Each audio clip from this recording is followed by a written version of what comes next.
Sir, you're charged with especially aggravated kidnapping. You're also charged with aggravated assault, and you're charged with theft of a firearm worth less than $2,500. You're talking about stuff that is not relevant. Hello and welcome to the Court of Public Opinion. I am the Recovery Addict, and boy, do I have a case for you today. Why is the dog chewing on this guy? I think they have got the wrong guy there. Got the wrong guy. The dog was biting him. He roughened him up quite a bit. There's a lawsuit. 9 out of 10 judges prefer watching the Recovery Addict live stream in their courtroom. The fireworks are not done. Now we're getting commentary on the case. Is that correct? I didn't ask you to interrupt me. From safe. Scratch all that. Oh, that was terrible. I apologize. Good morning, good morning. Welcome to the Court of Public Opinion. I am the Recovery Addict. Happy Podcast Thursday to you. Happy birthday. You look good. Thank you. It's not my birthday, though. Judge Fleischer, weigh it in. Good morning, sir. Hope you're doing great. Red pen. I am barely awake. Red, I don't know how you've pushed through what you've done. You get today off. You get today off. Like, guilt-free. Guilt-free. Probably tomorrow as well. Thank you so much. I appreciate it. Josh is back. He's healthy, right? No, just kidding. Josh, keep getting rest. You're fine. I think we're good. It'll be a little easier today. Good morning. Good morning. I do have to say good morning first and foremost to Kim R., who was first in chat. Kim, congratulations. You being first in chat has the predictable punishment. Yes, that's right. We do punish your promptness with a problem. Your problem. No longer ours. The internet, everything related to it, problem-wise, is yours. So get on it. Get on it, Kim. You're going to do great. You've done great before. We trust you. We trust you. That's why we let you win. But thank you. Thank you. Congratulations on being first in chat. Somebody had to do it. Really. Somebody, and you stepped up. Nikki Zeebs. Holy cannoli, 31 months, OG. Thank you, Nikki. Welcome, welcome. Great to have you here. Time flies. Time just flies. I was feeling a little, I don't know, a little somber yesterday, and for, I think for good reason. There's just, and I wrote something up, and I was about to post it, and I decided not to. But it was just like a little insight into being a YouTuber, and I'm gonna think it through, and I might share it with you. But it's basically the hardest and simultaneously best thing about being a YouTuber, and it just got me thinking, and it got me reflecting a little bit. So I might share that. That's a teaser, but I'm just not ready. I need somebody to spell check and punctuation and everything else, or else Red is gonna give me like a C on it. I don't want a C on it because I got the commas in the wrong place. We'll take your journal entry when you're ready. Good. Thanks, Bree. I'm trying to click on it, but I'm missing. Make that your members only. Hey, I don't know. I think everyone deserves to. I do have to make a members only video. I have to make it in the next 10 days, or else my I could put it in mod chat first. Oh yes, that would be wise. That would be Red Pen. Thank you for that idea. I don't know why that did not occur to me, but. Anyway, thank you. I'll take you up on that, I think. Good. All right. Are we going to address subject matter jurisdiction? No, we're going to do birthdays. And Scotch Mom, congratulations on 16 months. You're old enough to drive now. I mean, 16, usually that goes along with driver's license. Congratulations. But months, years, it's all the same difference. Thanks for giving me the best place to go every morning for trial coverage. Thank you very much for the kind words. Thanks for making this community what it is. Good morning, RA in chat. Late. I am, Lisa Booker. If you just showed up, I did as well. So I maybe beat you in the door by a minute or two at the most. But you're fine. When did I start this channel? Oh, that's an interesting question. I actually started the channel like I created it and named it Recovery Addict in I don't remember. Might have been 2016. I think it was 2016. Made a few metal detecting videos. They bombed. I mean, by bombed, I mean like I watched it and nobody else. And then it was originally interpretive dance. That was before then, and I thought that was private, Greeners. So if you found that, no, just kidding. But then it wasn't until Daryl Brooks that we really started live streaming and doing this. It became a true crime channel. So oh my goodness, Lindsay Ann, we have to hurry through this, but hold tight. Let me show you what happened today, and then we'll do birthdays. So Lindsay Ann, I've got to highlight the birthday so I don't miss it. So just one second.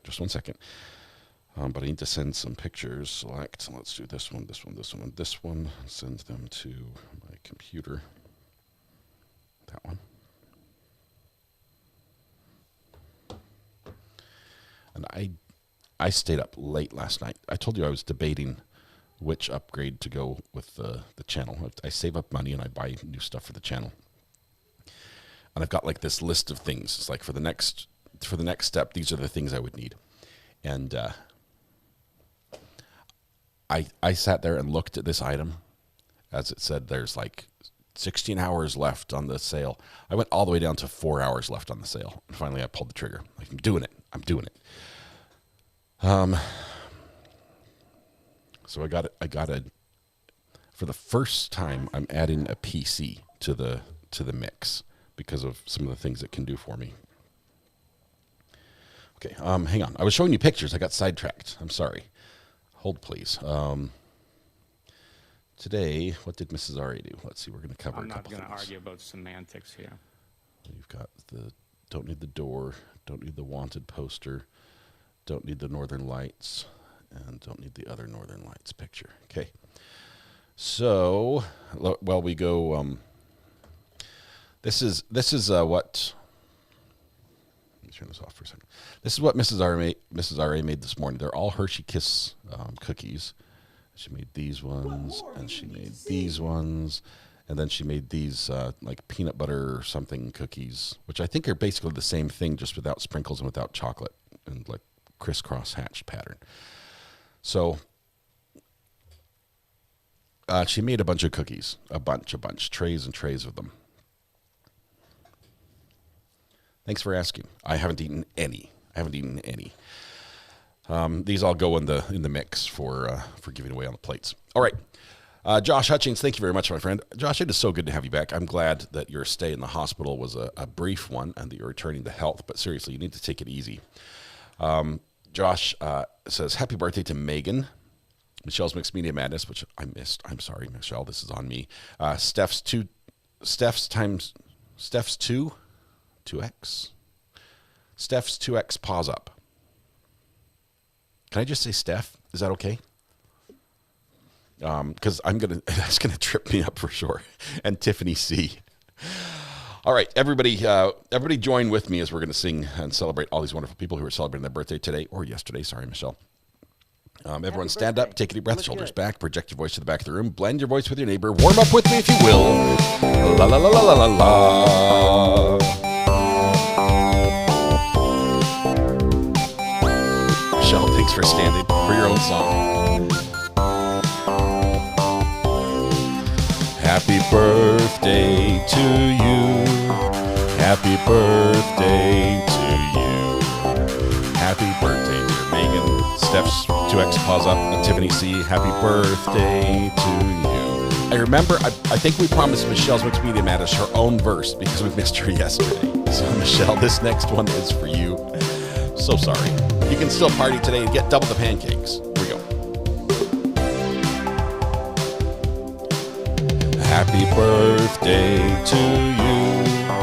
Happy birthday to you. Happy birthday, dear Michelle Mixed Media Madness. Happy birthday to you. There we go. To everyone who celebrated their birthday yesterday or today and continuing from yesterday, happy birthday. I realize there are many wonderful days. Today or yesterday was your special day. And I realize there are a million places you could be at, a million people you could have been with, but you chose to be here with us for most of the time. Michelle, I'm trying to make this yours. You chose to be here with us, and the privilege, pleasure, the honor, the joy we feel. Something we want to return back to you. Make your day a little more special. Or begin by helping yourself to free pancakes at Denny's, IHOP Village Inn, Waffle House, McDonald's, Tammy Dunlap's House, Andy's Grill, Bob Evans, and Cracker Barrel. Did I miss one? I don't think so. I think I got them all. It's the best song Eva, tell you, Eva. Happy birthday to everyone who's celebrating. That is just wonderful. Please use the new birthday form. It's new, and we need you all to update your special day. If you did it before, you need to do it again. We've updated, and unfortunately, the old ones got deleted. But the new one is better. The song will be better. Your birthday will be better if you update it on the form. This is what we can promise you.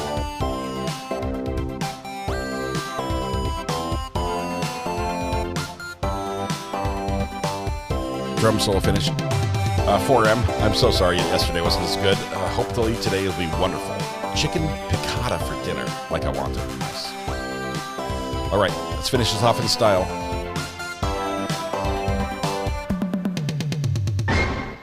Beautiful, beautiful, beautiful.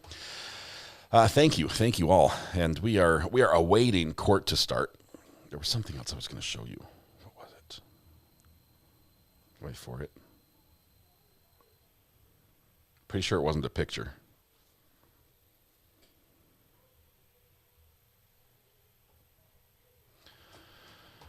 Her glasses different. They look like new frames. These are the same. Amber did send me two. I love these, by the way. They look different because I'm blurry. Is that better? Amber sent me these, and because I was having headaches at the end of the day from watching screens. And these are just blue blockers. There's no focus assist, although I probably do need that, but there's no focus assist in here. And they've been great. No headaches, even after long days. So let's see. So no verdict watch. Will we get the song? I don't know. Is it still the state's case in chief? They should. I think they arrested yesterday. And the first thing we're going to see tomorrow, actually, I can show you pretty much right now, is that we're going to tip that camera down just a hair, just a smidge, touch more. Didn't move. A little more. You got to really crank on it. Not too hard. You don't want to break the thing. Push. Come on. You got to put some back into it. We're struggling. There's the lady I call Connie, who I don't think is. Missed yesterday. Anything good? We had the lead detective. Probably the best part of yesterday. I'd say the lead detective. We're getting a focus assist. There we go. Focus.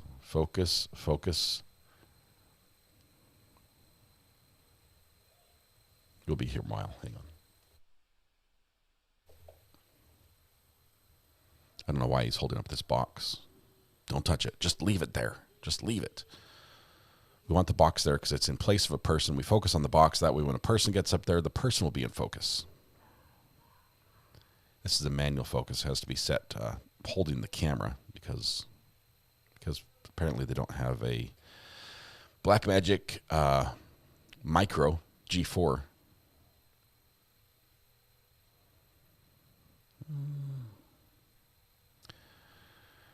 I don't think it changed anything.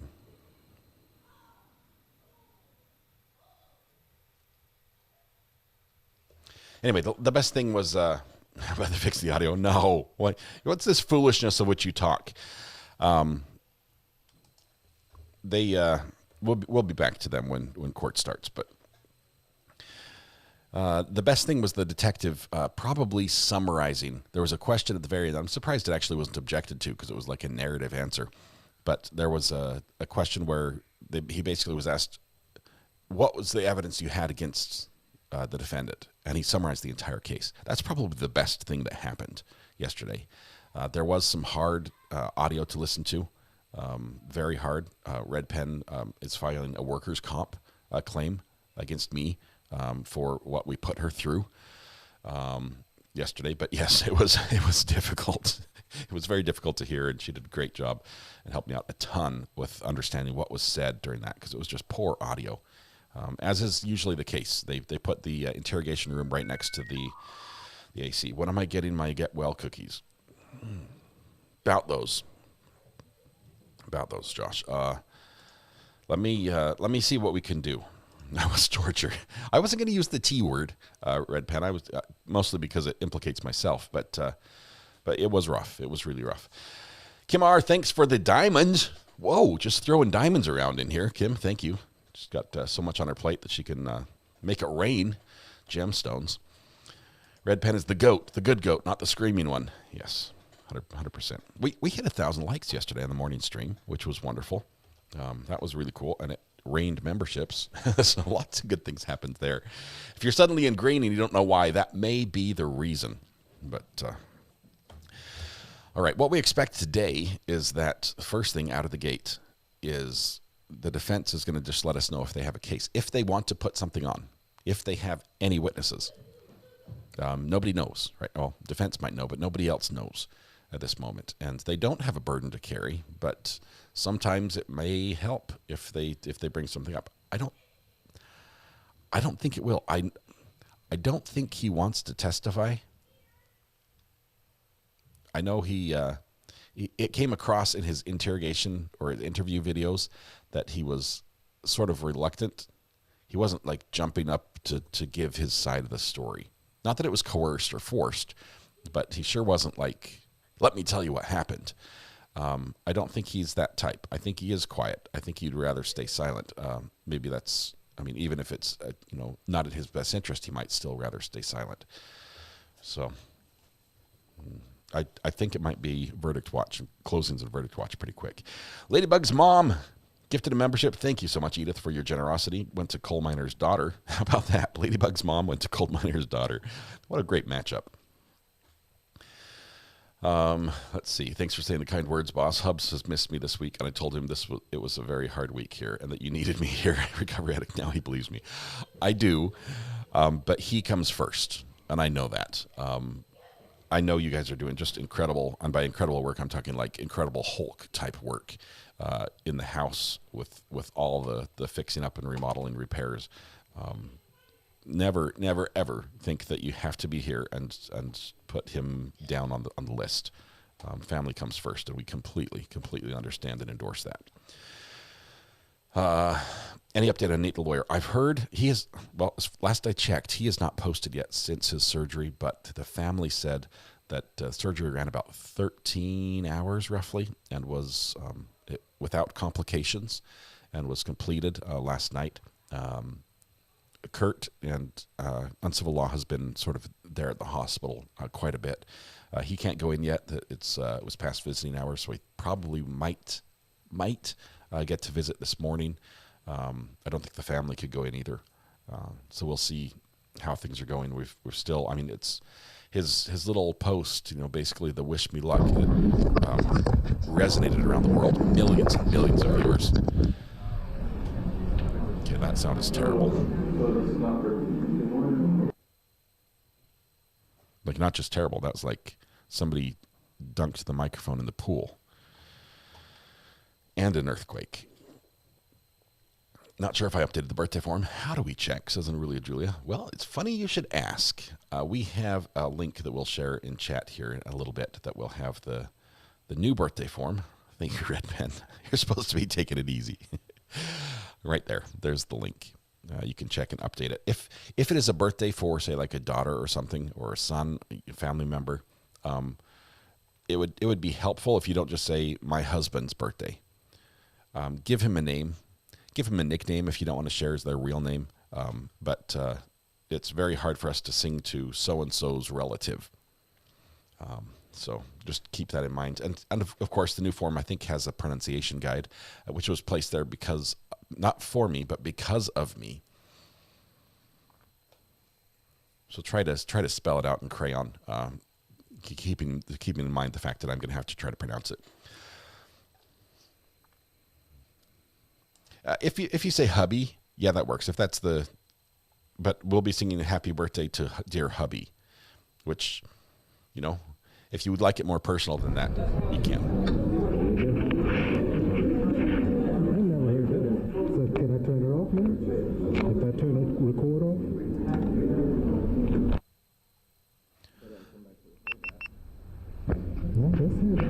Was that a GoPro? Am I hearing a GoPro being used for the audio?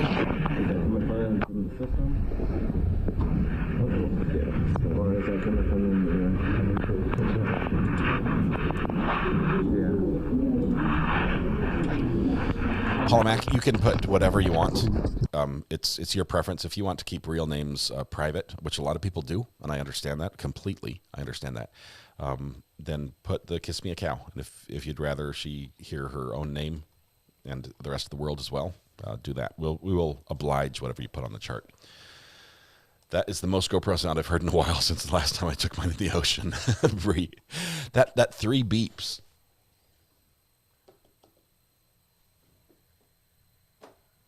Looking, I thought I had a GoPro next to me, but I don't. Those 3 beeps, the beep beep beep. That is the sound. It's like the trademark sound that a GoPro makes when it's being powered on or powered off.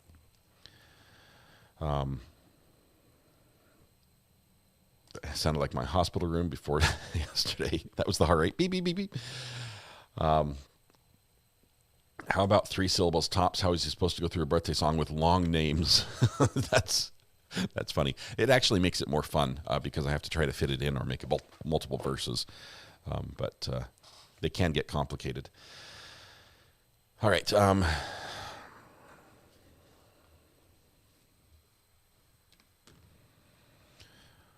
What else was there?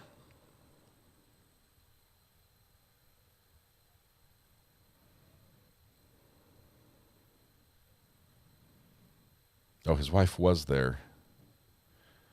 I was wrong. Nate's wife was there and was able to see him last night. There's going to be an update this morning, is all I know. Let me check and see if there's no posts on his account. Let me check with Kurt. Kurt's sort of been... What are we doing?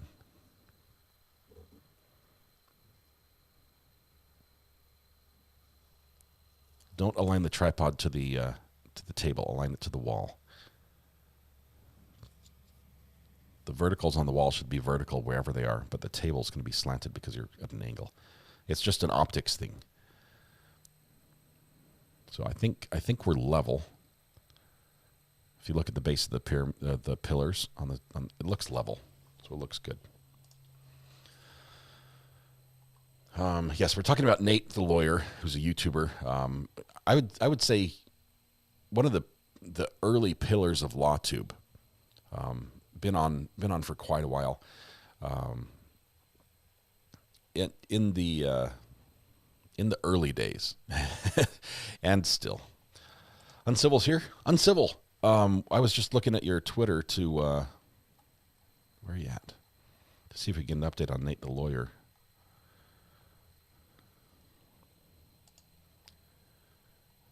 I'm looking for you, but I can't find.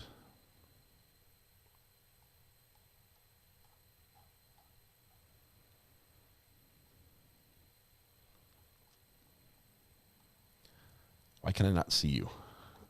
And other people say you're here. All right.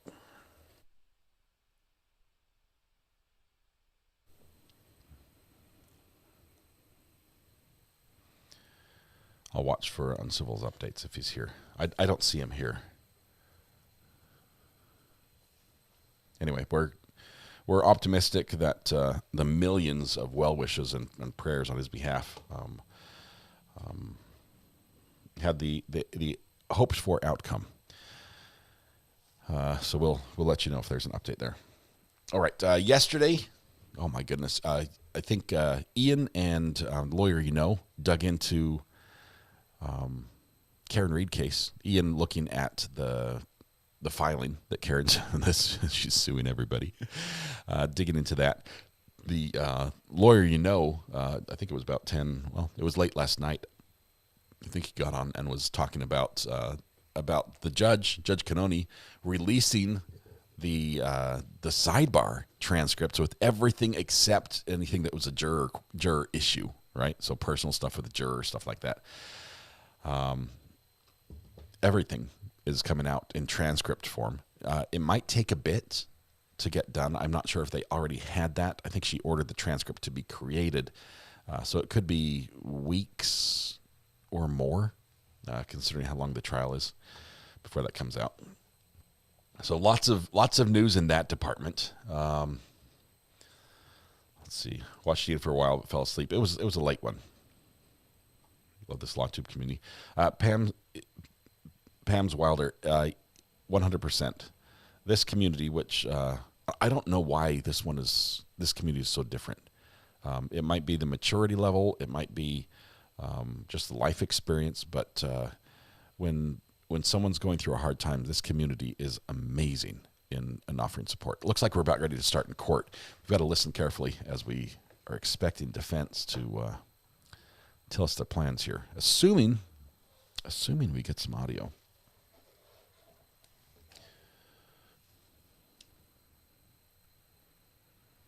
Waiting for the defendant here.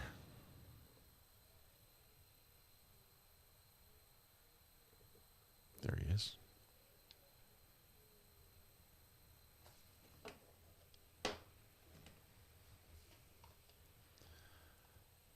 Runkle, by the way, did surpass the 100,000. He's now going for that third place position. I think he needs a couple more thousand to reach third place, which would be just behind the companies that donate like $5 million. 229-00922. We are present here in the open courtroom. Present of the court, the clerk, the court reporter, Mr. Lanz, he's represented by Attorney Jimmy Berry, and the state is represented by Assistant District Attorneys Green and Horowitz. Good morning, everyone. Good morning. Great. So, a couple of procedural matters I do have, which I'd like to give you all copies of the verdict form. So, Madam Clerk, if you could hand that to both the state and the defense so that they can review that for the court. Oh.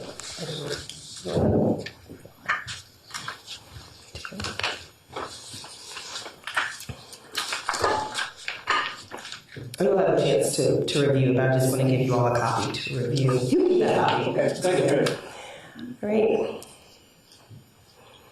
All right, and yesterday, before we adjourned for the day, the state did rest on their case, and so, Mr. Berry, I will allow the defense to proceed.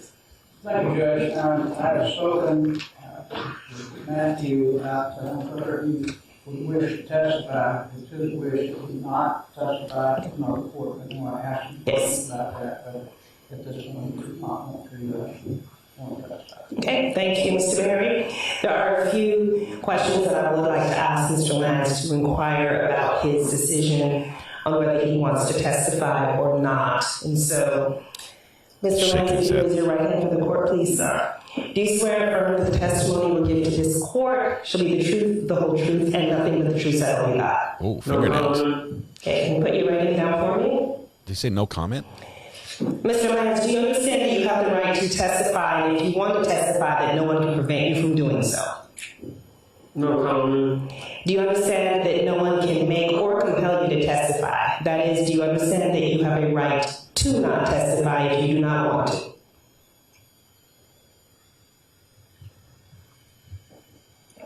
No comment. Do you understand that you and not your lawyer must personally decide whether you will testify or not? No comment. Do you understand that if you do not testify, then upon your request, the court will not use your decision against you? No comment. Do you understand that if you choose to testify, you will be examined by your counsel and cross-examined by the assistant district attorney? No comment. Do you personally want to testify or not? No comment. Attorney Berry, do you stand in your place as an officer of this court, as well as Mr. Lanz's representative, that you have spoken to Mr. Lanz, that you have presented him with the option of whether or not he has the right, or he has the right to testify or not, and all of the issues or concerns with whether he does or does not testify, and also informed him that if he chooses to not testify, then the court will not hold that against him, but if he were to choose to testify, then he would be examined by you as well as the assistant district attorney. Have you spoken with Mr. Lanz and discussed all of this with him? I have, Judge, and it's his wish not to testify. All right, thank you. Are there any witnesses that the defense wishes to call? No, Your Honor. Okay. Arrest. All right. Can I have the attorney's approach? All right. Defense, to my knowledge, did not make a judgment of acquittal motion. I'm pretty sure Georgia has that. The defendant saying no comment, it comes across as a refusal to participate, right? It's not like I don't want to say anything to incriminate myself. It's this is not his response to the judge can't be used as evidence against him, right? So he's saying no comment, meaning I don't want to participate. It's like the politest way you can possibly flip the judge the bird, right? So he does that with everyone. But when he gets to the question about do you want to testify, he's like, no comment, and, which was the whole purpose of the colloquy, was to get that no from him. Him saying no comment at the end of each one, the judge is going to basically look at that and say, I determine, based on our conversation, that this, in fact, that you are alert and aware and understand this, and your no at the end is just proof. No need to do a JOA if it's a bench trial and you're not pursuing. Oh, you're right. It's effectively the same thing. Knight, why did I not think of that? It is glaringly obvious right now. But all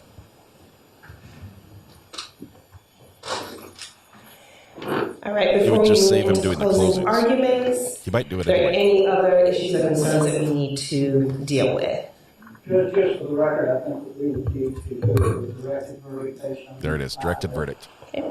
All right. Having heard the evidence that has been presented here, the court is going to deny the directed verdict if there is enough evidence, at least for the court to consider a judgment in each of the counts that have been presented before the court. Right. I believe this is unnecessary. Right. So, state, or do you intend to do an open and close, or are you going to waive openings as far as the closing arguments are concerned? Yes, Your Honor. We will waive opening and just reserve closing. Okay. Thank you. Attorney Barrett? Thank you, Your Honor. He said something about, I believe this is something. We're in closings. Your Honor, I'm not going to belabor too much the evidence, but there are some concerns that the defense has, and I'd like to go over those with the court. And I think it's important to let the court know in the statements that Scott and Teresa Lanz made and the telephone calls that the state through the Selbrecht found. I think it's important to know that Mr. Lanz, Scott Lanz, was residing in Washington because he worked there. I think that was brought out. And he had called his son the night before, called Matthew. Matthew indicated that he would be coming home. He did not come home, according to Teresa Lanz. And because of the fact that he didn't come home, like her husband told him told her that he might. Sorry, I'm having a little difficulty hearing you, Mr. Bailey. I'm sorry. I'm having a little difficulty hearing you. Please go to the microphone. I'll move this over. Appreciate it, thank you. Oh, just stand there. Just stand. What are you doing? Because of the fact that Matthew did not arrive, she became concerned again calling. And because of the fact that he did not respond, she and her daughter both began to call and were not able to get a hold of Matthew. They wanted to make it clear that there was nothing said concerning the fact that she believed that he had committed these crimes.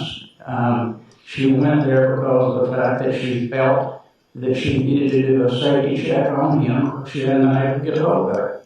So I wanted to make that clear in the beginning. Let's start with the crime scene. When the officers came to the crime scene, the first thing that they noticed, of course, after Mr. Hicks, the father, had noticed the back window being broken out, the officer came, and I remember seeing on the video that he took his baton and broke out a good bit of the window. There was a lot of jagged pieces still in the window. I questioned him about the area that he would have to climb through. He said, well, I had on a jacket, so I felt it might be unsafe to try to get in without knocking over the glass. I think that becomes important because you can see the size of Matthew. He would have had to step over that area and not be cut from the glass. Didn't attempt to knock out any more glass, so it would have been difficult to get in that window without either cutting yourself without breaking some more of the window out. When they got into the residence, the items that were collected were the 3 shell casings. The officers looked for footprints, fingerprints, all manner of trace evidence. None of the trace evidence was found. They didn't find anything that would tie Matthew to being inside that house. As a matter of fact, the report occurred, the shell casings were tested, and there was no DNA of Matthew found on the shell casings. So nothing was found at the scene would tie Matthew to the interior of that scene. As a matter of fact, the only DNA that came off the shells was the child, Jacob's, which we could see that most of those shell casings were probably moved around by him. We saw in the bathroom that the toilet seat was up. There was some toilet paper on the floor, and it appeared to have other items there. When I asked the officer if it was possible that he could have flushed those shells down the toilet, the officer indicated that that might be possible. Shell casings were never found in Athens or any other place. So as far as count 13, I don't think the state has carried their burden on proving that those shell casings were taken from the home.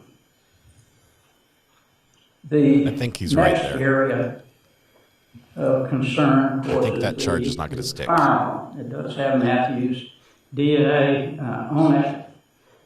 It's a little confusing, the manner in which the gun came to be in the possession of the father. He indicated to the police that the clip for that gun and the gun itself were in the coat pocket, and they did retrieve it, but there was no testimony that I can remember whether there was a clip inside the gun at the time that it was collected. So I'm not sure whether there was a clip ever found in the gun or not, or whether that clip actually fit into the gun.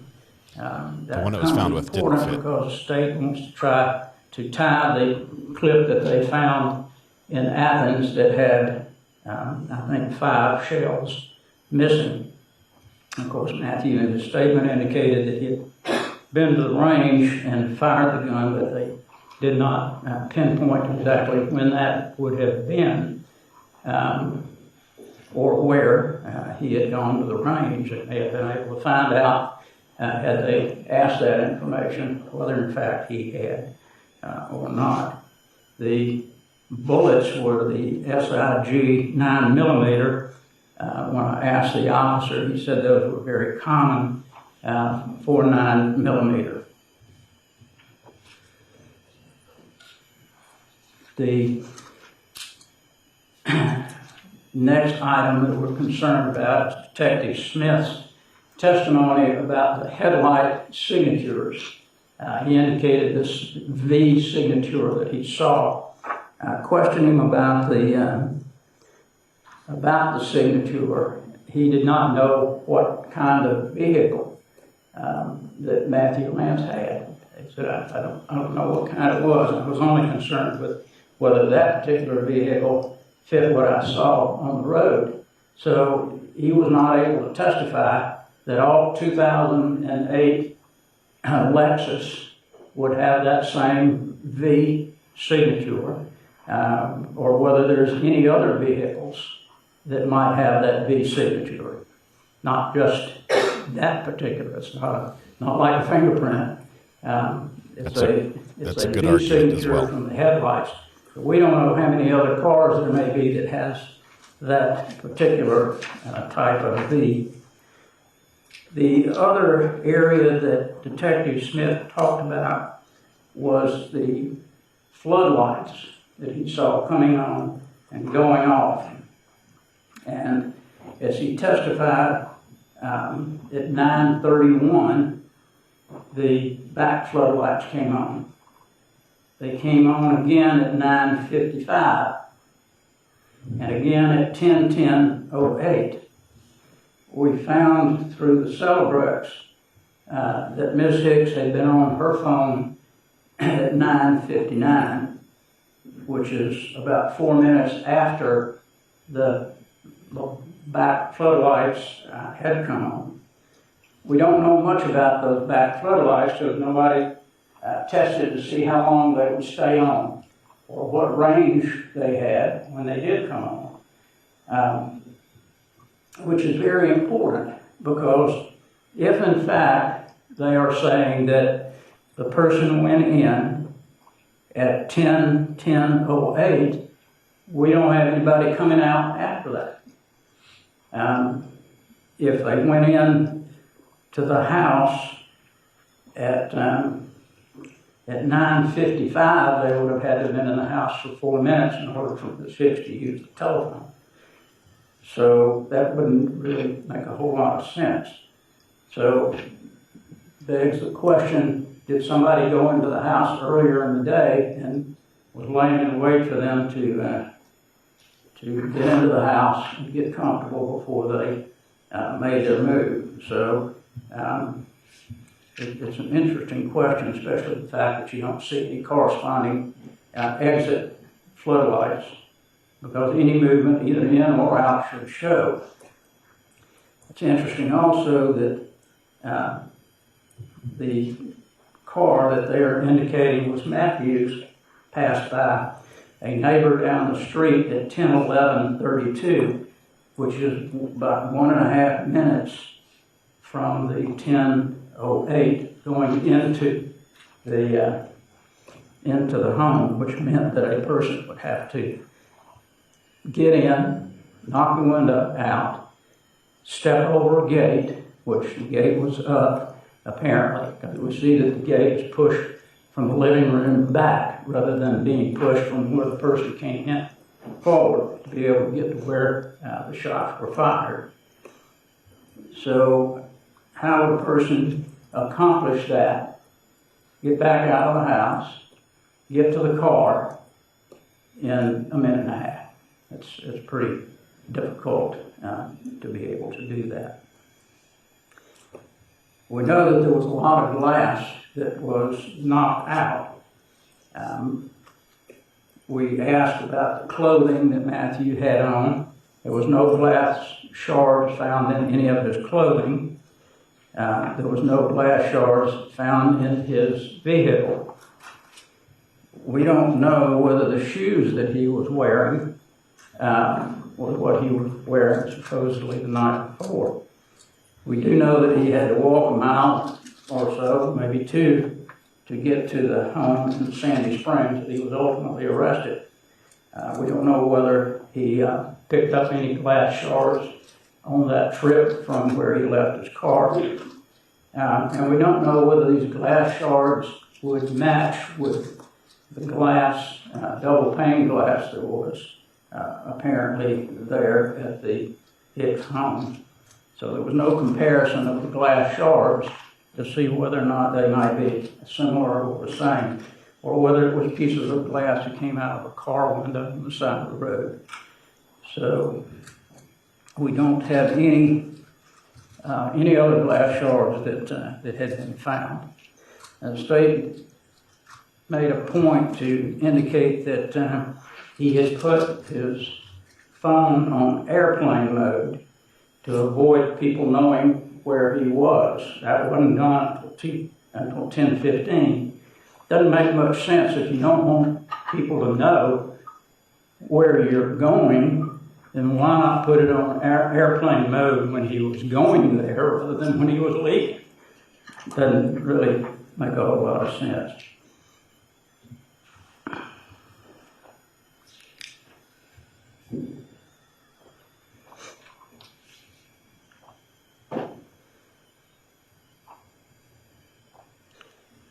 What's concerning too is that if you break one of those panes of glass out, obviously, I asked the officer, it's going to make a lot of noise. They also had a dog that the court heard in the video that went crazy when the officer came in. With the knocking out of the glass and the dog barking and the light coming on, apparently Mr. Hicks didn't have enough time but to stand up, which doesn't make a whole lot of sense either, which might be something to consider, whether somebody could have come into the home at an earlier time and laid in wait. We can simply ask the court to look at all the evidence in the case, and I know the court will, and to evaluate that evidence and testimony, and to render a verdict that speaks the truth. That's all that we can ask. Thank you, Judge. Thank you, Attorney Berry. Lydia Green, you may proceed with the state's closing argument. This is the final closing argument, and then it's verdict watch with the judge. And she may be ready to rule now. I doubt it. I think she'll take a moment. If nothing else, just for optics.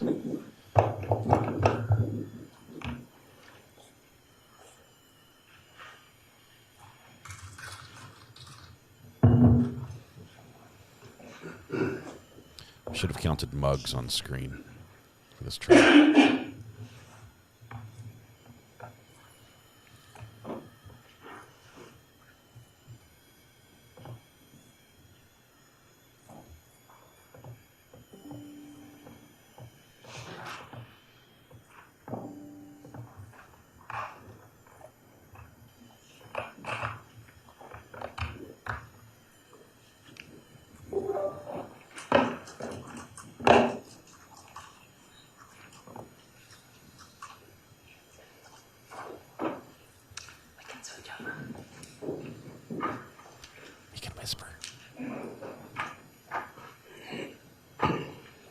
PowerPoint. Your Honor, most Americans these days have iPhones. And one of the reasons that iPhones are so popular is because it has the feature of memories. This is what the memories may have popped up looking like on Amber's phone back in October of 2021.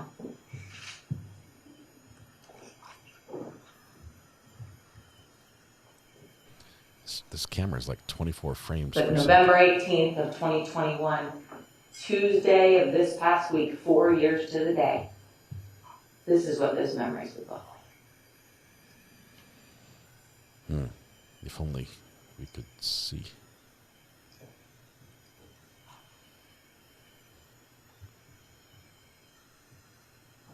Hey, baby, how are you? Oh, okay, come here. Come here. Hey, come here. Come here. Hey, how are you? Okay, come here. Come here. Come here. Okay.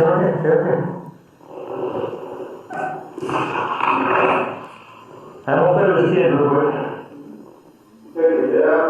Yeah, I'll play with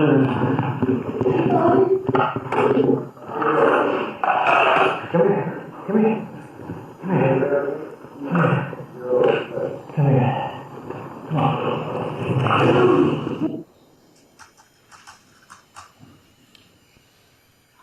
That was the Hicks' home sweet home. The home that they moved into on September 5th, 2021, believing that they were moving into their dream home.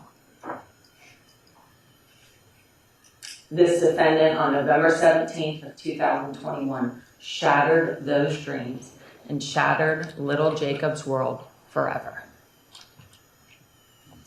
This is State of Georgia versus Matthew Lanz. Your Honor, we're here before you with 13 counts of this indictment, each of which we will go through. The defendant was charged with malice murder, felony murder, home invasion, aggravated assault, possession of firearm during commission of a felony, cruelty to children in the second degree, and tampering with evidence. But this case is best told by looking at the timeline. So I want to go back through that timeline, starting on November 17th of 2021. We started this trial on November 17th of 2025, 4 years later. If you go back in time, this is what happened on November 17th of 2021. 7:09 p.m., Justin, Amber, and Jacob arrived home. You remember the testimony that Amber had to send her car to a mechanic shop, that Justin picked Amber up, and that Jacob was with them.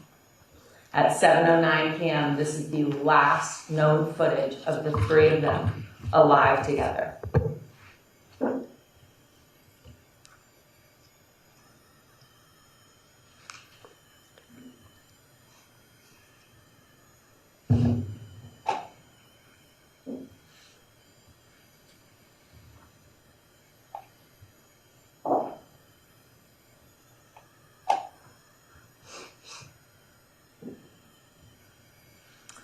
Unknown to Amber and Justin, their killer was en route. By 5:57 p.m., we know the defendant was driving from Athens to the Marietta area or Akron area.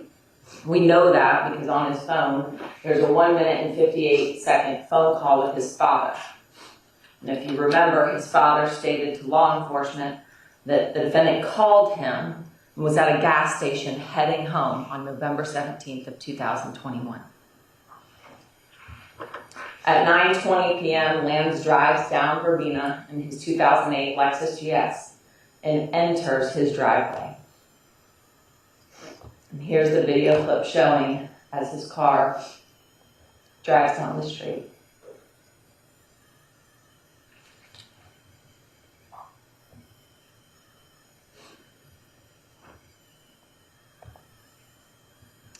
We know that's his vehicle because of the headlight comparison, or the headlight signature. He then pulls down Verbena and enters his driveway, which is also located on Verbena. Now, it's very difficult to see in that region, but you'll see some flashing light ever so subtly in that area that's circled in yellow. And that's when his car is pulling into his driveway. And again, we know this because there was two SUVs that followed behind that proceed and pass that camera at 5050 Verbena. We then know not between 9:31 p.m. and 9:32 p.m., Lanz is walking around the rear and side of the Hicks's residence. We can see that the side floodlights illuminate, and then we can see the infrared camera being illuminated as well as he gets close to that side door. We know at 9:32 p.m. he then proceeds back towards his residence.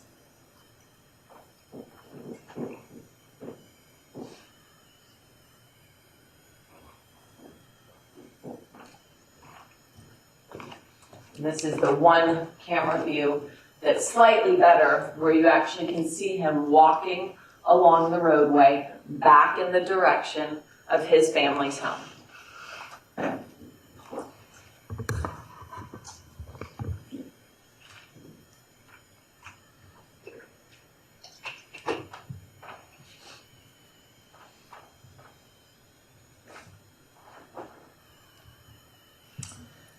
Between 9:43 and 9:44 p.m., you can again see an individual walking towards the Lanz's property. Now here it's much more difficult to see because of that reflection, but you'll see movement proceed until about this area here, at which point he seems to return back towards his residence.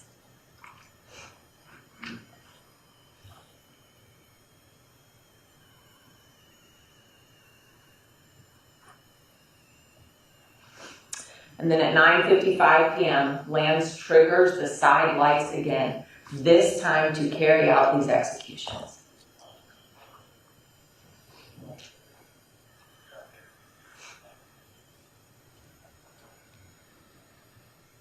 You can see movement and shadows reflecting from that light.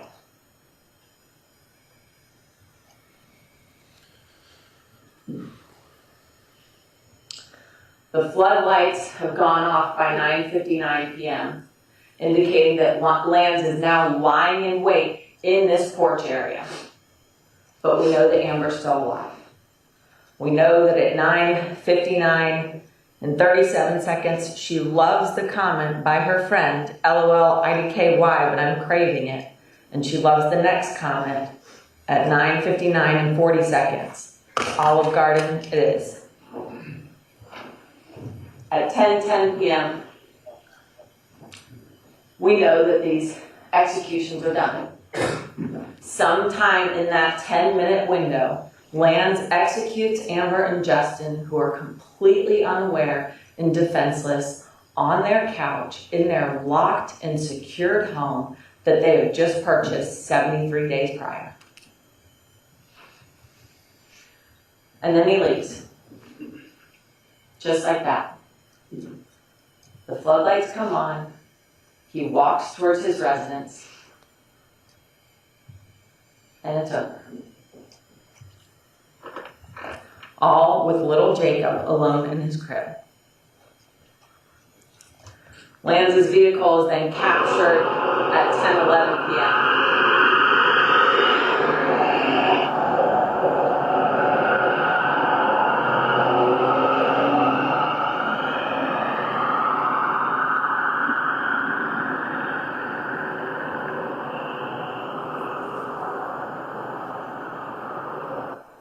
As he leaves out Delphinium onto Bell's Ferry, and then he drives all the way back to Athens, an almost 2-hour drive. And during that time, he puts his phone in airplane mode. It is not a coincidence that his phone is in airplane mode in approximately the same amount of time it would have taken for him to get back to his apartment in Athens.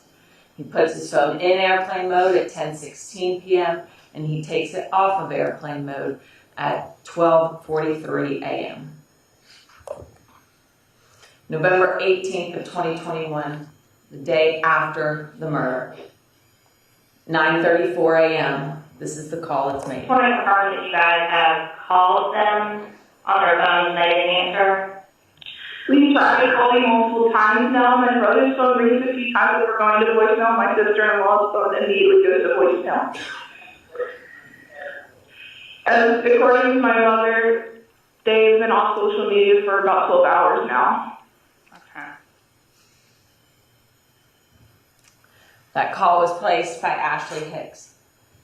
They had gone to the residence because it was extremely unusual for Amber to just not show up to work. So unusual that her employer had already called both her father and her father-in-law. Within 10 minutes, police arrive on scene at 9:43 a.m.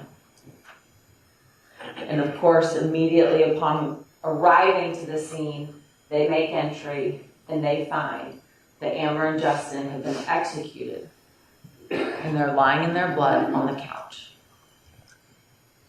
Within 1 hour and 40 minutes of police's initial arrival on scene, before police have even made entry into the home, before police have even confirmed that Amber and Justin are deceased, Scott and Teresa are calling their son. Wow. So that 1 hour and 40-minute period is really much shorter because Scott and Teresa wouldn't have known what the police knew immediately, and they certainly wouldn't have known before police ever even made entry into the home or laid eyes on Amber and Justin. So that 1 hour and 40 minutes is probably closer to an hour, perhaps less. And they're immediately calling their son because they know he did it before any details or any facts have been released to the public. That is their first thought. Whoa. The neighbors are done, our son must have done it.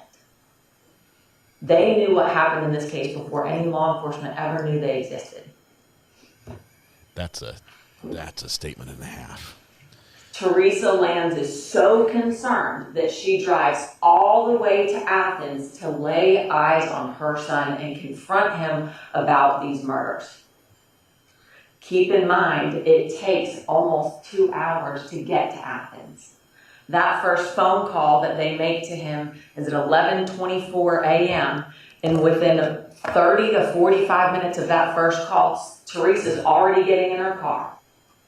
Whatever she had planned for the day, whatever she had going on was not as important as laying eyes on her child, because she knew, as a mother, having motherly instinct, that her son committed these murders. She arrives in Athens at 2:14 p.m. We know this because she tells law enforcement she calls when she gets there. She's banging on the door so hard that this defendant thinks that she might actually break the lock off the door or the chain off the door, because she's that upset and that concerned. Teresa goes in the home and she finds the murder weapon. Now, of course, she doesn't know that's the murder weapon initially, but she sees the gun. She sees it by his bedside table on the floor. She described that there was 2 magazines. She said one was in it, well, not really all the way, but it was hanging out of it, and the other one was next to it. That is how the gun was initially found. Next to his bedside table with 2 magazines, one of which was in the gun. And we know from the evidence in this case that the one in the gun would have been the one with only 12 bullets in it. Ultimately, even though the defendant doesn't want to relinquish his firearm to his family, he does, once his dad gets there. His dad, that had been in D.C., and traveled all the way home and got picked up by his daughter and drove straight from the airport all the way to Athens to be a part of this conversation. His father took the gun but left behind the magazines, which the defendant then tells law enforcement are inside his desk drawer. November 19th of 2021, 32 hours after these murders, at about 7 a.m., perhaps a little bit earlier, he travels back to Atlanta again. He travels back to Atlanta again. This time, he ditches his car around 5665 New Northside Drive, which is in Sandy Springs. And you can see from the map there that this is just off the highway. I mean, this is just coming off the ramp from 285. Now, ultimately, this dispatch about the burglary comes in at 8:45 a.m., so we know that whenever he leaves the car, it's a little bit earlier than this, which is why it was probably a little bit earlier when he left Athens, probably sometime in the 6 o'clock hour. We also know from when the search warrant was executed on his vehicle that there wasn't really any gas in the car at all. In all likelihood, his car ran out of gas. So was this where he was planning to go? We don't know. Or was it that he was taking 285 from 316 to 85 to 285 to 75 to get back to his residence? Or maybe go look at what's going on at the Hicks' residence. We don't know. But certainly this is on the way back towards Ackworth. But he ran out of gas. So he leaves his car, he cuts through the woods, and he ends up in someone else's home at 90 Cameron Glen Drive in Sandy Springs. And that's when the dispatch call was made for Sandy Springs officers to respond, around 8:45 in the morning. By 6 p.m., with the assistance of Sandy Springs, the dominoes then fall into place. The pieces are then put together, and that is when everyone learns that Matthew Lanz was responsible for these 2 murders. Now, there's 2 checklists that I always like to go through in criminal cases, because it really boils down to 2 things. Number 1, were these crimes committed? And number 2, did the defendant do it? Those are the 2 things we're really looking at. And of course, Your Honor knows better than anyone that the state has to prove each element of each offense beyond a reasonable doubt, and we have to prove beyond a reasonable doubt that this defendant was the one who committed those crimes. So I want to start with the checklist of the crimes themselves, starting with malice murder. Of course, Your Honor knows that the state must prove the defendant caused the death of another person unlawfully and with malice aforethought. Malice aforethought is simply the unlawful intent to kill. So how have we proven malice in this case? How has the state proven that this defendant had an unlawful intent to kill Amber and Justin Hicks? Of course, we can look at both a deliberate intention to unlawfully take the lives of another, and we can look where there's no significant provocation and all of the circumstances show an abandoned and malignant heart. Your Honor, this is so malicious that we have both types of proof. This is implied malice and this is express malice all day long. Executing a couple who is watching TV in the comfort and safety of their own home is as malicious as it gets. If this here isn't malice, then malice doesn't exist. If that is not malice, malice does not exist. Now, while premeditation is not required, we certainly have it here. Lanz arrived at 9:20 p.m. and he executed Amber and Justin at 10 o'clock. 40 minutes thinking, contemplating, stalking. Count one. Did unlawfully with malice aforethought cause the death of Timothy Hicks, a human being, by shooting Timothy Hicks with a firearm? And count two, did unlawfully with malice aforethought cause the death of Amber Hicks, a human being, by shooting Amber Hicks with a firearm? The malice is there, Your Honor. This is the timeline showing the malice. He arrives at 9:20 p.m. Between 9:31 and 9:32 p.m., he is creeping around the Hicks' back and side yard. Between 9:43 and 9:44, he is again creeping around the Hicks' residence. At 9:55, he makes entry into their backyard and proceeds to sit there and watch at those Christmas lights, waiting until the time was right in his mind to break the window and immediately execute them so fast that they didn't even have time to respond. By 10:10, he's leaving the Hicks' residence. 10:11, he heads back to Athens. And 10:16 to 12:43, he has his phone in airplane mode. This is proof of malice. He had so much time to think about what he was going to do, and he still did it. You had 3 9mm casings recovered on scene and 2 projectiles. You have 5 total gunshot wounds. These gunshot wounds are consistent with the 2 of them sitting there on the couch, again in the comfort of their own home, watching TV. And when Justin heard that window smash, he got up and started peering around to see who was breaking into his home.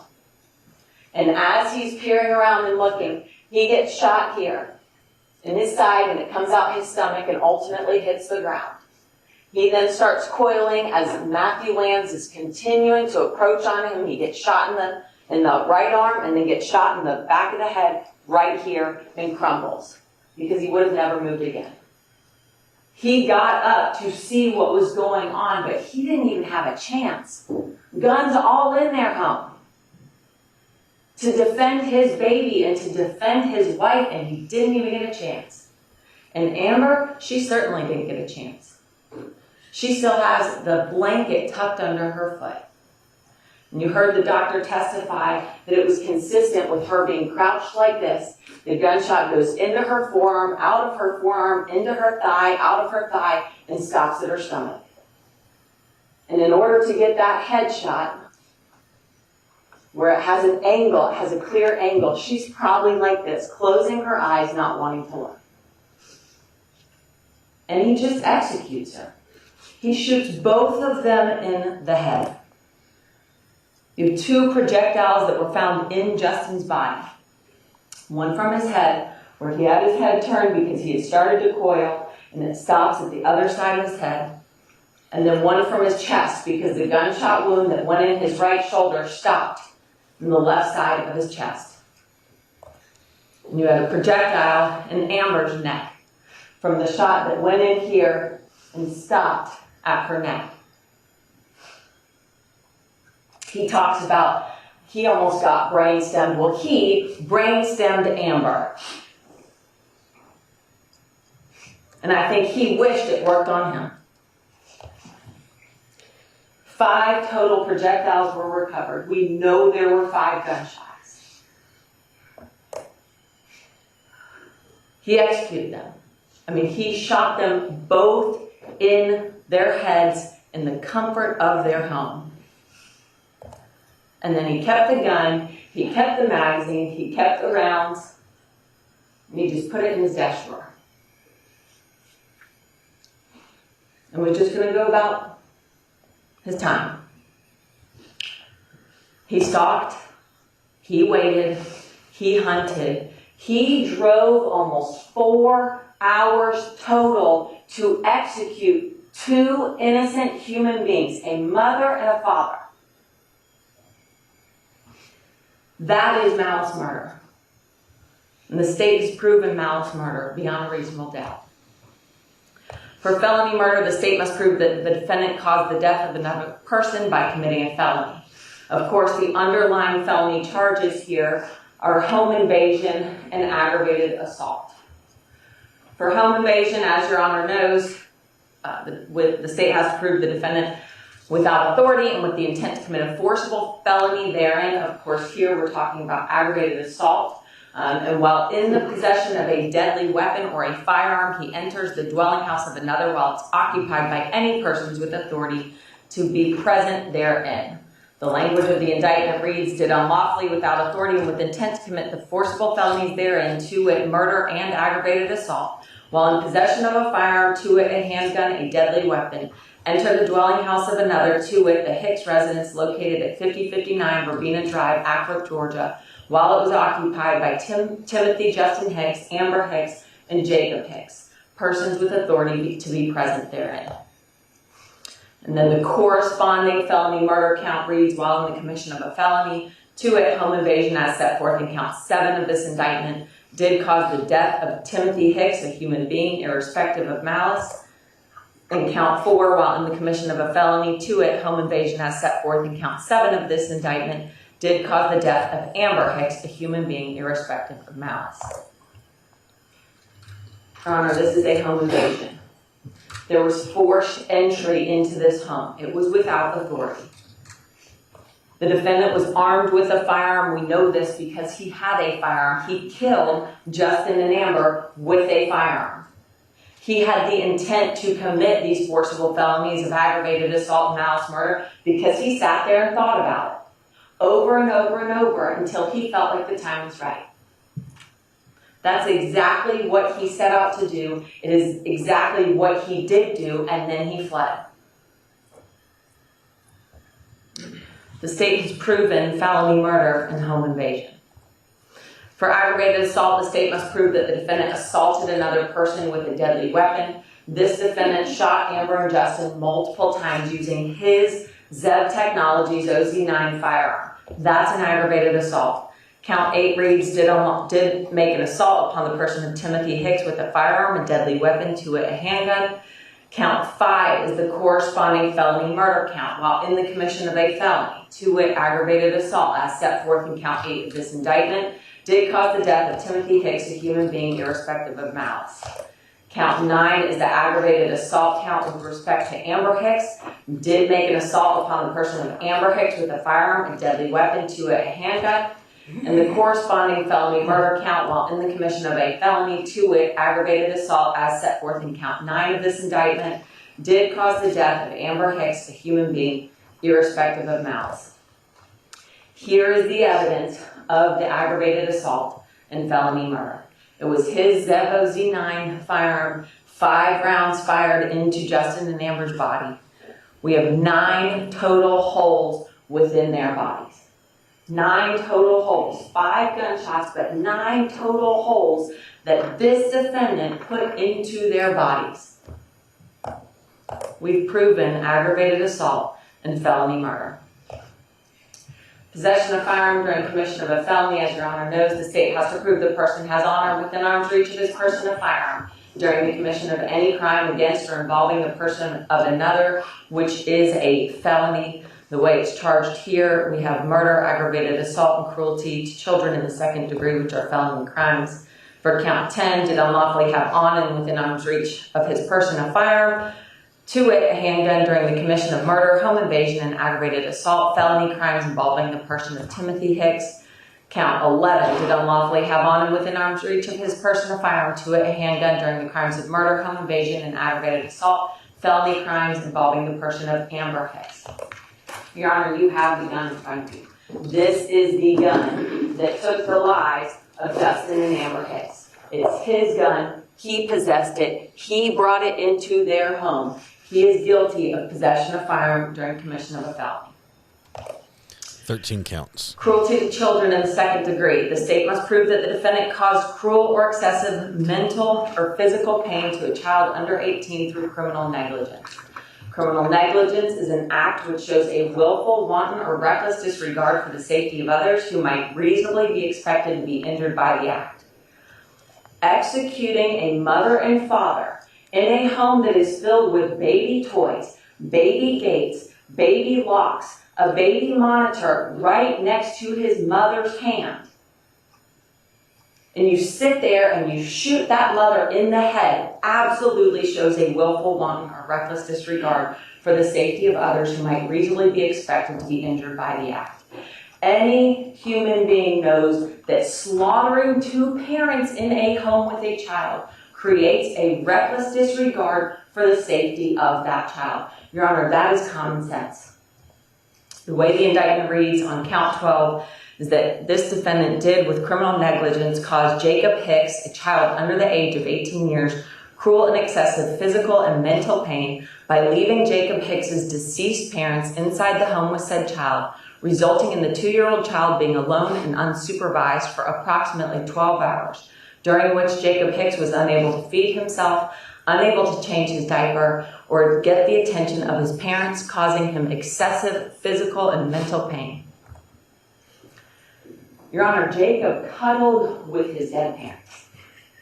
He cuddled with his dead parents. They were dead in his house. He came down the stairs and he crawled in their laps.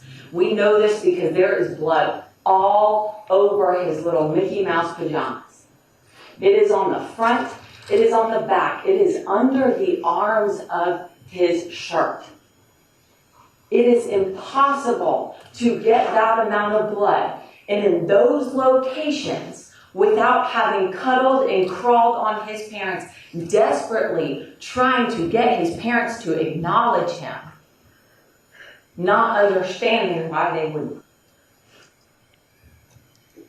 He brought his parents toys, trying to get their attention, putting a plane on his daddy's lap, a plane that could not have been there until Jacob came downstairs, bringing his mom a ball, bringing her a monster truck, doing everything he could to get them to wake up and pay attention.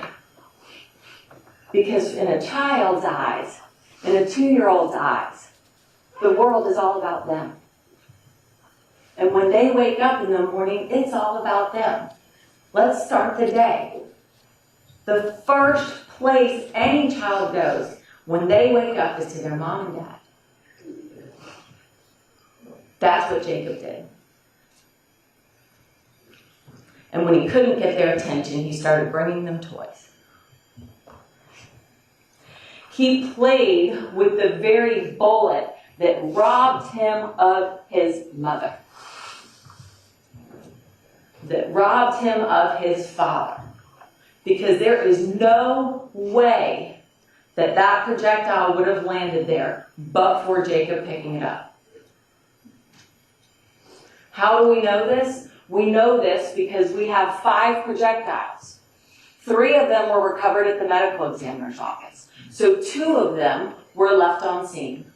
One of them, if you recall, was right in between Amber's side and her arm, which was likely that bullet that went through her, well, was the bullet that went through her forearm into her thigh and stopped at her stomach. because that's the only bullet that didn't remain in her body. The other one went into her head and stopped at her neck. Justin had 2 gunshot wounds, both of which the projectile was still in his body and was recovered by the ME's office. The only other projectile was the one that went in his side, out his stomach, and hit the floorboard right next to Jacob's little fire truck that he was driving around the house that morning. He picked it up and he moved it. He played with it. Why? Because it's shiny and it's new, and he's never seen this thing in his house. He was literally playing with the bullet that killed his parents. And carrying glass around the house, because you have a massive shard of glass right next to this projectile, a shard that could have not possibly stayed on the defendant's clothes when he broke through the window, but that Jacob would have picked up and played with. Because once again, in a child's eyes, these are new items in the home that any child wants to explore. He didn't have any way to feed himself. He didn't have any water. He had an extremely soiled and sagging diaper that you can see on all the body camera. And again, the most traumatic of all of this is that there's hours of trying but failing to get the love and attention of his parents. Now, we have no way of knowing what time he may have gone downstairs. We don't know if he woke up after hearing those gunshots and came down the stairs and then cuddled up to sleep on the couch with his parents, or whether he didn't come down until the next morning. But what we do know is the very latest possible time that he was awake and downstairs was 6:16 a.m. We know that because Justin's phone activity sensor log that's been presented as evidence.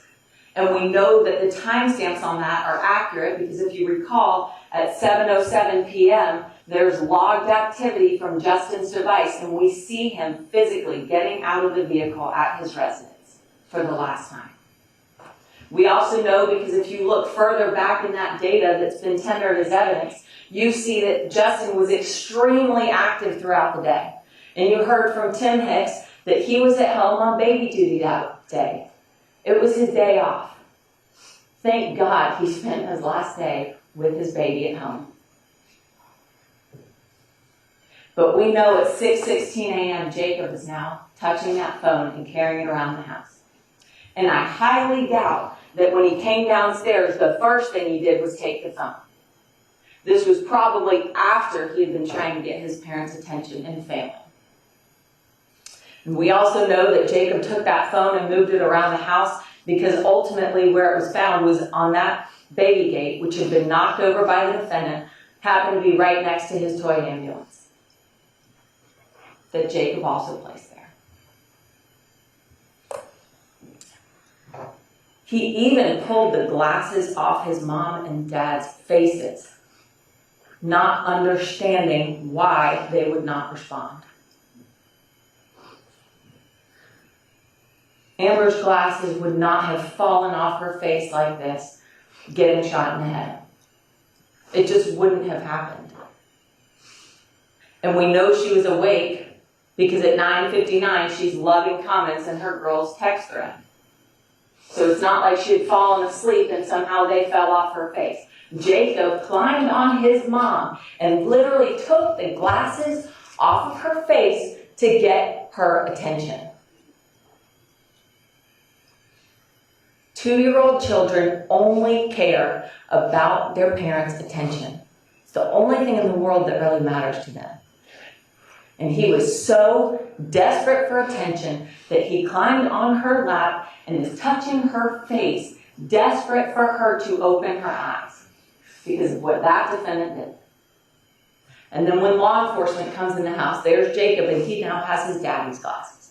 And you heard from Tim Hicks that he wore glasses when he watched TV at night. And Jacob has pulled the glasses off his daddy's face too.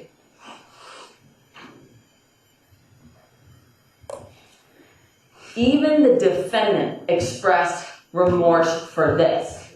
He didn't care about the fact that Justin and Amber were killed. But when it came to Jacob, and when it came to him believing Amber was pregnant as well, he cared. He cared then, and he recognized that that was messed up. He recognized that that's as cruel gets. And that's the only thing he felt bad about. He himself knows that he is guilty of cruelty to children in the second degree. Finally, tampering with evidence, the state must prove that the defendant, with the intent to prevent the apprehension of himself or obstruct the prosecution of himself, he knowingly conceals physical evidence. Count 13 reads as follows: did knowingly conceal physical evidence, to which shell casings, said evidence involving the prosecution of the offenses of murder, home invasion, and aggravated assault, with intent to prevent the apprehension of and obstruct the prosecution of said accused, to which said accused did remove shell casings from the murder scene so as to avoid apprehension and otherwise obstruct the prosecution of himself. I don't think this one's going to stick. These officers tore this house apart. I mean, they tore this house apart. They looked in every single nook and cranny. They moved furniture. They moved the rug. They did everything to locate those casings, and they did. There were 3 casings found, and that was it. Now, why he didn't take the time to get the other ones, maybe he got spooked. Maybe the dog started barking at him. Maybe Jacob came downstairs. We don't know. But he decided he needed to get out of there. So he only took the 2. But he is guilty of tampering with evidence. We don't have to prove what he did with those items. We don't have to prove if he threw them out the window or whatever he did with them. So taking a pause here, are the crimes themselves really in dispute? They're not. They're not. I mean, the crimes occurred. We all agree the crimes occurred. Even the defendant agrees the crimes occurred.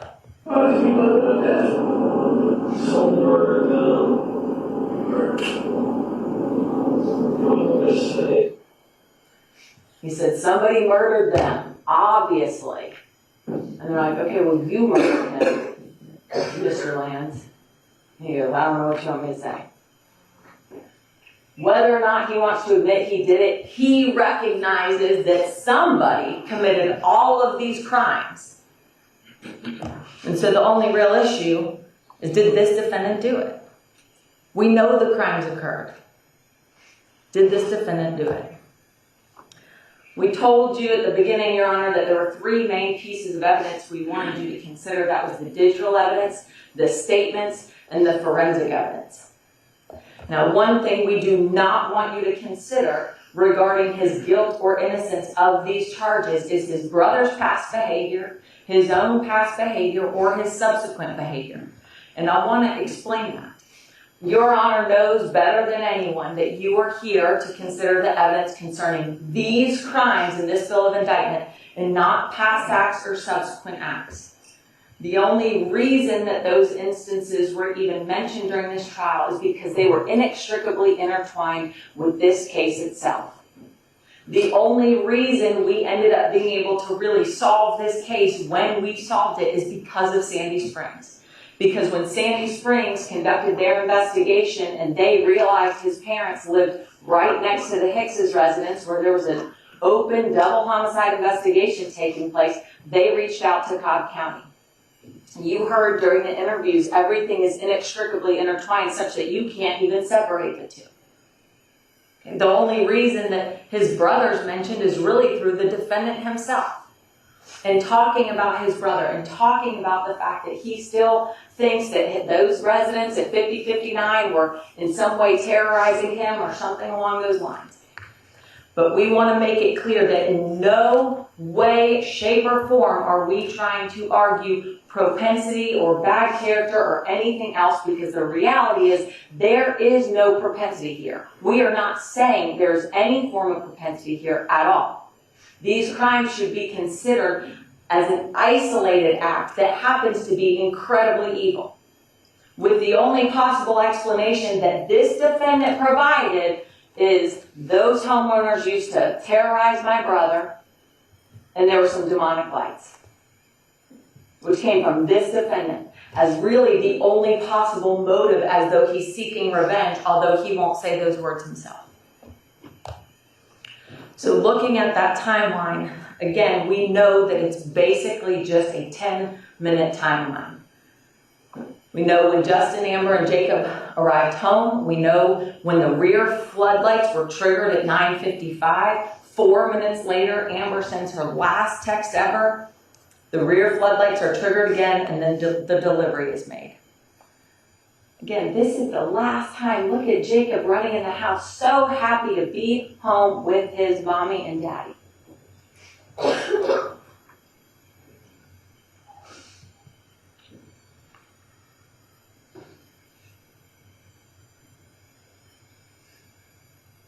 I think she nailed it, but she needs to wrap up. You have the last 2 text messages, and this is in UTC. The adjusted time, I believe, is on the exhibits there.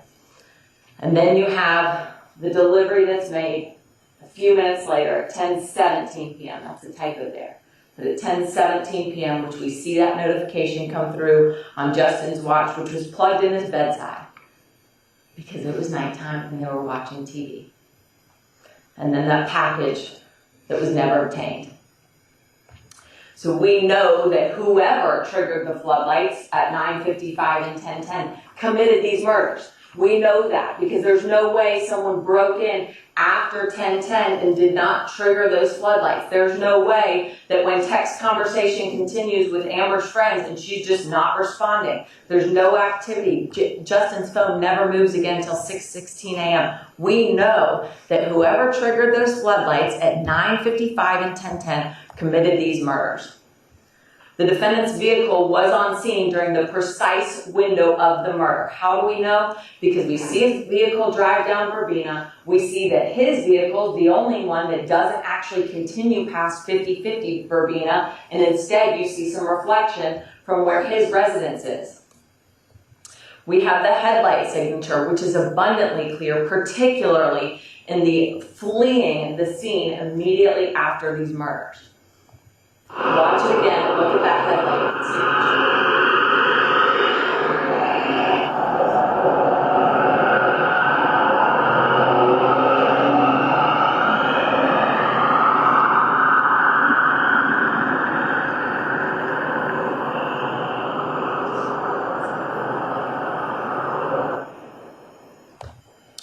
We have the defendant's firearm. This firearm sitting in front of Your Honor, which was purchased by the defendant, absolutely, positively executed Justin and Amber.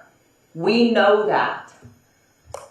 The test-fired projectiles from the ATF matched the projectiles recovered on scene not the projectiles, the casings. The test-fired casings matched the casings recovered on scene. All right, defendant Lanz purchased this firearm 1 month prior. Okay, he had this gun in his possession 1 month prior on October 13th of 2021. And we know it was Matthew Lanz himself who purchased this firearm because they took a copy of his ID. And we have the receipt. He spent almost $2,000 cash buying this gun that he would then execute 2 innocent people with. All of which was unknown to his parents and against their wishes. You heard Scott Lanz, he did not like guns. Not at all. And when they talked about, well, why did you take that gun from him in Athens? Why were you so concerned? He said to police he was going to shoot himself or someone else. That was this defendant's father's concern. His own father admitted that that was the concern, which is why he took the gun from his son on November 18th of 2021. The magazine that held the bullets that pierced Justin and Amber's body was found in the defendant's possession, in which the defendant admitted these were his. One of those, which again is sitting before Your Honor, was missing the precise number of bullets used to carry out these executions. A capacity of 17 bullets in each of these magazines. One of them only had 12, which is the exact number used to kill Justin and Amber. And again, Teresa Lanz admitted that when she first arrived in Athens, that magazine was in the gun. Now, she didn't specify how many bullets were in each magazine, but she specified that one magazine was in the gun and one was lying next to it. The defendant has the exact same type of ammunition that was used to kill Justin and Amber in his possession. And that same type of ammunition was found in the magazines. And you had additional ammunition found in the gun box. The gun box that he had shoved into some bag and then shoved into some storage box. But he also had in his possession. The defendant's DNA was found on the murder weapon. We know this, and that's not a surprise. I mean, Scott Lanz said, yes, my son had that gun. Teresa Lanz said, yes, my son had that gun. They took it from his possession. So it's really not shocking that his DNA is on it. He bought it. We know he possessed it. But he also used it to kill Justin and Amber. Look at his clothing. He had glass in his shoes that were collected from Sandy Springs. And again, why is this Sandy Springs thing important when it comes to the clothing? Well, number one, he had just numerous layers of clothing on. And you have those photographed, pants upon pants upon pants, shirt upon shirt upon shirt, multiple layers. He was never going to cut himself, even if he hit even if he threw himself through that window. He would have never cut himself. Not with the amount of clothing that we know he was wearing 32 hours later. But also important about Sandy Springs is he didn't break glass in that home. There is no broken glass, which makes this shard of glass so important. Had he broken some sort of window or door or lamp or whatever in the home, this would not have been as significant. But there's no glass in Sandy Springs. There's no explanation for why he would have glass shards in his shoes. Another reason that clothing is so important when it comes to Sandy Springs is this lack of GSR evidence. It would have made no difference. Testing his clothes, his hair, his hands, anything would have made no difference because we know he was shot.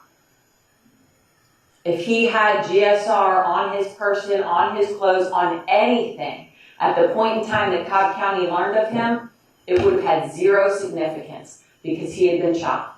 Which is why it was so important to explain that and explain the sequence of events, to explain this investigation and the findings here. The defendant's cell phone, again, he puts his cell phone into airplane mode as he drove back to Athens. Why? Why do that? Well, the only explanation is because he told his dad, hey, Dad, I'm coming home. I'm at a gas station. It's 7:57 p.m. And then not showing up. Instead, deciding to execute a mother and father on the couch and then going, I should probably take some steps to cover up. Not only should I take at least the casings I should find, but I should put my phone in airplane mode so they can't get any data off of it. The defendant's statements, he admitted he was on scene that night. That is so, so important. He put himself there.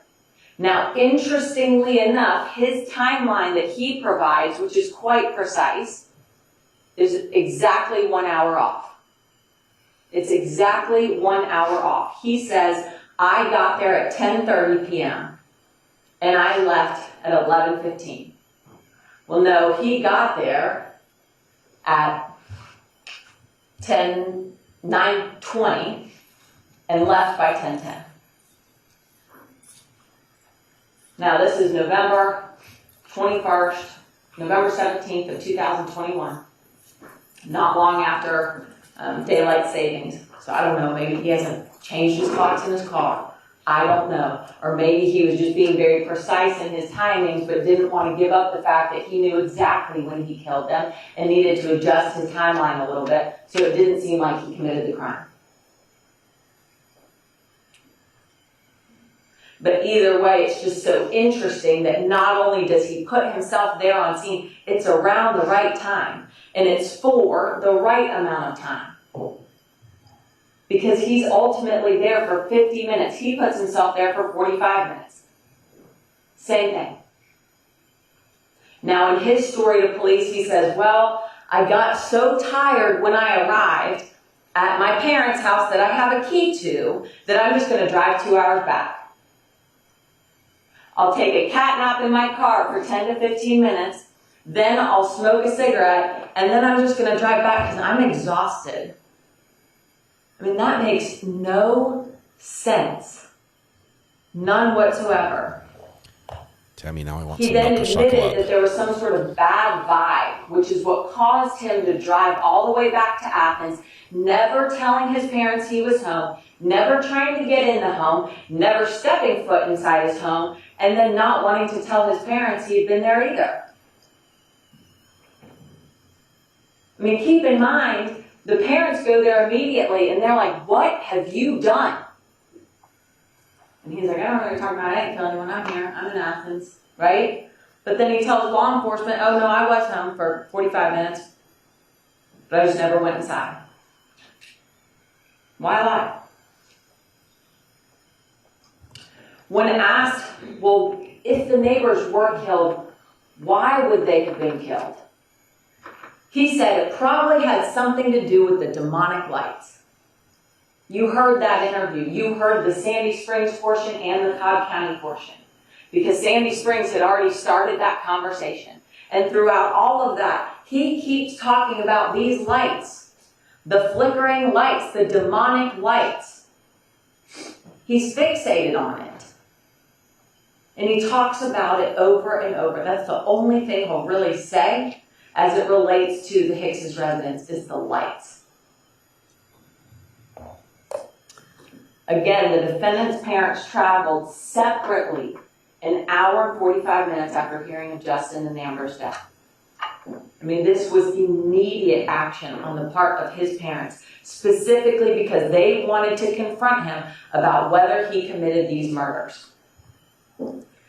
Scott Lanz said on scene when they went to the Lanz's residence at 600 Delphinium, and they're talking to Scott Lanz outside, right? He tells law enforcement, "Teresa called me about what happened here. The first freaking thing for some reason that came to my mind," and then he trails off, and you can't understand the rest of that statement. But you can fill in the blank. "Teresa called me about what had happened, and the first freaking thing that came to my mind." That's what this defendant's own father said. And in that same body camera footage, his father says, "We tried to have a chat with him, point blank level with us to say, was he involved or was he not? He was very, very, very sketchy. He wouldn't answer. He said, 'Dad, I didn't murder anybody, but I was not convinced.' There was suspicion. His own father did not believe him." During his interview, during Scott Lanz's formal interview with law enforcement, he says if the bullet matches, he's done. Well, the cartridge cases did match. They matched the firearm that Scott Lanz took from him on November 18th of 2021. His parents want to believe that he's sick or mentally ill. You heard his mother say that repeatedly during their interview. Wanting to believe he's insane. And that's reasonable. That is completely reasonable because it is unfathomable to a parent to accept that their child could be so evil. That is unfathomable. But at the end of the day, they still knew what he was capable of and what he did. And Your Honor saw his Google search history. One day before these murders, he is Googling facts about blood and the 10 Commandments. He knows the 10 Commandments. When Detective Jackson asked him about the 9th Commandment, he knows. He had been Googling it not 24 hours before. And on October 29th of 2021, he's Googling, do heads really explode as portrayed in Pulp Fiction? Does 308 explode a human head? And then on October 12th of 2021, he is Googling death statistics, total number of fatalities in the United States 2018, mortality in the United States 2019, Fast facts from CDC, death and mortality. This was just one day before he bought this gun. One day. And actually, it was after he had filled out the 4473. But one day before he became in possession of this firearm that he used to execute a mother and father. So how do we know that this defendant committed all of these crimes beyond a reasonable doubt? It's his vehicle, it's his gun, it's his magazine, it's his ammunition, it's his DNA, it's the demonic lights he keeps talking about. His parents assumed he did it right off the bat. The Freudian slip about the North Face. When they're like, you're probably wearing that same jacket you had on in Sandy Springs because there's some light colored top in the surveillance footage. He goes, oh, no, that's my other North Face. A Freudian slip. He admits being on scene. And then, during the transport, he says, I still feel terrible about knowing there was a baby in that woman's body. He's like, is that true? Did she really have a baby in her body? Jacob and this unborn child that law enforcement thought existed at the time was the only thing this defendant cared about. The evidence here is overwhelming. Your Honor, the only demonic thing that night was Matthew Scott Lanz. This defendant acted as only a demon would, breaking into a stranger's home to execute them and leave for no reason.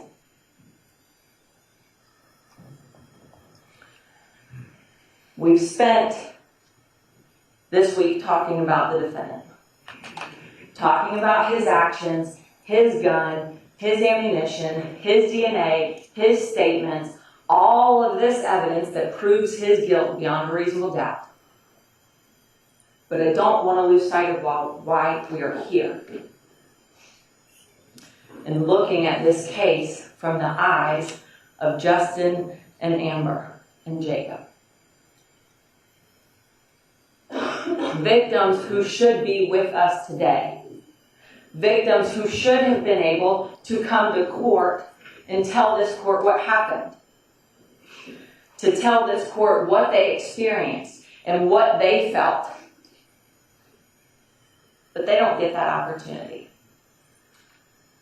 They don't get that opportunity because this defendant callously and maliciously and cowardly took their lives,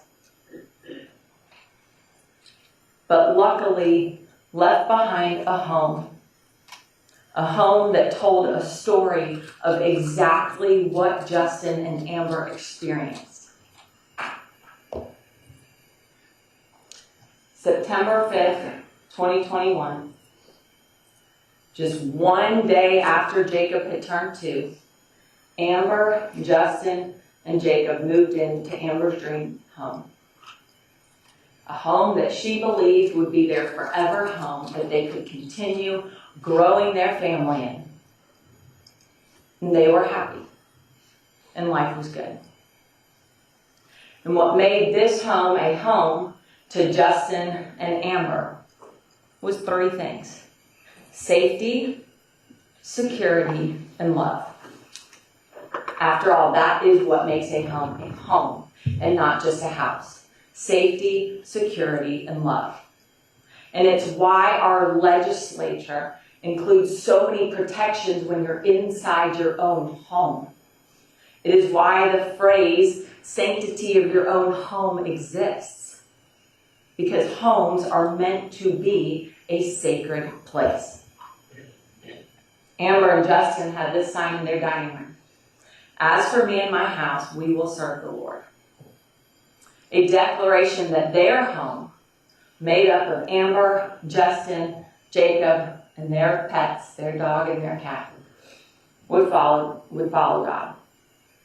Their home was their domestic place of worship, where they would raise their child and nurture him in faith and love and devotion.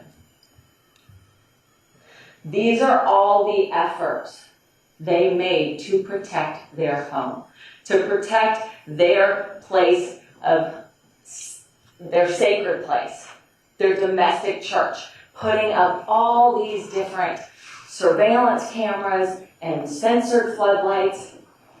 And it's a shame that they had only been there for 73 days, so they didn't have a chance to start their subscriptions to save all this video footage. But the sad part of all of that is it wouldn't have changed anything.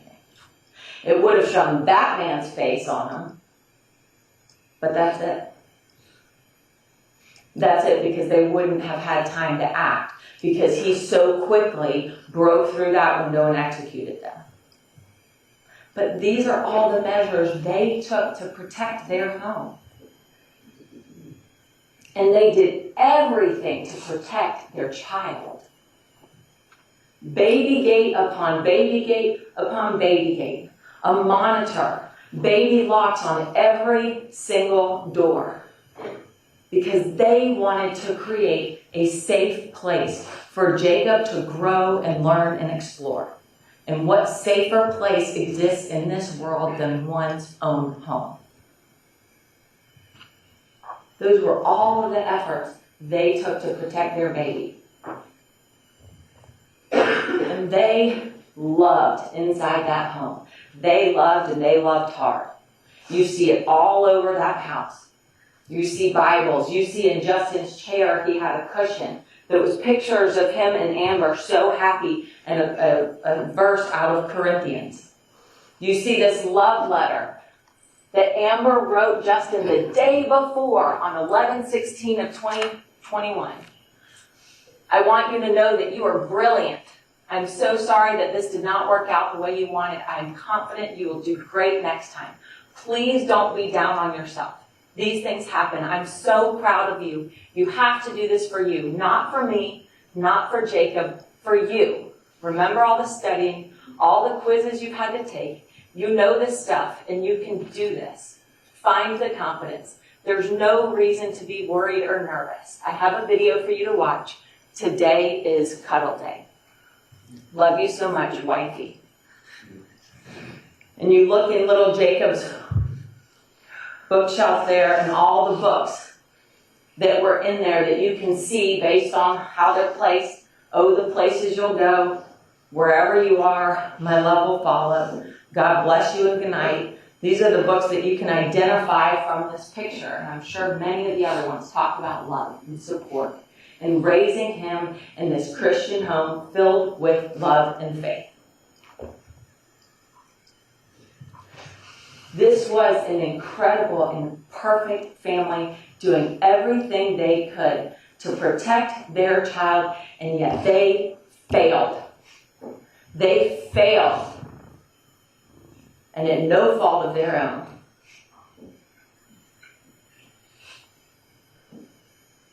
As they laid here on this couch for Cuddle Day, in their dream home, all of their doors locked and secured, the baby monitor on, it wasn't enough.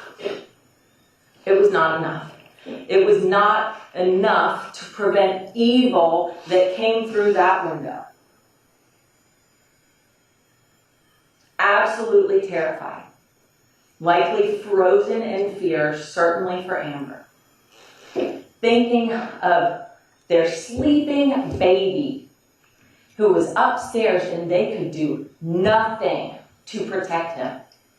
Everything they did inside that home was to protect Jacob, and there was nothing they could do.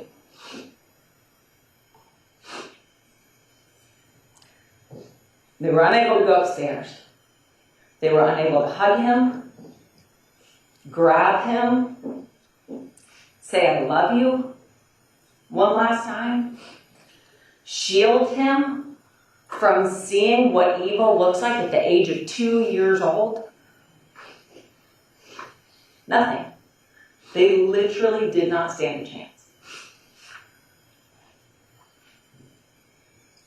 And we know, based on Amber's positioning, she died absolutely terrified, which is the worst feeling in the world, particularly when it's in your own home, as she curled up and shut her eyes and looked the other way. And we know that Justin was probably afraid too, and he was thinking of his baby too, but he was the man of the household who was going to get up and see what was going on, but he didn't even have an opportunity to get past the rug because of that man.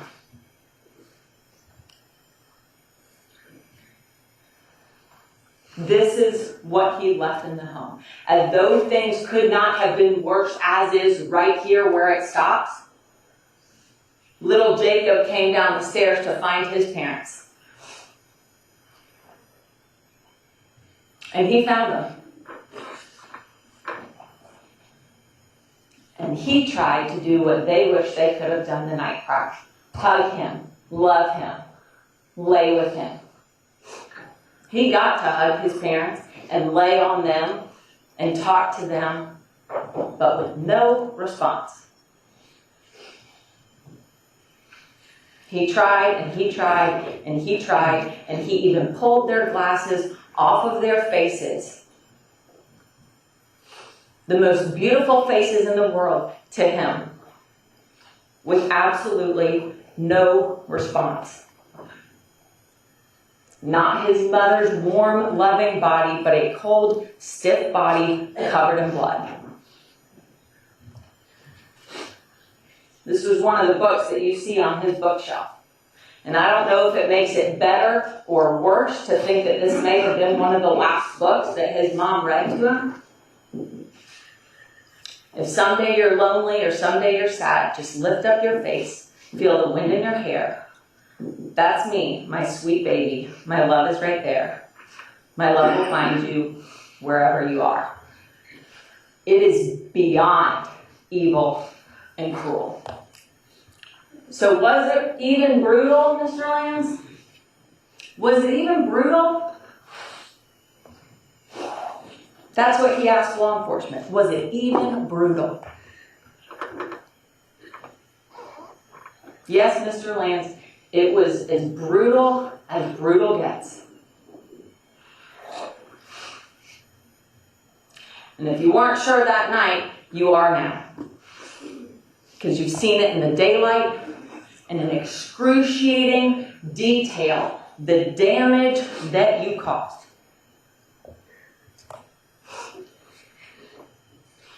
And this little boy, now 6 years old, left without a mom and dad. His last memories, if he even has them, is when he was 2 years old. So he's left with pictures. Pictures, many of which are in the home in which his mommy and his daddy was brutally murdered because of this defendant's choices. Choices that he sat and pondered over for 40 minutes.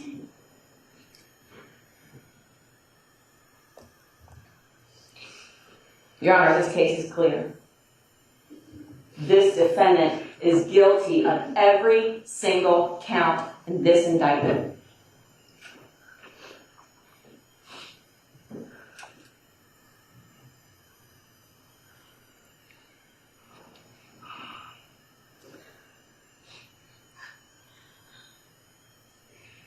This defendant really doesn't feel bad for what he did. He doesn't. And he knows what he did. He knows exactly what he did. Which is why he feels like none of this is really necessary. But we are asking Your Honor to reach a just verdict and a just decision, which is exactly what the defense is asking for as well. But the only just and true decision in this case is that this defendant committed all of these crimes beyond a reasonable doubt. And we ask that you make those findings. Very lengthy closing. Heavily laced with emotion. Before I step off for deliberations, I do want to have the state and defense review the evidence that is available to go back with the court for review. If you all would approach for just one moment. So as they go sidebar, the defendant has been, for all intents and purposes, motionless throughout this trial.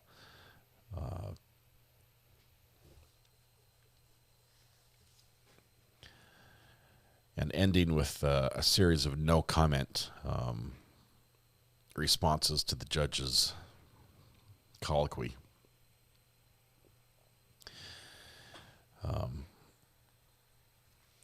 That's it's telling. What's interesting to me, and if you want to, let's take a look at this. I think it's on 7. This moment right here. Zoomed in on the PowerPoint the prosecution put up on the screen. Well, they're talking about the parents. And it's a little bit blurry because it's across the room. It says, within 1 hour and 40 minutes, Scott and Teresa start calling their son. And then at the bottom it says, because they know he did it before any details or facts have been disclosed. And that was a bombshell of a statement. Fun fact, the lawyers can't be sued for anything they say in their closing arguments, so it's not like the parents can say, oh, that's defamation or something. You can't do that. She's protected from that. But she said the quiet part out loud there, that yes, they were, cooperative. Yes, they came down, they talked, they answered questions, they told us where the gun was, they answered, they cooperated. But she says the quiet part out loud and says they knew more. They knew. And their actions spoke for them.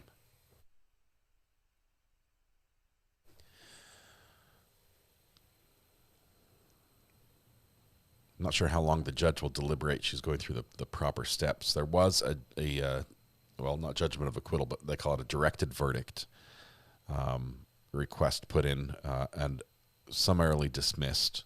It was just for a token show. I do think defense actually, two things they said resonated with me, and it may, as terrible as it seems, it may be difficult for the court to rule about the harm to the child, depending on the wording of the law in Georgia, because the harm was like an emotional effect at a later point. I don't think the state was able to prove that there was direct physical pain, and I'm not sure if the law allows for that emotional aspect, the loss of the parents. All right, I am going to step off for deliberations. The state and the defense will review the evidence that is allowed for the court to take back for review during deliberations. And Madam Clerk will give it to you for handing to Madam Bailiff to bring back once that's done. All right? So at this time, we will stand in recess for deliberations. So as soon as she stands up, we're going to start the timer.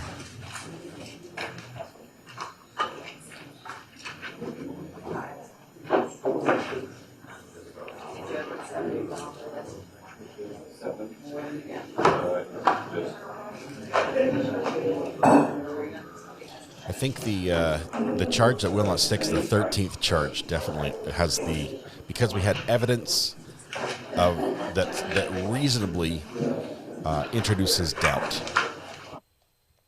Okay, we're gonna start the timer now. I know she's gathering stuff, but I think her brain's working already. So we're gonna put that up there. I'll get it on screen for you as well. We have a poll up right now as to guilt and innocence. As always, generally the people who click earliest misclick. They want to be the first person to vote.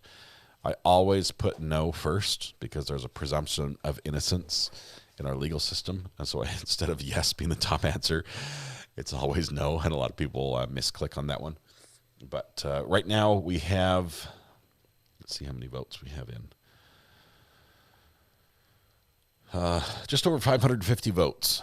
So you can get your vote in. It's not, I mean, it's a landslide right now, but it's not as narrow as one might think. Kimar, thanks for gifting a membership. Appreciate that. Thanks for being our internet owner today as well. think there's a couple others I need to recognize. 130 MKY is gifted 5 memberships. Thank you very much. Gidge 215, thank you for all your prayers and good thoughts. Hub scan shows no spreading of the cancer. It's great news. That is wonderful. Thank you very much. Ladybug's mom gifted a membership. We also had earlier membership gift from Ladybug's mom as well. Cat Grow member for 11 months. Happy Friday Eve. That is podcast day. Kells Bells gifted 5 memberships this morning. Scotch's mom, member for 16 months. Thanks for giving me the best place to be every morning for trial coverage. Nikki Zeebs as well, coming in first thing this morning. OG, 31 months. Thank you for your support. All right, give me a second to get the timer on the screen. It takes a little bit of finagling. And it's going to be right here.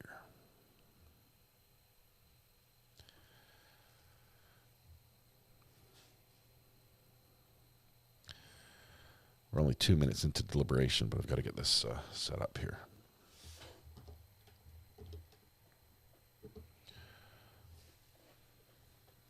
We'll keep the poll up just for a moment, and then we'll have a deliberation timer as well. 3 on 3 is going to be 3, I think. Look who just hit OG status officially. Thank you for all you do. Says 20 months, but I've been here at least 2 years now. Love this channel. Janice, OG. Yes, you've been here longer. Thank you for your support as well. Welcome to the gallery. Let's see, Gred Penn, we had a question you can address for us now that we're in Verdict Watch from Julie D. I've been in and out of this trial. Why did he do this, and why would his parents know?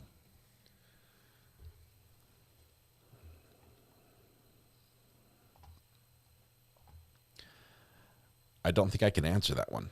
The why would he do this?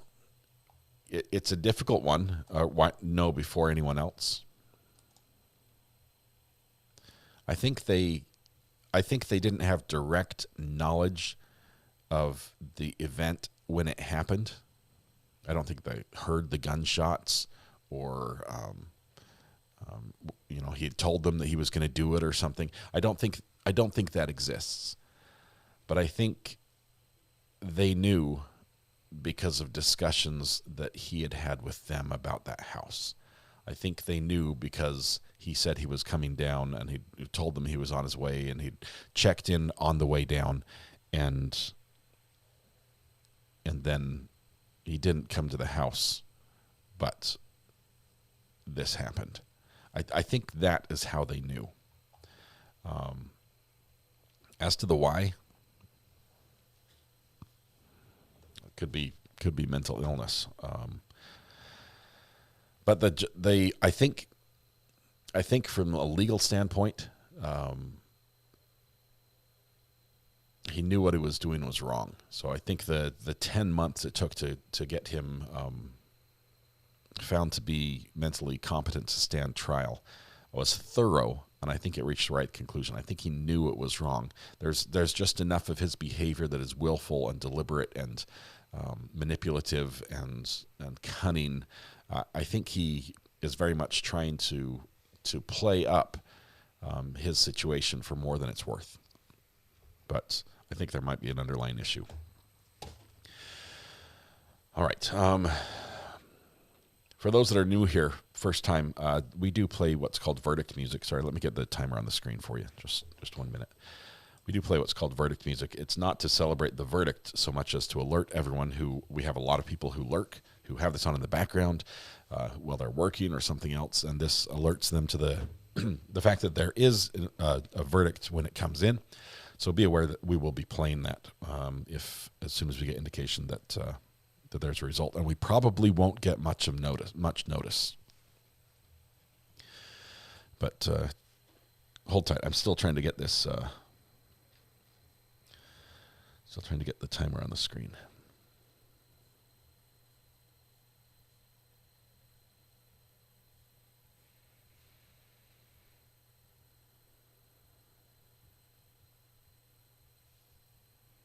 Let's see, what is that one? Okay. Box 2 is 2. Box 1 is 3. Now we need to large and biggin. Box 2. Nope, box 1.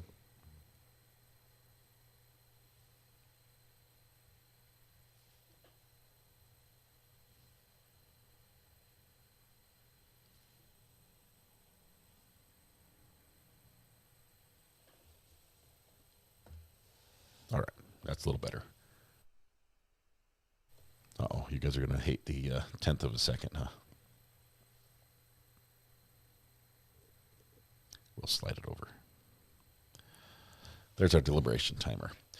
All right, Janice, thank you very much for your support. 20 months officially, much more than that as well. Oh, I was going to show you something. This is, give me a second to get this put together. More pictures, that's what they were. Desktop.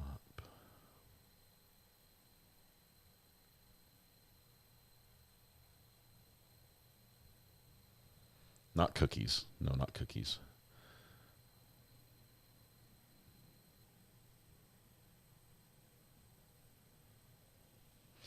So I got 2 notices from YouTube today because they just don't get it.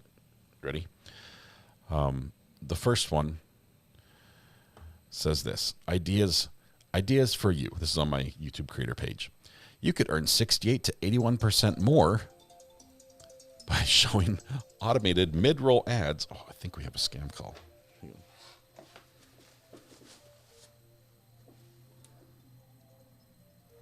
Don't think I'm going to get it in time. Yeah. Hello? Yes, hi, good afternoon. This is Alex. Am I speaking with Mr. Dwayne? Yeah. Hello? Hello? Yeah. Hello, can you hear me? Yeah, Dwayne here. Yes, hi, sir. This is Alex, and I'm calling in behalf of Great Vacation. How you doing? Pretty good. Good, I'm glad to hear that. So, by the way, sir, I'm calling you in regards to a travel credits that you have on file with us. And basically, my job here is to close out all the expired accounts by looking at your accounts. It looks like the travel credits that you have on file pretty much pays for everything, so I wanted to touch base with you because I didn't feel comfortable closing this without at least giving you a one last opportunity to use these funds. Because this newly upgraded package is good for a lifetime, so meaning you can use this package anytime you want. And the great news here is you can also bring the third and fourth person for traveler for absolutely free with no additional cost. So, sir, do you see yourself traveling in the future? I'm actually waiting for an Uber to take me to the airport right now. That's All right, sorry. sorry about that, sir. I'm a big traveler. No problem, sir. I'm a big traveler. All right, I love it. Can I use it? By the way, have a great day. Can I use it for my current trip? Like, could I use it to get a refund on what I've spent on the one I'm about to take? All right, sir. No, you don't have to worry about that. Exactly. Well, I don't want to lose them. I don't want to lose them. How do I? What do I do? I'm a big traveler. All right, so by the way, sir, I have my promotional directed to further assist you for that. So just hold for a second, okay? Okay. All right, sir, just hold for a second.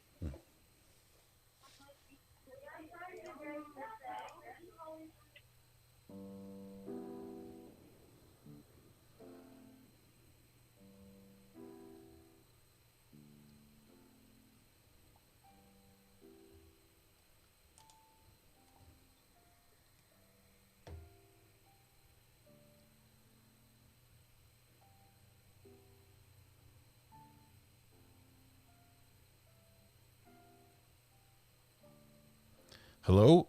Are you there? Hello?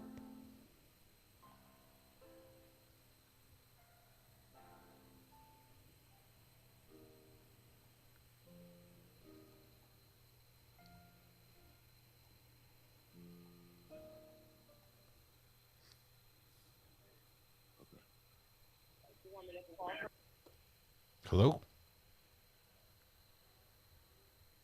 Hello? Hello, Dwayne. Hi. Good morning, sir. My name is Jared. I'm one of the promotional managers here. How are you? Pretty good. Good. Before I cover anything additional with you in regards to the trips, did you have any questions in regards to why reaching out to you, why we're calling? It's something about I had some travel credits that were close to expiring dates.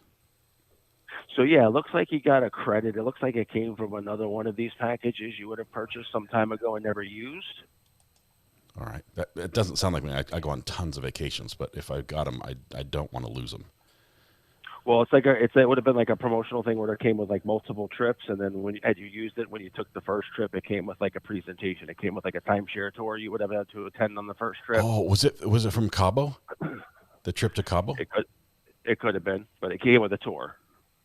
Oh man, so it's something you had with a presentation. Okay. I don't know where it came from. Honestly, I cannot remember. Have you traveled in the past and done some of these presentations before? I do a ton of traveling. Okay. So yeah, so it's all based off of whether you bought one of these when the presentation didn't use or you toured. So essentially what we do as a fulfillment company, we fulfill for most of the major resorts you're familiar with, like Hilton, Marriott, Wyndham, Westgate, Diamond, Blue Green. The credit is essentially a credit they're giving you to apply towards future travel. It's kind of like their way to hopefully entice you to travel again and do another presentation. You don't so have to tempt me. I'll do it on my own. I don't need any enticement. Yeah, so it's just a good way to travel and save yourself money if you don't mind doing another tour. Right. Does that make sense? Mm-hmm. Yeah, so that's basically what they're offering you. So it gives you multiple trips. You got unlimited time to use it. There's no expiration date on it. Some of your trips come with airfare. The only obligation you have, obviously, is on the first trip you take wherever you go. You got to do the one tour on the first trip. The other 4 trips you have no presentation. You then can take them in any order that you choose. Alex was telling me before he transferred me that I talked to you. You could possibly work in the Uber coverage as well to and from the airport. How do I do that? Oh, he hung up. He hung up. Oh, man. Sorry, Alex. I threw him under the bus. Alex did not say that at all. But all right. I'm sorry. Where were we? We were here before we got so rudely interrupted by a spam travel agent call. Anyway, I was showing you this. YouTube tells me this morning they have two ideas for me. I could earn 68% to 81% more by showing automated mid-roll ads on all your live streams, and it could increase your channel's earnings. I'm like, well, that's an idea. No, thank you. I'll pass. And then they're like, what's the other idea? Because this is one of 2. Ready? Here's the other one. Boom. Don't miss out on ad revenue. Sharing mid-roll ads in all your videos could improve your channel's earnings. It makes me think there's only one thing on their mind, and that's making more money from from videos. YouTube's idea of an ad mid-roll, automated mid-roll, is every 5 minutes. Can you imagine watching court and having one witness's testimony interrupted by, I don't know, 10 commercial breaks? I've talked to them over and over. It's like, can you just get me off the list and stop asking? I wouldn't watch court that way, and I wouldn't expect anyone else to. But that was funny. Cauliflower, do you make more from YouTube Premium members? I do. I heard another creator say that. Yes, YouTube Premium. It's funny because even if I don't show ads, YouTube will share revenue with me from YouTube Premium members. So you get, if you're a YouTube Premium member, you can watch without ads, and it does help the channel as well that way. So that's a wonderful way to support the channel if you're able to do that. Oh man, it would turn a 4-hour stream into a 6. No, worse. You just miss chunks. You miss chunks. It's just like gone. And then you're delayed. You're behind everything. So anyway, I thought I'd share YouTube being extremely responsive and understanding my channel and my interest in what I want to do. Like, have you thought about making more money? It's not all about that. Let's see. Ads in live make me insane. I know it. I just drive to the courthouse. That's a clever name. It would be easier and less aggravation. I'd rather take the traffic. Winter Libby, thank you very much. I'm getting all your premium credit. I do like YouTube Premium personally. It's one of the first things I did is buy YouTube Premium because it is such a better experience for watching. And honestly, the idea that a robot, okay, because that's what it would be, listens for a pause in a conversation and assumes that must be the end, thus play whatever ad the algorithm thinks might fit best here. First of all, the ads would be a miss for sure. Showing ads mid-roll, you're going to get some crazy stuff. And then the breaks would be every time that they pause for deliberate. We would have had like 6 commercial breaks during closing. I guess that might have been better for some of you, but anyway, good fun. If you do buy YouTube Premium, I suggest not purchasing it on an iPhone or an iPad because they add a surcharge, an Apple fee surcharge to that, and it increases the price every month. It doesn't keep going up, but you pay more every month if you purchase that way. If you buy through using a computer login, so you're using like a web browser to purchase it and then log into your account on the iPhone and the iPad, it's $2 or $3 cheaper a month, which helps. So there's that. All right, what ads would fit this channel? Wrong answers only. Oh man, this would be great. Granger.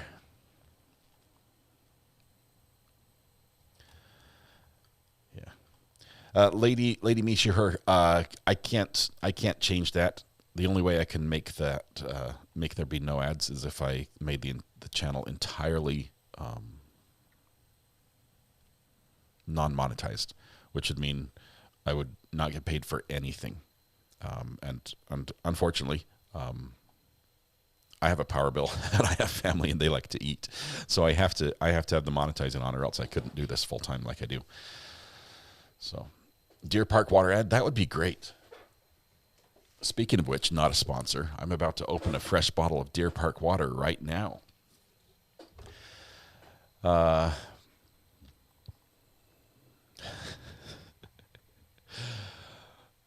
see. Kayla Newell. Feminine hygiene. I'm sure that would be just hit it right on the nose right there. It depends. Yes, depends. Panda Express. I could go with that. Expedia. I was thinking the channels that do similar things to what we do, that do ads or that do run sponsored ads or do partnerships. You get a few law firms. You get some legal related industry, like Legal Shield type stuff. You get the people who say hide yourself from the web, right? Protect yourself by going through a virtual, a tunnel. Hide all your browsing, things like that.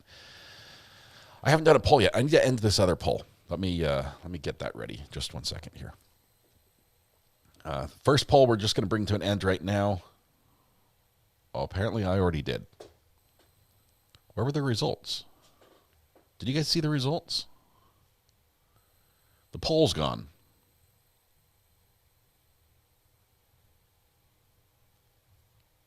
Well, if you saw the results, let me know. 88% said yes on guilty, and the remaining 12% were negative. Interesting, we could probably dig deeper into that to see if the remaining 12% feel that he's not competent, and that's why he's not found guilty, or if they believe that it wasn't proven that he actually did it, and that's why he's not found guilty. So that would be interesting there. Red Pen, you win the internet with the commentary. Personal injury lawyers, that would be fun. Home security, yeah. Bitcoin ad, I can see that one. Life insurance.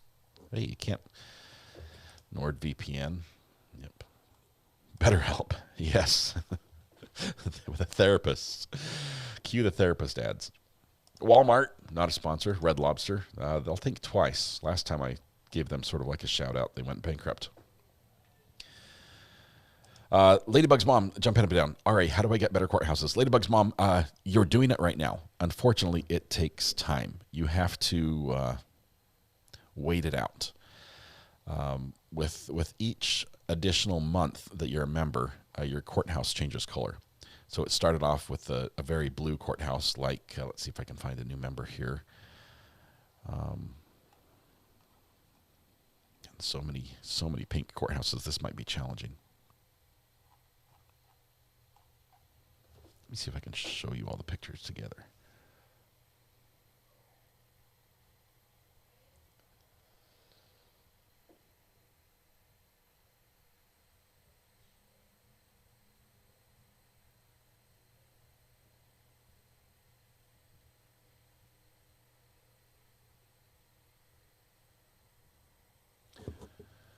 Somewhere I've got a picture with all the colors.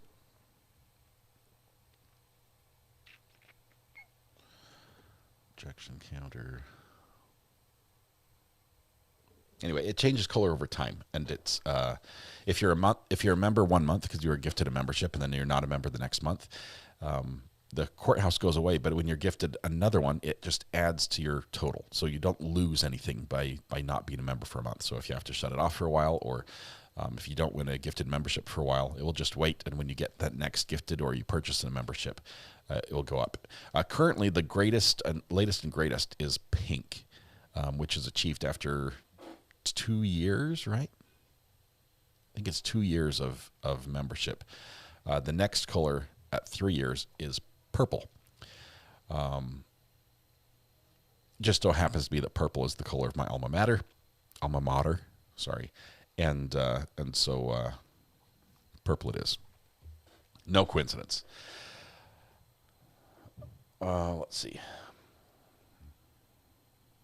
Range of colors is on your t-shirt. It is. The t-shirt's on all the courthouse. There's also like a sticker. I think we did a, let's see. I think it's in Canva. 1 second here.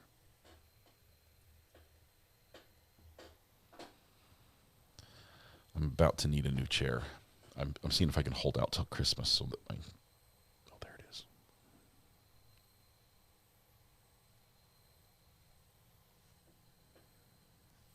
Let's see if I can bring this up here.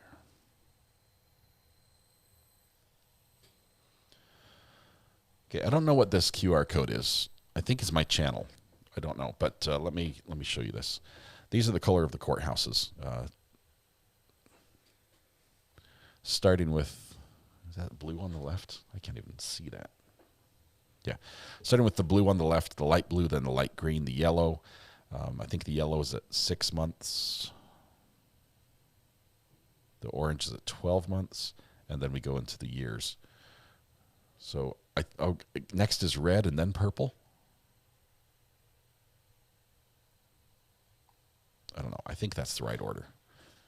I cannot be sure. Sorry about that. Don't quote me on that.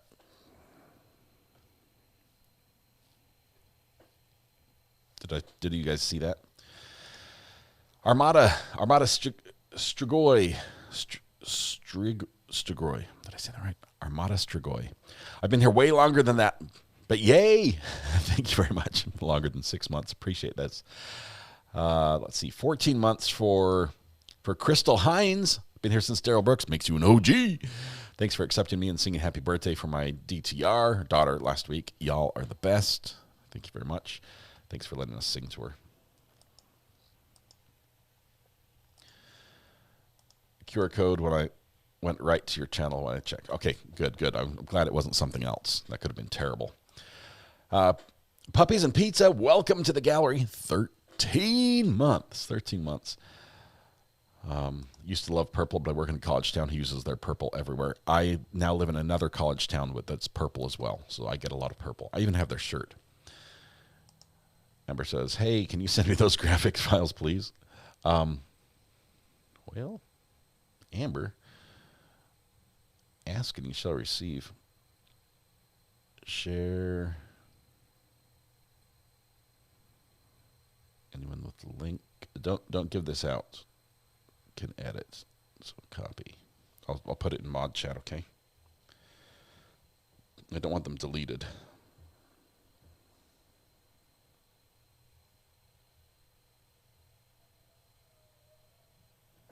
There's anyone with the link can edit. So be careful with that. All right, Yarn and Knots, member for 10 months, something witty and kind. Just put something witty and kind there. A couple more months until my new courthouse. Yarn and Knots, congratulations in advance. It looks great. It's going to be wonderful. Delina Foster, member for 18 months, patiently waiting for you to yell OG at me, but I've been here since Maya. I think that makes you an OG. Delina Foster, thank you so much. OG stands for Original Goat, meaning greatest of all time. So you can order pizza with extra pineapple. That sounds delicious. I don't like pineapple anytime unless it's on a pizza, which is, I don't know, a lot of people, it's a point of contention. I know that. But Judge has taken 26 minutes. I'm going to sort of keep an eye on Twitter. There's a possibility. Ooh, what is that? There's a possibility that hang on one second. There's a possibility that there may be an announcement on Twitter about the verdict before the judge comes in. And the reason I say that is because there's a likelihood that the families will have to be alerted and be brought back into the courtroom. I don't think the judge would just expect everyone to sit and wait. But I anticipate approximately 45 minutes to an hour. Gracefully Broken Mom, thank you for all what you do. Not always a chatter, but always listening. Gracefully Broken Mom, thank you very much. 8 months on the membership as well. Appreciate your support. We do love our lurkers here. As opposed to Twitch, sorry to just throw that in there. Twitch is people that stream on Twitch are very mad now that Twitch has stopped counting lurkers. What it does is it reduces the revenue a little bit for their content creators because they stopped counting people who don't engage in the stream, who don't like it or comment or something like that. They think it's I don't know. They thought it was the better thing to do to make the numbers more accurate and true. But basically everyone's numbers went down, as did their pay, and Twitch gets to keep more revenue, even though all the lurkers get ads as well. Kathleen Mama Bear, 17 months ago, go round, but I remember the good old days when chat didn't fly. Proud of you, though. We celebrated 1,000 subs. Kathy Mama Bear, 17 months on the jury. Much more than that. OG! Kathy, thank you for your support, especially as a jury member. That is awesome. Lee, I love that chase, but I get demonetized for that one. I just, especially older police pursuits, get claimed by everybody who ever showed it. And that it's just a lot of work to show. It's why I haven't shown many police pursuits at all on the channel. It just gets so much work on the back end. But Tony, thank you very much for the kind words. Appreciate your help, my friend. I do see your messages. I know I don't respond to everybody. I can't anymore. I wish I could. But can Gray Chatters be an OG? Yes, of course. OG. The official OG status is if you've been with the channel for 20 months or more, is what we say, is the cutoff. Can we rewatch Brooks?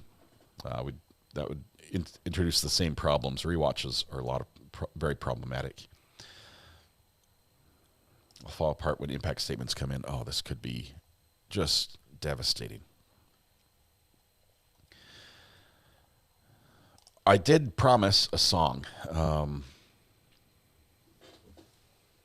see where we're going to bring this in from. Let's try this one. I did promise a song today. I promised it yesterday. For those of you who have been with the channel for a while, we do occasionally, we occasionally create a song to commemorate or reminisce or have some humor in a funny situation that happens in court. My chair is literally, you can hear it squeaking. It's about, the seating part is about to break off the stem that holds me up. And it's probably going to happen live on the air. So if I just go down, that's what happens. I can't recline anymore because it will snap. I'll pop over sideways.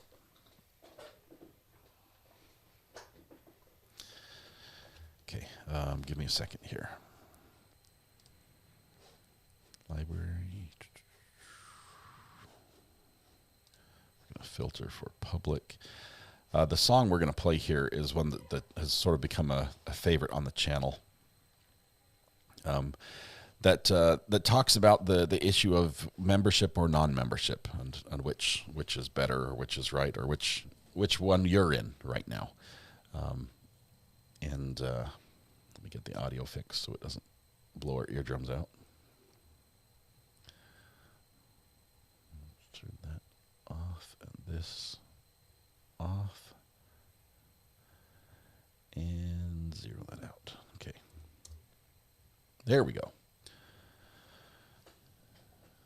Now we can play the song. The song's called Gray is the New Green. And enjoy. Whoa. That's not it. I'm sorry. That was super loud. Gray is the New Green is much calmer. I don't know why Big Deal started playing. It's another good song, but...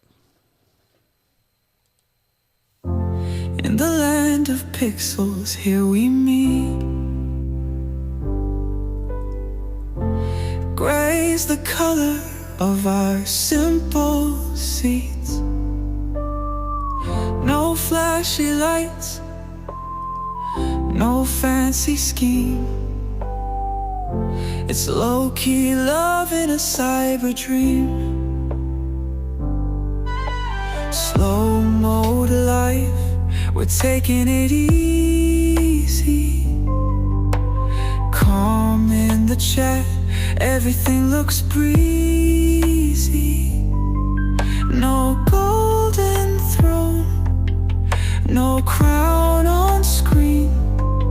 Yet still I feel like royalty unseen. Gray is the new green, don't you know? In the digital glow, we take it slow.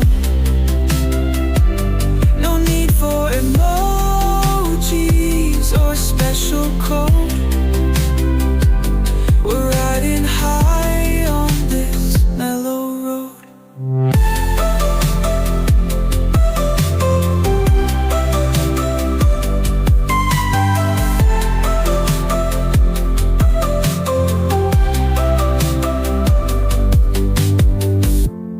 Gifted green lights up the scene. A ticket to a world unseen. But here in gray, we find our creed. No extra flair, just what we need. No temp seats, no quick retreats, just hanging out in these cyber streets. Gray dust clouds, our silent beam, a hidden treasure in the live stream. Gray is the new green, don't you know? In the digital glow, we take it slow. No need for emojis or special code. We're riding high on this mellow road.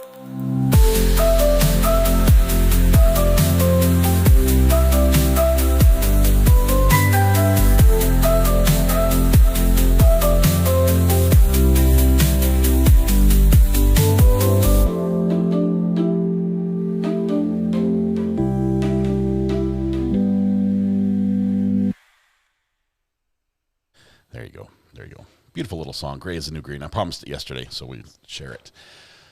We do appreciate everyone who is here supporting the channel, whether they are gray or green or blue. Very grateful for all of our mods. All right, Twubble, that's your song. That's your song. All right. The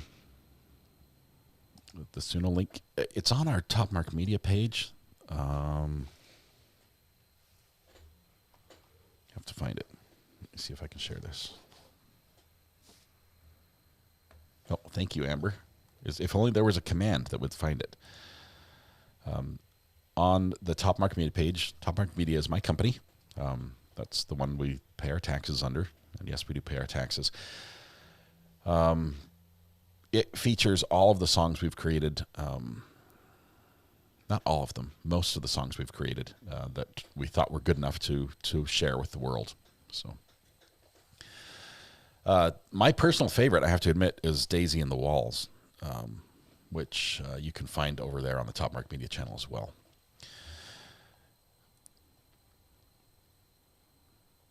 Let's see. We have some more membership messages coming in that I need to share with y'all. Jamie Bobamy, in the eyes of those that are colorblind, we're all shades of gray and equal. Wow, true colorblind is, that must be something. I watched a guy playing a game the other day, and in the game, if your character loses a certain amount of health, all the color drains out of the game. And it's, so I guess it gave that same impression. But it was interesting. Kay Hodgson, celebrate, and it's my 55th wedding anniversary today. 34 months. OG Kay, thank you so much. Congratulations. That is absolutely awesome. Congratulations to you and your patience with your hubby. That's really good. 55. Let's see. Darlene Ann, new chair fund. I'm going to have to pass this to Mrs. R.A. because I think the kids want to get it for me for Christmas. So I've got to balance for a month. I've got to balance. I can't go get a new chair, and then I think that's their idea for what they want from me. Jamie Bobamy, 30 months. Did I say this? OG. Thank you very much for your support. The Pink Courthouse looks great. Darlene, thank you for your massive super chat. That is wonderful. I will let Mrs. R.A. know that they can get the good one. Let's see. Ronnie Cambry, did I say that right? TikTok, Pink Courthouse, 21 months. You're almost there. Congratulations. Another OG. Thank you. Wow, since Cavalcante. Do you guys remember Cavalcante? It was crazy. And I don't know if the mods, I'm sure the mods remember because it was crazier for them. There was a point during the Cavalcante manhunt that we had over 15,000, it was either 15 or 18,000 people in chat, which I can't even fathom. Like right now, after 2,000, it gets hard to read, right? It goes too fast with 2,000 people in here. Imagine 15,000. It's just a blur. It's just words on the screen flying up, and trying to follow a conversation is impossible. Miss Texas Chick, been here since Cavalcante, best community ever. I think that makes you an OG as well. Thank you. Marianne, member for 14 months. On my way to Pink. You're doing great. You are almost there. It's in no time. You'll be there. Castus Ass, member for 13 months. Been here since Maya. I'm so happy to have found this community. Thank you very much. All of you are rapidly becoming OGs, if not already. Hopefully I didn't miss anyone there in that swarm of messages. Katrina Bunny, member for 3 months. Only been here since Boswell. Found this channel by accident, but I am so glad I did. I think a lot of people found this channel by accident, and I think it's great. I love it. Hope Hate Fear, member for 8 months. Cavalcante for me. That was so much fun. We're honestly, I am looking for the right situation. If one pops up, we're going to do another one of those. Obviously, I hope it doesn't. Right? We hope there's not another prison escape. But sometimes there's a situation where we can provide information and do it sort of in a better, faster, clearer way than the locals are getting from their own, PIO, public information officers. So if we can do that, we'll do it again. So let me know if you see something happening. Sarah T-Rex, member for 20 months. OG, been here since Letitia and all of her personalities. Yes, that was way back from Cash Baby and everything else. That was a very interesting time. Let me go back to chat. I'm sorry, I'm missing messages here.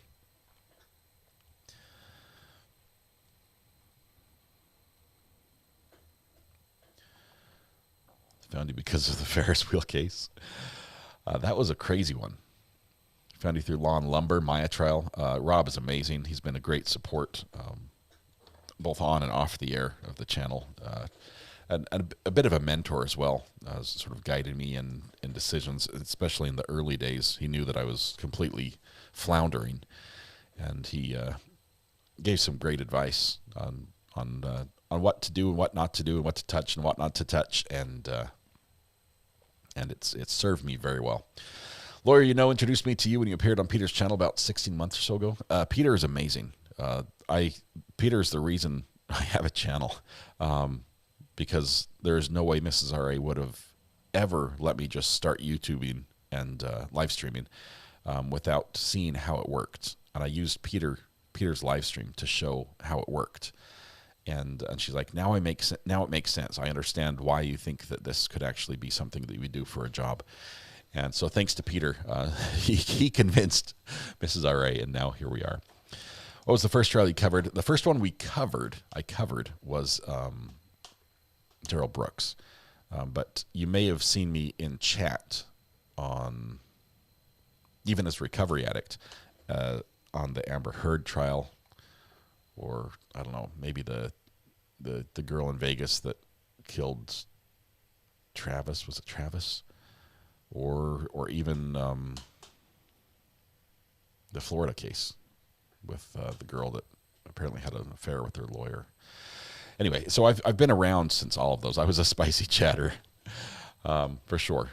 So you might recognize me from some of those, but it would be from a snarky comment somewhere. If Rob mentored RA, that explains the days he's late. Time is a construct, you guys. Time is no, yes.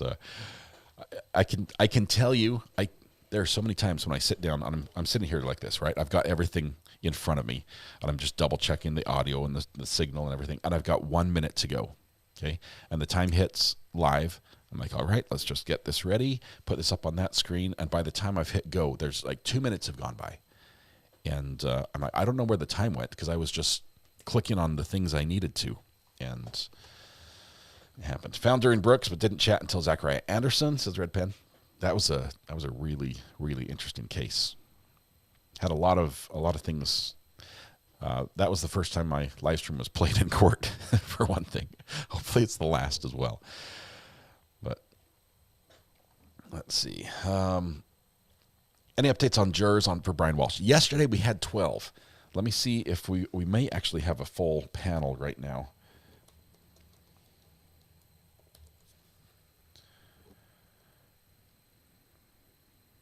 Let's see. The other day he did plead guilty to the 2 charges, 2 and 3, but not to murder. Let's see if there's anything on Brian Walsh. The latest is there were 9 jurors selected on Tuesday, 3 jurors selected on Wednesday. They need 16 total, so probably at least another full day of selecting jurors. Oh, wait, the jury's been picked. Boom. Holy smokes, how did that happen so fast? That can't be right. 12 jurors have been seated. We still need the alternates, right?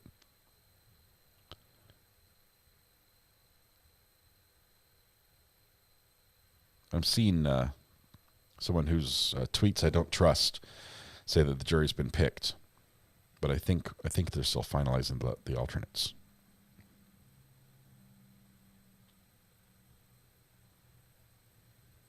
One's the start date, though, December 1st, and we're planning on covering that one if he doesn't plea out before then, which is a possibility. BC Wilson family, YouTube premium member, been here since Brooks, hands down, best audio and video in LawTube. Thank you, RA. BC Wilson family, OG. Thank you so much. Love it, love it, love it. I think they're looking at 16. They need 16. I guess a change of venue was not needed. It was applied for. There was a motion admitted for a change of venue in Brian Walsh, but it was denied. And then there was a secondary motion that if we can't get a change of venue, could we at least have jurors brought in from outside the area? That was also denied. So they lost on both counts there, and the case is going forward with December 1st as opening statements. Amy Kimball, and we've had the final pretrial hearing. So where basically all systems go right now, unless he takes a plea, which that's a big asterisk because it could happen. He's already pled guilty to basically moving her body illegally and misleading a police investigation.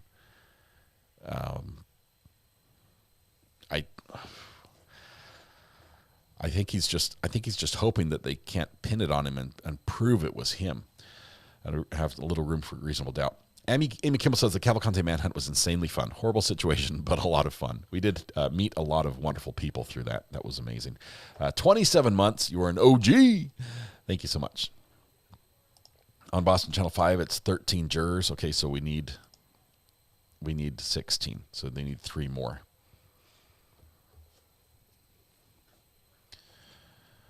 Let's see.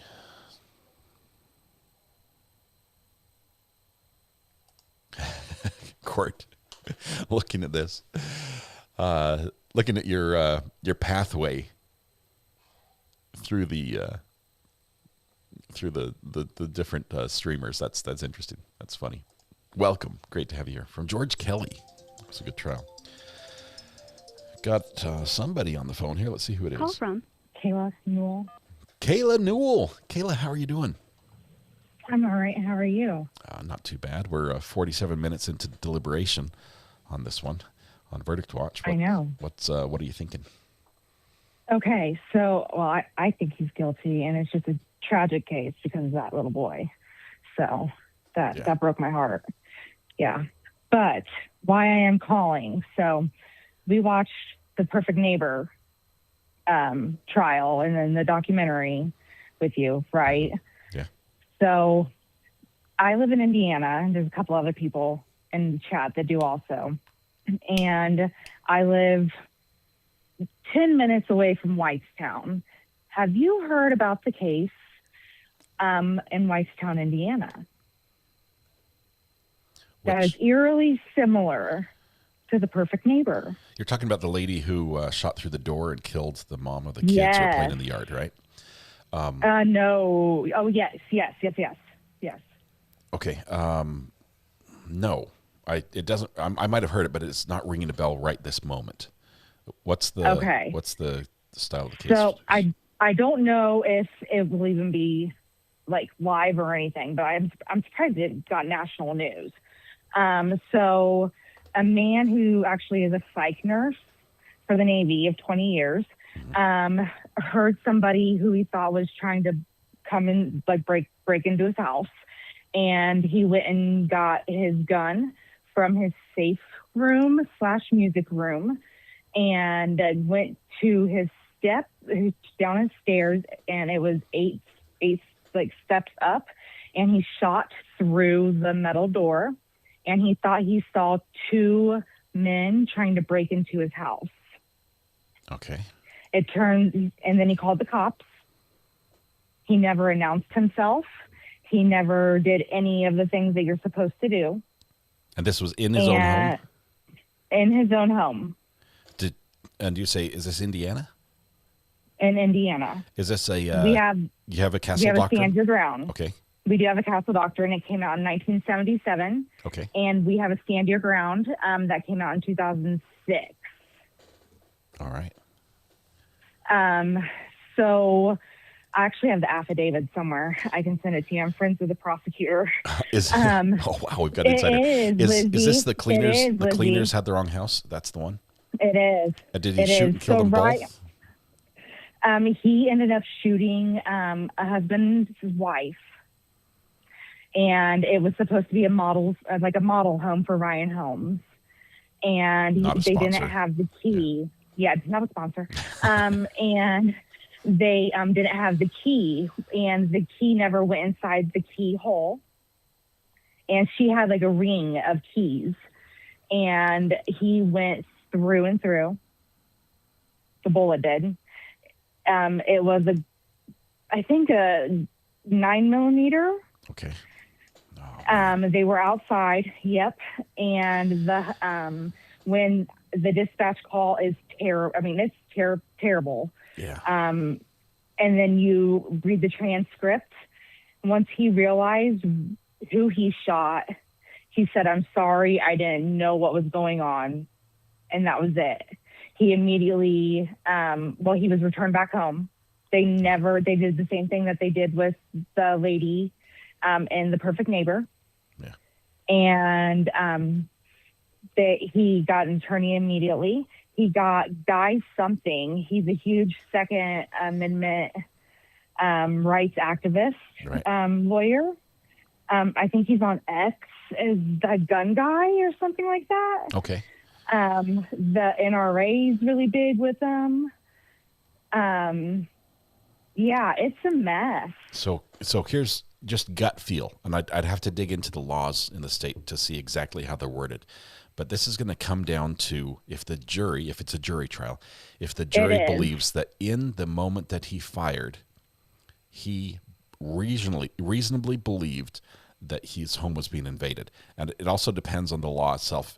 Some states, there's some states where you can shoot through the door. If they have a weapon, or you reasonably believe they have a weapon and are attempting entry, you can shoot through the door and it's legal.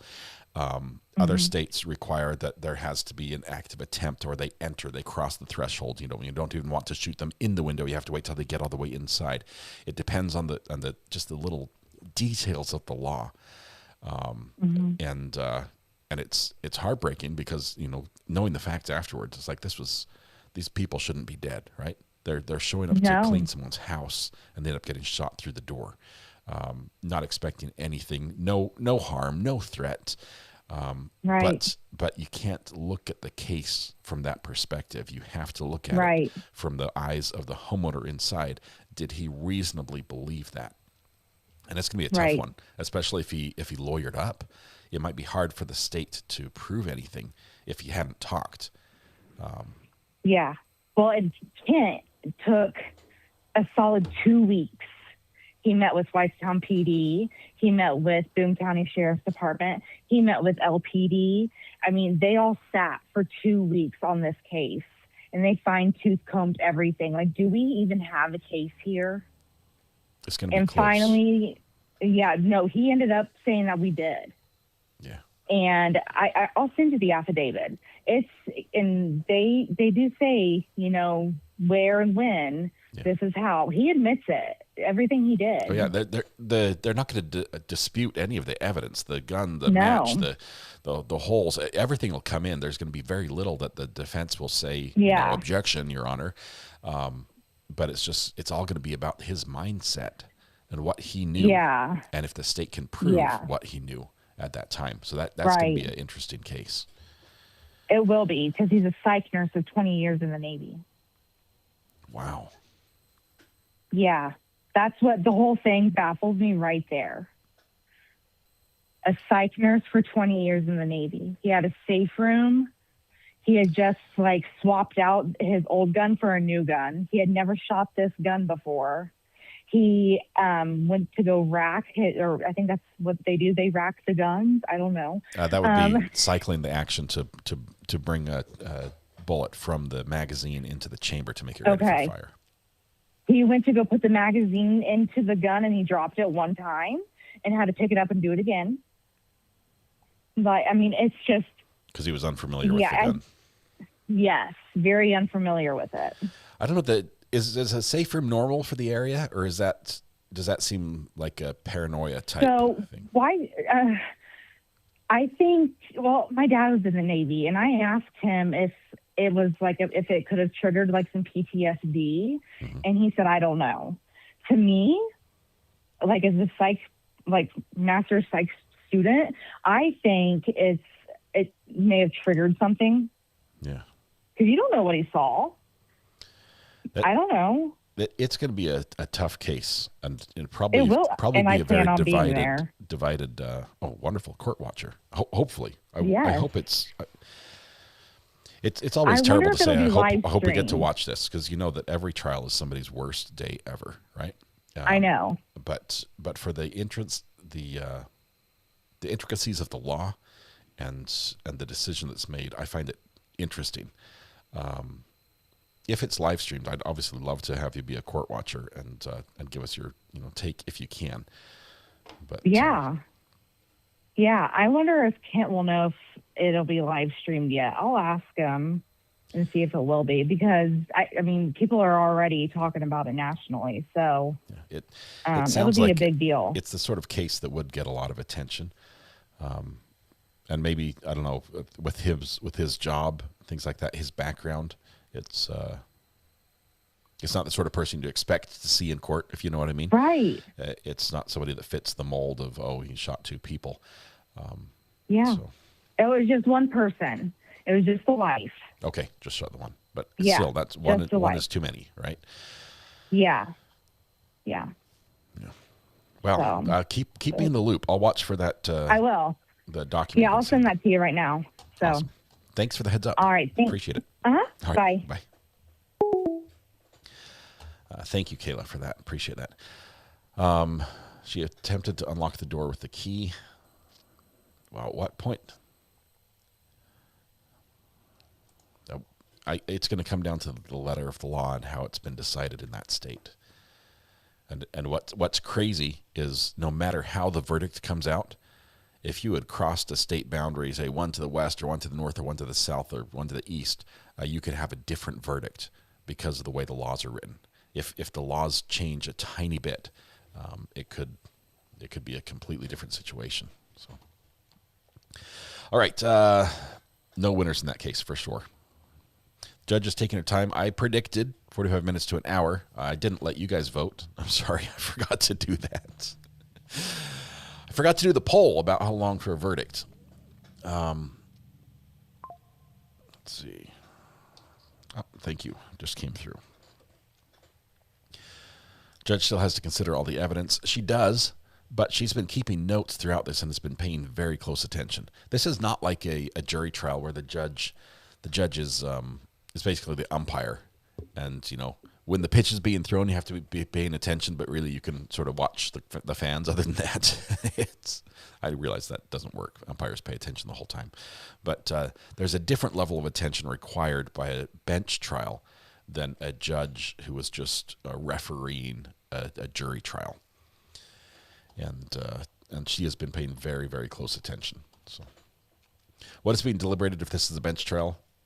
I think the 13th charge, specifically him removing evidence from the crime scene, is not going to stick because the state's evidence that he did is, if it was there, if he didn't take it, it would have been there.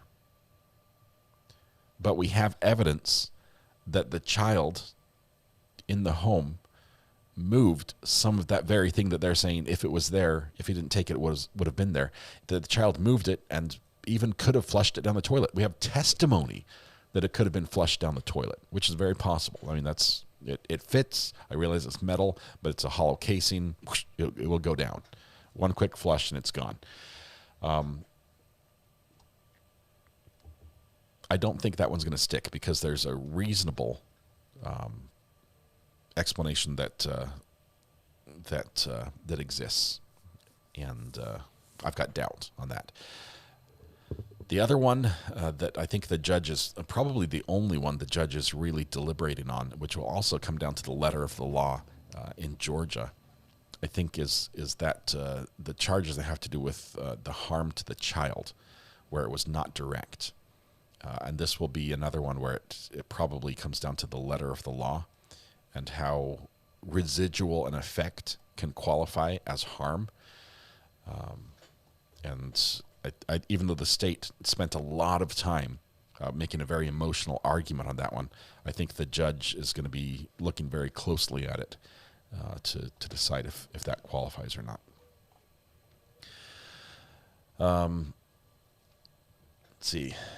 If my case is based on emotional defense, I would go to jury, but I need the letter of law followed. Emotionless, I go bench. Just my opinion. I think, honestly, just Stephanie, I think he should have gone with the jury on this one. But if he did, I think the defense should have objected during her closing because it was so emotionally driven. And the jury's not supposed to make decisions based on emotion or sympathy. And I obviously, no objection needed in a bench trial. The judge knows the rules. and is going to follow them. But why did I not realize this was a bench trial? Jen, it's gone fast because we haven't had to wait for the jury at all. It's been great. Let's see. Melody, the Melody trial. Wasn't that Ferris? Normally catch-up watcher, not much for live chat. Loving the chances I am. Oh, Lindsay Ann, thank you very much. Appreciate it. Let's see. Melody was first also. Melody was also a court case where we ended up being mentioned in court. And if you let me just say, I love what I do. I do not like days where my name is included in the court record. There are a couple of reasons. First of all, my profession, my schooling, my training is in communications, electronic media. I'm a news guy. I understand the ethics of journalism, and you know, there's something they tell the new guys. It's like, don't make the news. You are not the news. Don't be in the story. Report on the news, but don't become the story. And I don't like becoming the story.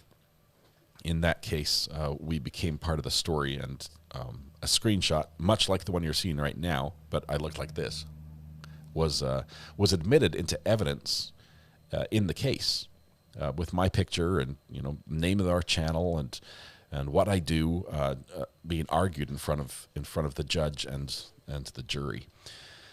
And didn't like it, but it happened the way it happened because we had a family. Well, we had a witness actually. We had a witness in the trial who, Martha Jane, who was watching court on our channel. She called it Court TV with the little man in the corner with the headphones, which is me, and I shared my opinion with what I thought was happening, because we just passed the 1 hour mark, and I'm not correct. I shared my idea with what I thought was happening in the case and where the prosecutor was going with the evidence that he was presenting, and so I believed that. I said, I think what they're going to say is that gun that was briefly mentioned, that 38 special that was briefly mentioned by Martha Jane, is the gun, is where the killer got the gun. The gun was stolen from Martha Jane's house, and that was used in the murder. And I said that out loud, and Martha Jane was watching, and Martha Jane knew that her gun had gone missing, and that she says the only way it could have gone missing, because the only person who knew where it was me and Melody, and so she knew that Melody, or she thought that Melody had taken that firearm, and when I said it, she got sort of stung with guilt, because when the investigators had come to her house and interviewed her about this case, they had never asked about the gun, and so she never told them that it was missing. And when I said that, she was sort of overcome with guilt, and called the investigator and said, "I've got to tell you this, that this gun is missing." It was pivotal in the case, I would say. It was pivotal, and a crazy experience, which brought about gifts like this being sent to me. Did I crack the case? But I don't like it. Don't like that. I don't like being named in the Maya trial. Didn't like being played in the Zachariah Anderson trial. Looking back, we can laugh, but in the moment, I'm developing ulcers. I'd rather not be seen at all, and I'm pushing for more access to courts and transparency. And when we get involved, I think it could jeopardize that. So I don't like it. DSN gifted 5 memberships. Thank you very much. Beth says, I called RA and told him that he was the little man in the corner mentioned in court. Love talking to you. That is awesome. Thank you, Beth. I still believe Melody Ferris is innocent and her sons were the actual culprits. Man, Tash, that hearing Melody talk and watching Scott and everything in the courtroom, that was crazy. Oh, look who's here. Josh from the recovery bed. How are you doing, Josh? I'm in the wheelchair, not in the bed. So okay, I'm good. You're up. That's wonderful. I'm glad to hear that you're recovering. We were worried for you. Are you calling about your cookies? I'm calling about that and to read Red Tim's last comment. Was it the one I was about to click on? Probably so. Bree Ross has her emoji recap ready. Yeah. Okay. Okay. That's it. So, Awesome. Yeah, bye. All right. Thanks, Josh. The buffer sound wasn't working. He makes the call. Have you ever been subpoenaed to comment on anything you've covered? Nurse, I did get contacted. It hasn't happened yet, but I have been contacted about possible testimony that I might need to give in one of those 3 cases. Bree Roz gives us, she uses her exemption card on the emoji limit, which is normally 5, and tells us this is the whole case. And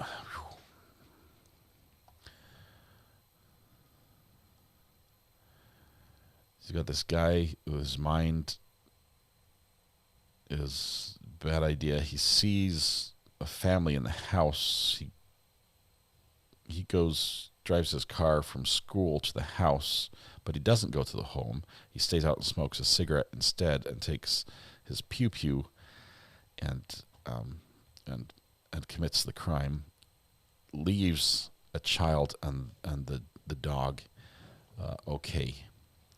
Then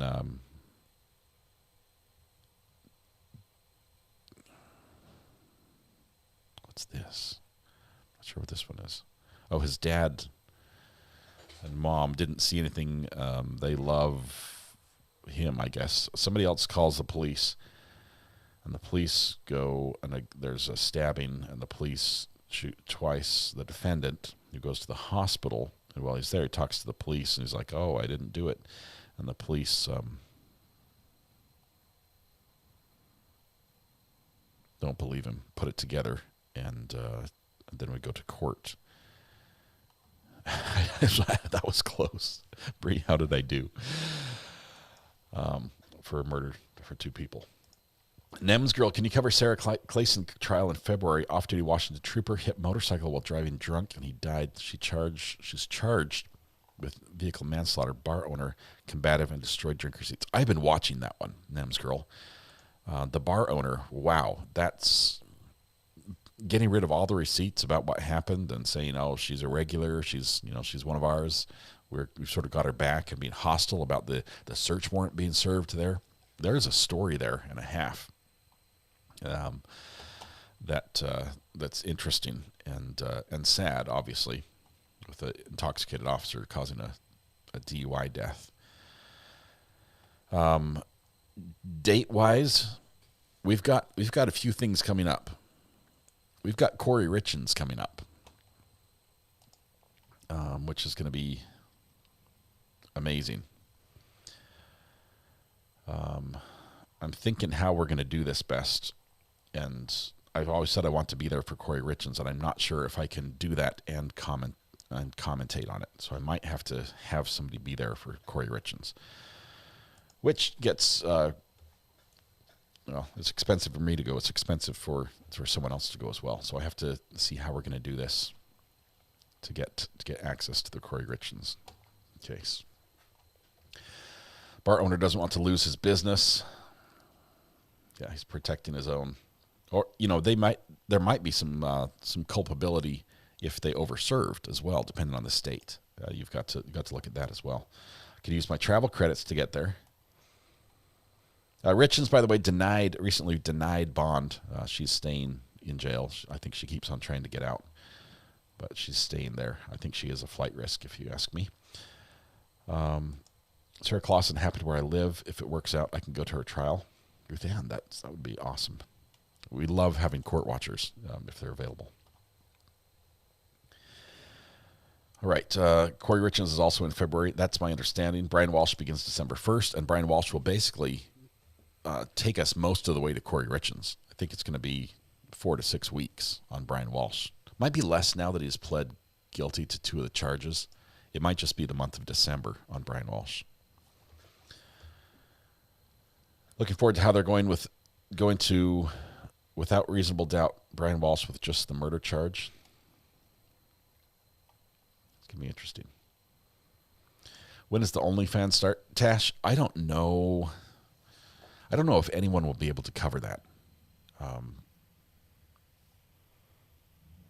The reason being that so much of the evidence is you won't be able to see. If you go to court, you're going to see a ton of evidence. You're going to see things that, wow. So the evidence comes from, a lot of it comes from her page, her OnlyFans page, which was not safe for work, to say the slightest, in the slightest. But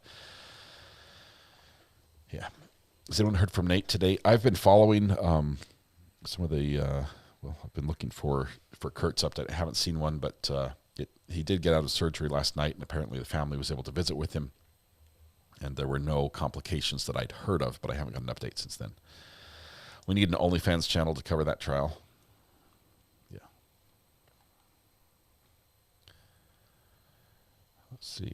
During my stay, there were 2 babies born, and one patient who refused to use the nurse call button and yelled down the hall for the nurses.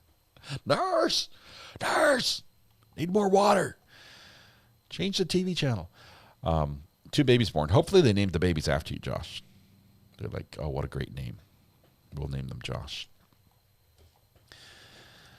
Greener says, did they put you in labor and delivery?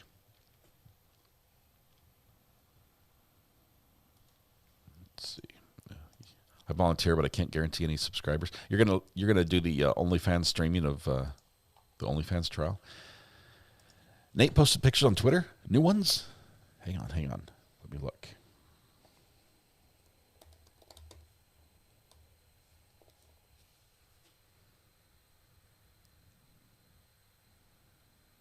Oh, wow. Yep, we've got an hour ago. Whew. He says, okay, cancer sucks. I made it. Now the hard part begins. It was a 12-hour surgery. Looks like he got to keep some of his hair, but some of it had to go. He'll be regrowing that out. Pictures are on Twitter if you want. I encourage you to go directly there. It's been awesome to see the support for Nate that transcended the LawTube world. Hope they saved his dreadlocks for him. Nate is Nate the lawyer. There's if you know LawTube, there's a lot to LawTube, and we're just a little corner of what we call being LawTube adjacent. Back in the early days of LawTube, there are a number of people. You know, you've got some of the pillars of LawTube. You've got Emily D. Baker. You've got lawyer, Rob, Nick Ricada, Ian, Uncivil Law, Emily D. Baker, Nate the lawyer. You've got many others that have been commentating on legal matters on YouTube live streams for quite a while. But Nate the lawyer announced that he had a tumor in his brain and had to go into surgery. Very different from Nate Eaton. Nate Eaton is a reporter. Good one, but different. I don't think he was awake for the surgery. I don't think he was. Good Logic, Danny on Direct, Melanie Little, Legal Bites, Legal Vices, before he passed, yes. I follow Vice Baby now, Connor, his son. Brother Counsel, that was awesome to be on with Brother Counsel on Ian's stream. Brandy Churchwell. You got Josh. Josh is newer. Defense Diaries, yes. Bruce Rivers, Andrea Burkhart. Lawyer Lee. My wife loves Lawyer Lee.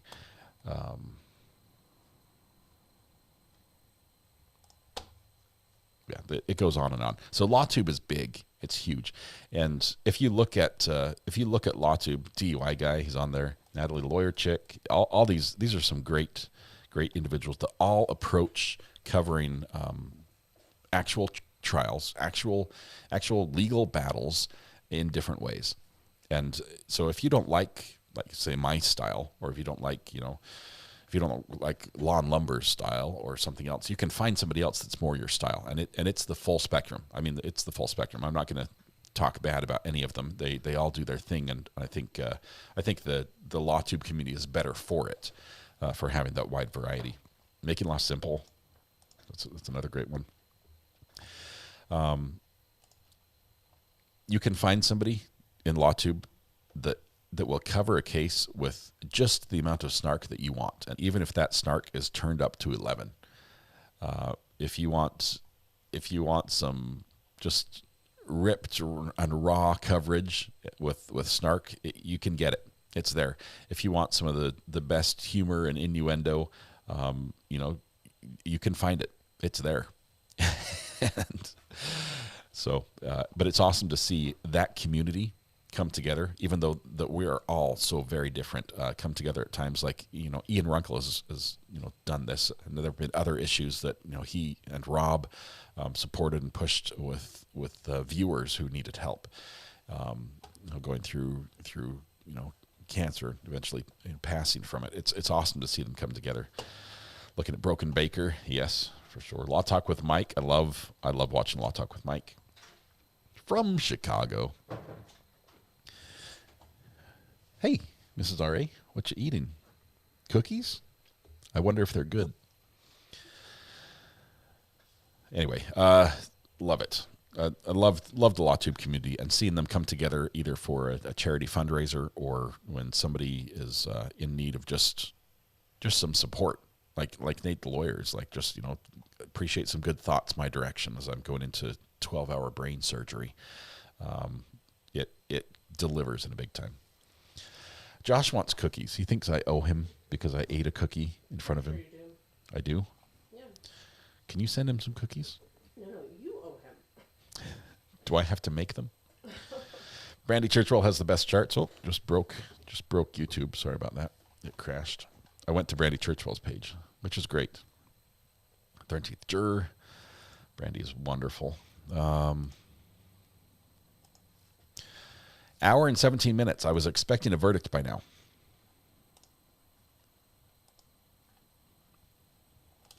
You guys you're on verdict watch for... We're on verdict watch for Lanz, yes. Sorry. You want a mic? Yeah. Okay, I apologize because I'm sure this is super annoying, but what's this case about? Bree, send my wife the emojis so she can catch up on the case. This is a case that it feels like we're watching a case about mental. Oh, it's that guy. His mental capacity and whether or not he's guilty because of that. But it's a double murder. It's a breaking, entering, double murder. Like last I heard, you were like, I don't know. There seems to be behavior that is consistent with him being fine mentally. Okay. This morning, the judge asked him a colloquy about whether or not he wanted to testify. And he says, will you raise your right hand? He raises his right hand and says, will you state your name? He says, no comment. Okay. And to every question she asks, no comment, no comment, no comment. She gets to the question, do you choose to testify? No, and no comment. Yeah, that was the same response I had. That sounds like some teenagers. No. It's what? Okay, what? I think it's deliberate. I think we're seeing a show. The body language, the behavior, his actions that we saw in the police car when he was arrested with his parents. I'm sorry, I have not watched this. What was his reaction there? What happened? It was off a little bit, but not the show we're seeing here. Not the dazed and confused. I'm in my own little world. I'm not going to look at anything. I'm catatonic. Does he ever break that? Does he ever sharpen his eyes? He breaks it. Sometimes he looks up and then he looks back. I think it's the show. But for the most part, he's sat still for his entire trial and said almost nothing. Not talked to his lawyer. Not just. Well, okay, but Idaho guy, help me out, Koberger. Man, that guy could make a lump on a log look like it was doing the jitterbug. How? I mean, some people just hold really still. It gives you some Koberger feeling. Really? Watching him a little bit. But yeah, there's issues. The family knew that he had some issues, that he had reported hearing and seeing things that weren't real. So you think maybe it's a mix? I think it's a mix, but I think that the prosecution is right in saying it took 10 months to declare him competent. It was a What does 10-month that evaluation. mean? Like, that bothers me a little bit. If he's not competent, then how do you make him competent? Probably because he was not participating in the procedure. That's probably... He's saying no comment all the time. If he just, hunkers down and will not participate, it makes it very hard for the doctors to analyze and say, yeah, you know. So I think that's what happened. But we don't know. We don't know. I don't know if he's on meds at all. He wasn't before. I'm quite curious. I don't know. Here I am. Can I take over? Can you do a poll and just ask people, do they think he's faking it or not?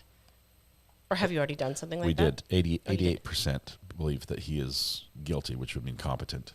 And 12.5%, that's combined. Either the state didn't prove it or they don't believe he's competent and thus can't be found guilty. Interesting.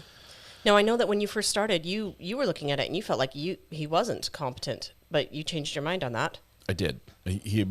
Initially, that won me over, but the argument that the prosecutor made in the closing was basically, we have to judge him based on then, not what came after, and not even what came before. We have to judge him on that moment, and in that moment. See, I really disagree with that, because I think if you're really going to limit it that much, you could actually believe in temporary insanity, which I do not believe in that. I think you're insane or you're not. You don't get to say, oh, I don't want to be held accountable for that motion, for that moment in my life. I was crazy for that one moment. I'm like, yeah, no, you are or you aren't. I believe events can push people to a snapping point mentally.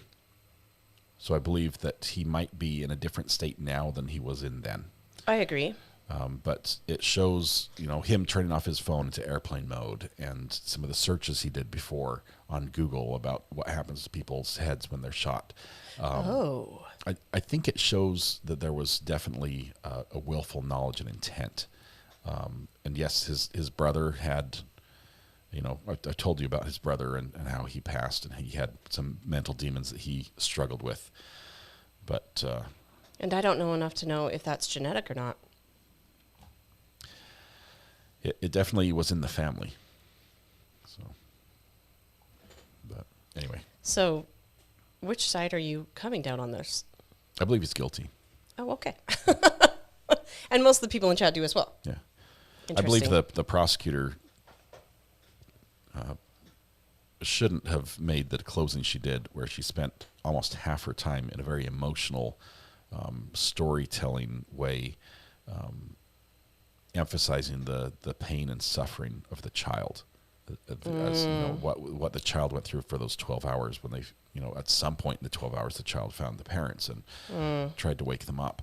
And I mean, even going to reading out of a book that was on the top of the child's bookshelf, a phrase, I will be in the wind, whatever, I'm always with you type thing. It went too far for me. Drama, on the emotional side. Theater. Because the law says we have to base it on the law, not on our feelings. If we're if you cried, he's guilty, that's the best storyteller wins in that case. And that's not. And frankly, everybody around me is guilty.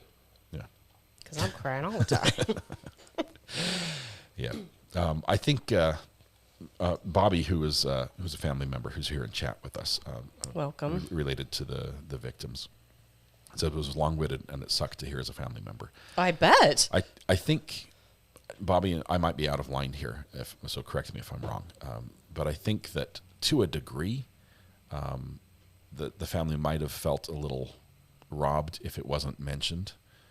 But it might have gone too much, too far, and it was literally it was like she was playing their emotions. Well, and again, the court. I haven't watched this, so I don't know, but I feel like you don't need to do that. That it is a tragedy for that child. I mean, holy cow, that poor kid.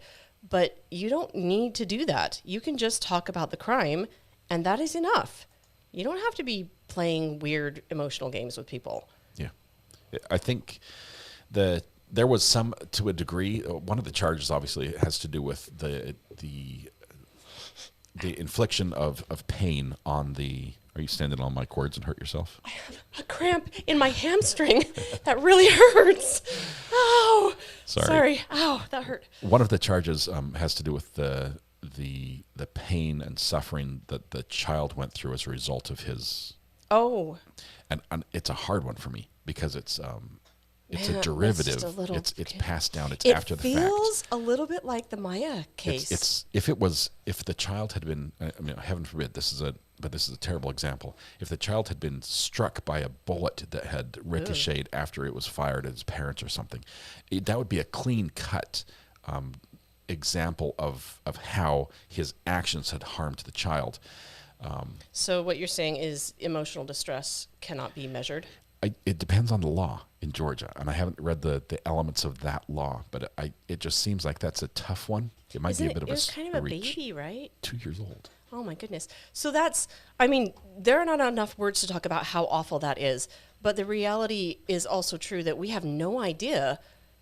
A 2-year-old cannot communicate to us the depth of their pain. We don't know. We don't know the depth of his pain. All we know is his actions, and we know that the child picked up the shell casings. The child probably was trying to answer the dad's phone that was ringing when the people were trying to get a hold of him, and took the phone and was moving that around. Oh my gosh. The that child poor kid. climbed on both of the parents, tried to wake them up, took their glasses off their face, Okay, brought them toys. okay, 100% awful. Okay. This is bad. It's bad, but I just don't know if the law is written in such a way to account for that, or if this is one of those things that just it doesn't fit in the justice system, and I'm afraid it's the latter. I think Hard it doesn't to measure. fit. But so that charge and Excuse me. the charge about the defendant intentionally taking the shell casings, the missing 2 shell casings from the scene, when there's no evidence he did. They didn't find them with the defendant. They didn't find them in the car, and there was evidence that the child had moved some of the other shell casings and may have If even it was flushed them down anything a like toilet. I was going to say toilet, garbage. Yeah. They put everything in there. Yeah. My kids would have eaten them. I mean, that's just that's how it goes. I tell you, anytime my purse was lost, I was like, look in the garbage. I have literally, I've had to use my metal detectors on my child's stomach to see if there's still money in there.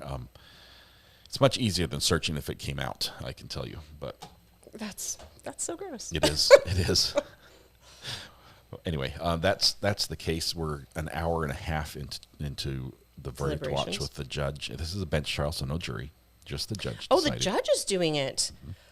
Ooh, that's never a good idea. I think in this case, it's a bad idea looking at how the prosecutor did closing. If the prosecutor had that huge emotional closing with the jury, that would have been bad for a jury. You think that would have sold better to a judge? No. I think it was better to have the judge hear that, because the judge knows that that's not evidence, or that that's not what she decides on. But if there had been a jury, I think the defense should have objected to that argument, because she went over and over. It was like we were doing circles in the crime scene, just looking at it from different angles and reliving the moment when he came down and how he might have found the parents. That was too much. That's awful. Yuck. But now, why on this green earth did he choose a judge instead of a jury? Probably because they knew the prosecutor. This is a seasoned defense. This is a seasoned defense lawyer who understands what the prosecutor's style is, and says, "Hey, this is what I think it'll be better for this." Why? Maybe it could be that he's not much of a people person. He didn't want 12 people or 14 people staring at him for days, because he's the only time he looks up is when they're showing the crime scene pictures. It was really. Yeah, he was. He looked up for that. He had a fixed point in that courtroom that he just kept his eyes locked on. What did he look at in that moment? He's looking at the evidence? The pictures of the crime scene. What's his response? His mouth was moving a ton. Like self-soothing? Yeah. All right. Sorry, guys. We've been ignoring you. I think the outcome would be the same, whether jury or bench trial. I think the state has proven their case, especially on the malice murder and the felony murder charges. Not knowing the law as well as the judge in Georgia, I don't know on the charges relating to the child, and I think that the defense brought excellent information forward. That there's literally evidence that reasonably there's doubt about whether or not he took the shell casings from the house. So. Well, I got to say, just looking at it, that's got to be the smallest thing he's being charged with. I don't know that will affect his punishment very much at all. It wouldn't, but it's sort of being used because there's so little evidence of him being in the house. Like there's no What? They don't know if it's him? They don't have DNA, his DNA all over the crime scene, his cell phone pinging inside the house. They don't have that evidence. What do they have? They've got some very grainy security camera footage from houses around the area that show his car when he showed up. They've got him admitting to being in the area. He did a sort of Freudian slip and admitted to what he was wearing in the camera at one point, which was a different hoodie. They've got him saying that he thought the lights were demonic and he was watching the house outside smoking, and they've got some of that. And so they've got the time frame, and they've got the fact that the parents, an hour and a half or an hour after the police notified that something has happened, are dad's flying from another state to get there, and mom's driving deadhead to the apartment to say, so did they you, feel like did something's you do wrong. This? Yeah. And they took his gun from him. Well, what did they say? Did they testify at all? They did not testify in court. We had a played deposition, but the prosecutor at one point during her closing says that Scott and Teresa, the parents of the defendant, she says, because they knew he did it before any details of the facts had been disclosed. They knew that there had been issues with both his older brother, who is deceased, and him about this house and problems. And so they suspected this, or knew, way early. Credence and Mikey, back to work. Thank you. Thanks for being here. I missed you guys. Good channel. Thanks for being here. Were the victims aware that there was an issue going on? Like the parents of the defendant are aware. They had just bought the house 72 days before. You're saying that these guys had an issue with the house, but not the people in it? The previous owners. Is that why they moved? I don't know. We just know they moved away. But there's no indication that the victims knew anything about a problem that existed. That would seem to indicate more of a mental problem, that it's the house. It doesn't matter who's living in it. It's the house. Who does that? Not really a mentally sane person. Yeah. But you can have some ideas that are a little off and hear things and still know what's right or wrong. And I think he did. And that's under the law. If he knew that it was wrong when he did it, and that's interesting. I don't know enough about this case, but that is definitely something that I feel like, what? That doesn't seem. It doesn't seem right. That the defendant doesn't seem to care who lives there. It's the house. Yeah. Anyway, talk about the brother. I've told her about the brother previously. Okay, but I have goldfish brain. I don't remember. The brother was involved in the Pentagon. Ended up. Hang on one second, Mathis. To accept, press 1. To send a voicemail. Mathis, welcome. I'm just telling my wife that the defendant's brother had a mental situation. Where are your headphones? They're over there. I can plug them in for you. Mathis, welcome. What's on your mind? Welcome. Maybe as a initial matter, can I call you on Discord, or can you join the Discord call, because it's easier for me? Yes. Let me do that now. I can use a headset. Wait for me to give the thumbs up on the screen, and I'll do it. Okay. Thanks. Bye. Okay. Bye. Sorry, Mathis and I have a system in place where it involves me using Discord. Oh, I think that just hit the screen. Sorry. I need you need to run upstairs and get one of the gold screw-on 1/8-inch to 1/4-inch adapters. Well, it's okay, as long as nobody's calling in. Mathis is calling in. Hang on. You don't have one down here? You guys, I wish you could see this room. It looks so like clean. Best Buy Exploded exploded in here. It's organized alphabetically and by color. I am standing on a little matchbook-sized. Your mic's going out. Is there a problem with that? There's just no room for me. There's no room for anything, and yet I'm sure there's an adapter in here. I just don't know where it is. It's upstairs on my dresser. If you can send one to the kids. I think there are 2 there. It's gold, and it's about that big. Effort? You're asking me to expend Fine, effort? I'll plug you into the other plug, but I don't like using this You have another plug? Okay, now you can hear. Okay. Why on earth? Okay. All right. I don't like using the front plug. It gets in my way. All right, Mathis, we're ready. Sorry, I was supposed to give you a thumbs up. I'm on Discord. Let's see if this works. What are we doing? Joining voice. Mathis, are you there? Yes. Hey, you sound incredible on Discord. Very good. Something about the signal not going underneath the ocean makes it a lot better. Yeah, it also has the advantage for me that I'm now wearing a headset and my hands are free to fulfill demands by cats that keep meowing for the laser pointer. So yes. Jump on the couch. That's the important thing. How are you doing? Yeah, very important. I'm doing all right. I really like that we have interesting legal questions in this case. Hang on. Does help distract from how sad the story is. Do we have music? Mathis, we've got an update, and we have the music right now. So can I come back and we do this right after? Very good. All right. Yeah. Thank you very much.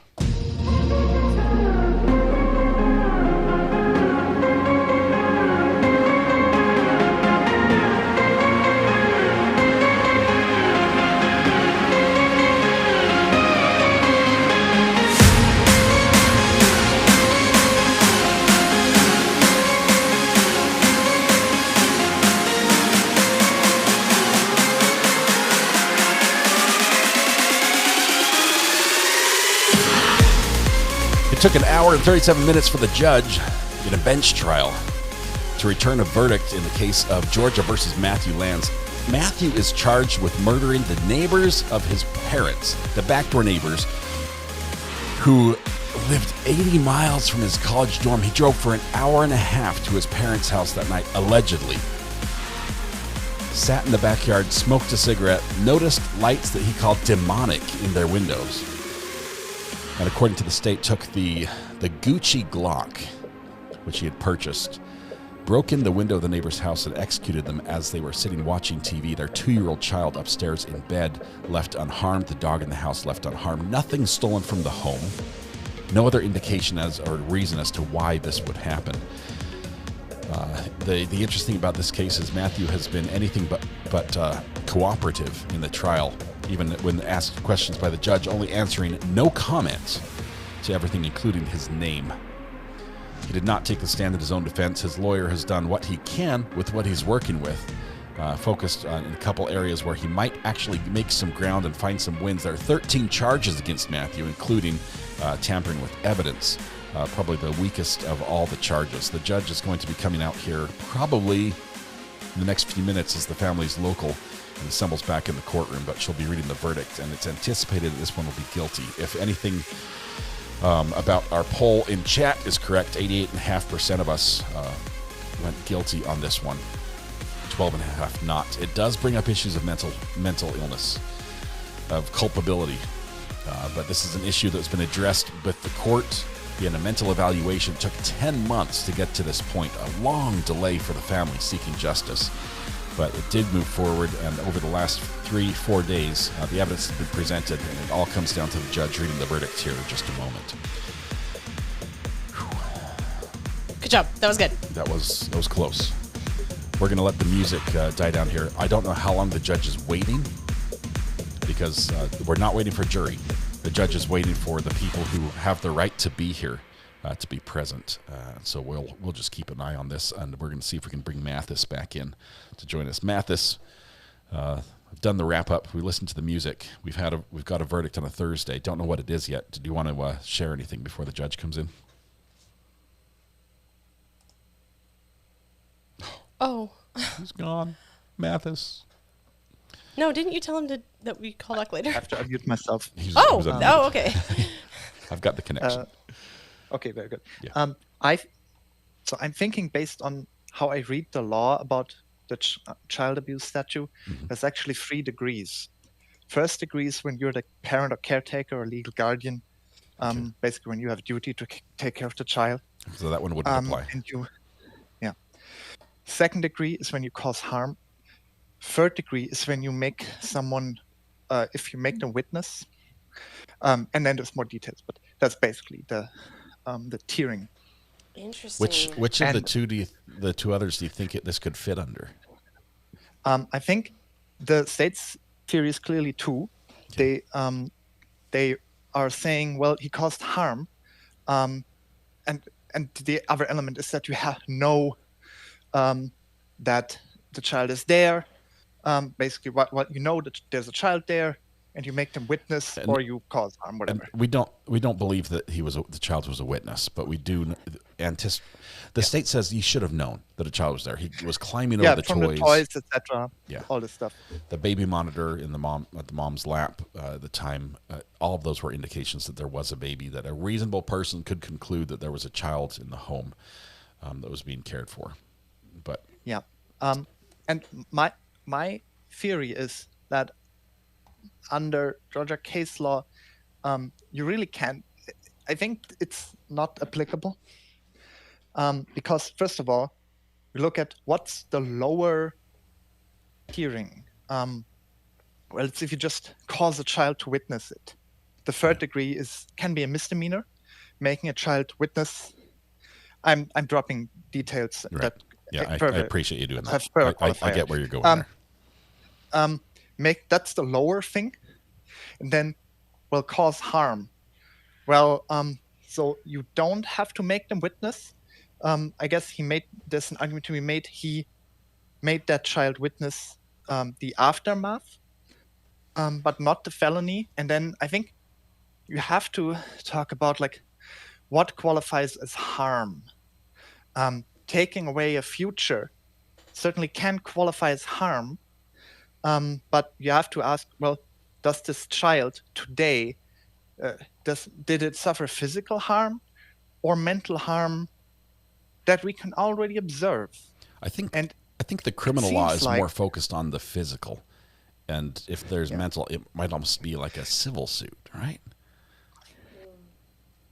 Yeah. But I mean, in theory, if this was a child that's if this child is now clearly depressed because I want my mommy, whatever.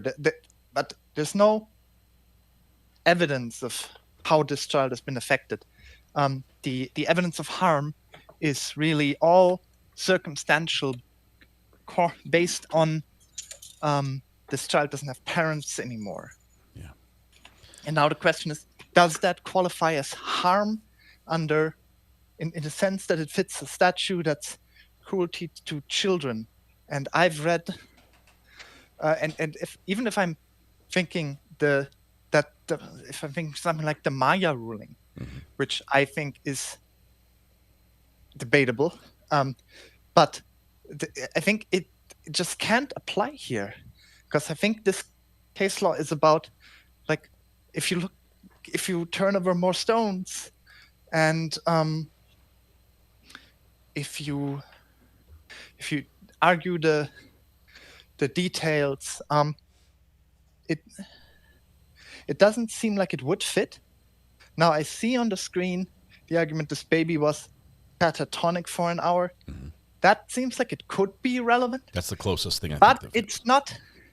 But here's the thing. That was from lay people who thought the child was not very responsive. And I think that's very borderline. I think if you had something like an expert on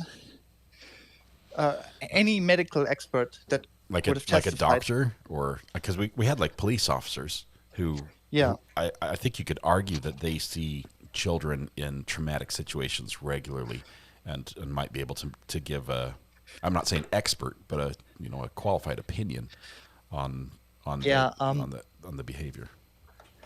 Yeah, so it's an interesting question, because I don't recall that specific detail. But for example, the officer who testified very early, who said he took the child out of the house, the person who did the welfare check.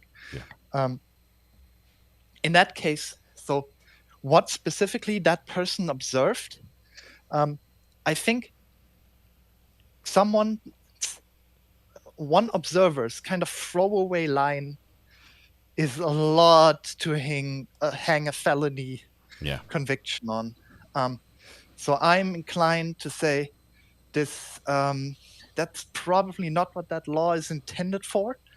On a broader, it seems like a reach for sure. In the broad philosophical sense, the average person can of course say, "Well, you killed this child's parents and left it there. Right. That's kind of cruel." But it doesn't necessarily. But even though the law is called cruelty to children, it seems like doing something cruel to a child isn't actually part of the definition, which is which indicates to me that maybe this law could use some updates. We're getting some motion in the court. The judge is back. Marcus. Thank you very much. Right. I appreciate your Let's hear it. analysis. I'm going to mute you, but you can stay on if you want. Hang on. Yeah, I will. Defense asked to approach the minute the judge walks in. Defendant is just barely brought in. Is he not in nice clothes because it's a bench trial? Yeah, had this been a jury, he would be dressed in street clothes unless this was his wish to be like this. And what you see right here, this is the most motion, and that's how we see him for almost the entire court. He literally just gets ready and he steels himself into this position. Almost catatonic. Yeah, and I mean even his eyes moving up and down like they are right now is, well, now he's locked in. Wow, that looks very hopeless to me. Yeah. But they've got a number of bailiffs, I think 4 or 5 bailiffs, and they're all big, burly guys that can take down any bodyguard you've seen surrounding him. They're not taking any chances here, especially because he's sort of showed a little refusal to participate in the process. I did not hear what he shouted out, something like "doesn't matter" or something. He yelled at the judge? He just sort of said it. It was after his whole no comment thing, and everything just proceeded without him. But that's what his face is saying to me right now. It doesn't matter. Nothing matters here. It's done. He's been in custody, I believe, the entire time since it's happened in 2021. So he's got 4 years of jail credit.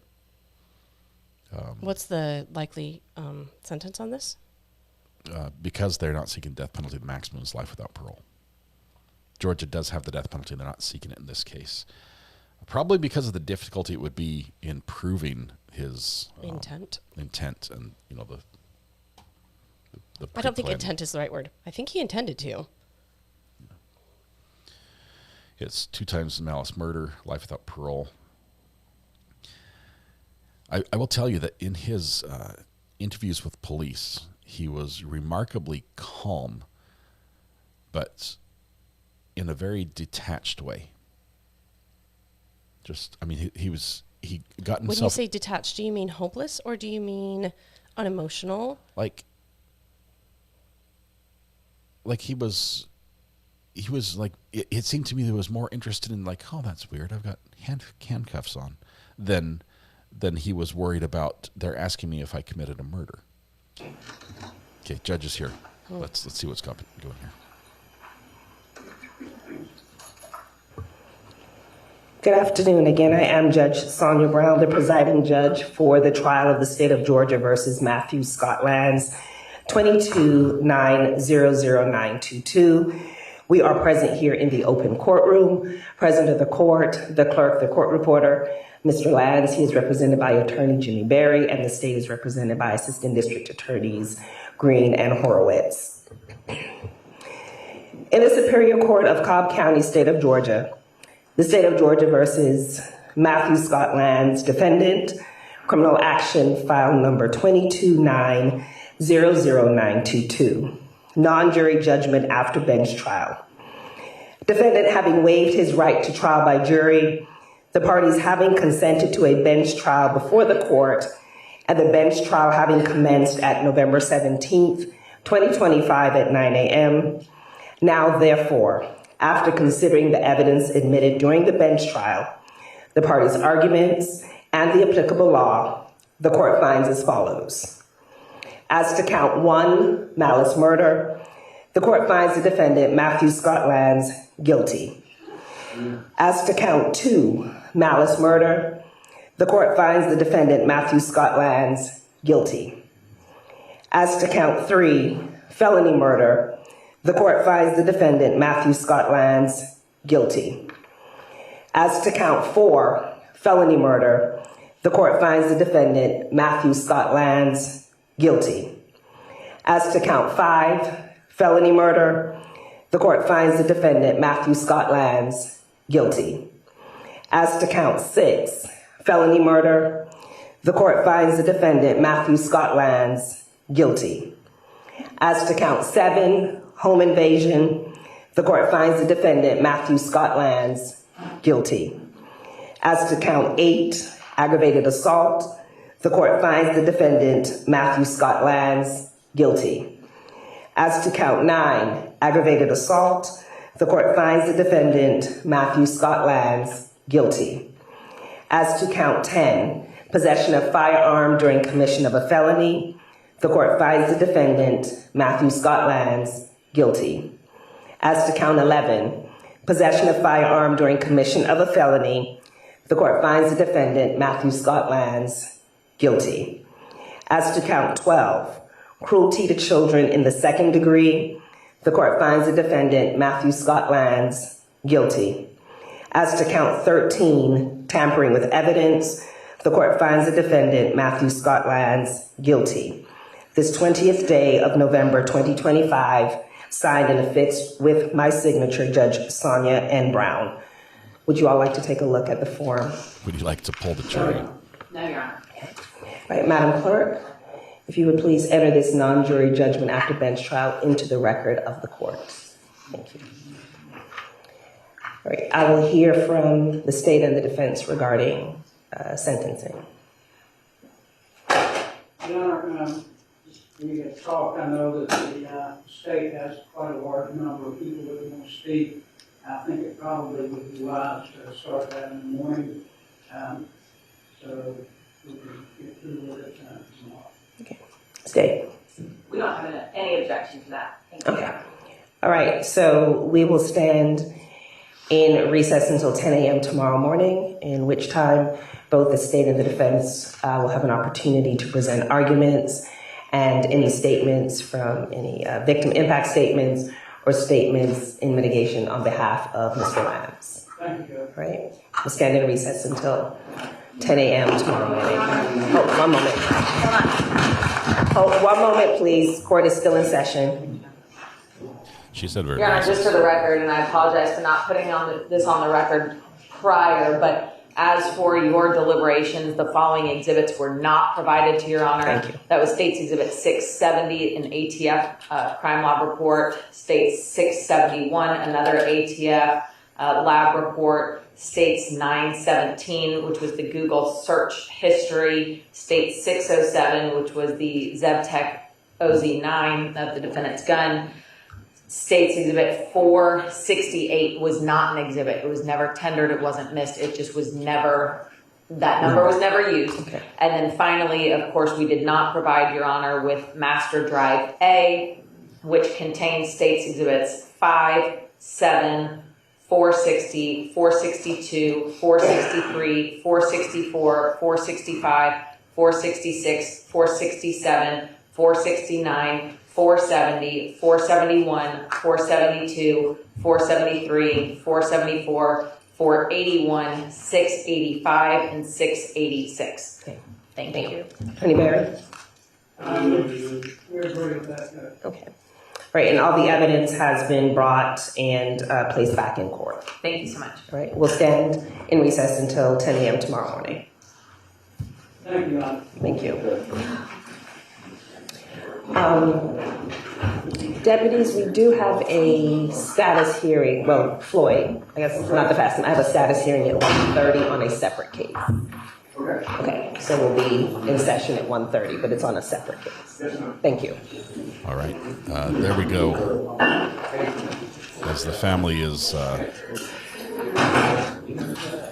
wouldn't say celebrating, consoling each other in the verdict would probably be the more appropriate response. But they did clap, basically It's an approval on the verdict, but this there are no parties thrown when this is over. This is not a winning situation. It's just a heavy burden that might be a little bit lighter tomorrow as a result. Judge came back with 13 of 13 guilties, and so we'll let them leave the courtroom, and there might be a statement. Tomorrow we're going to come back, which means we're done for the day, at least with this trial. Tomorrow we're going to come back with a probably one of the most emotional pre-sentence victim impact statements that we've listened to in quite a while. So let's do that. Mathis, are you still with us? You might be muted. He's working and all. This has got to be the worst part of your job. What's that? Maybe victim impact statements. My audio. Hello. I wanted to let you finish your thoughts. Of course, now the judge has made hers clear, so I was wrong in a couple counts. But yeah. Well, it's always possible to. I mean, here's the thing. You could. We've seen this in cases that shall not be named. That there's an argument to be made that this was actually wrong. The law doesn't. You have to cause the harm before the evidence of the harm to the child was not sufficient, because that's not how this statute is written, even though it is cruelty to children. And so you can argue that, look at how long and emotional that closing statement was, that gets you a new trial. That swayed the judge. That's appeal also, fodder. I think evidence tampering was also strange, but the reason on that one is that's not the important one. It's not that the defense just said, hey, something else could have happened. It's that the only evidence we had about what did happen to them is that the child played with the shell casings, and now some are missing. Yeah. And so they're saying, so he must have taken it. That's a conclusion that there's no evidence to support. They're saying, well, what else could have happened? Well, when the child was playing in the toilet, and we know that at least toilet paper went in and came out, it was all over the bathroom floor. Kids flush things down the toilet all the time, and kids move things. I'm surprised we didn't find a cell phone in the toilet. I think it's reasonable to say that happened. I think the judge used that. Maybe I'm wrong here, but I think the judge used that tampering with evidence, taking the shell casings, to help form her conviction for the other charges. Yeah. The malice murder.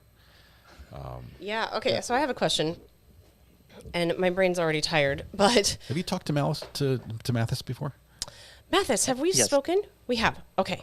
I know that I love your takes. I don't remember if I Mathis, personally. meet my wife. Hi. Good to meet you.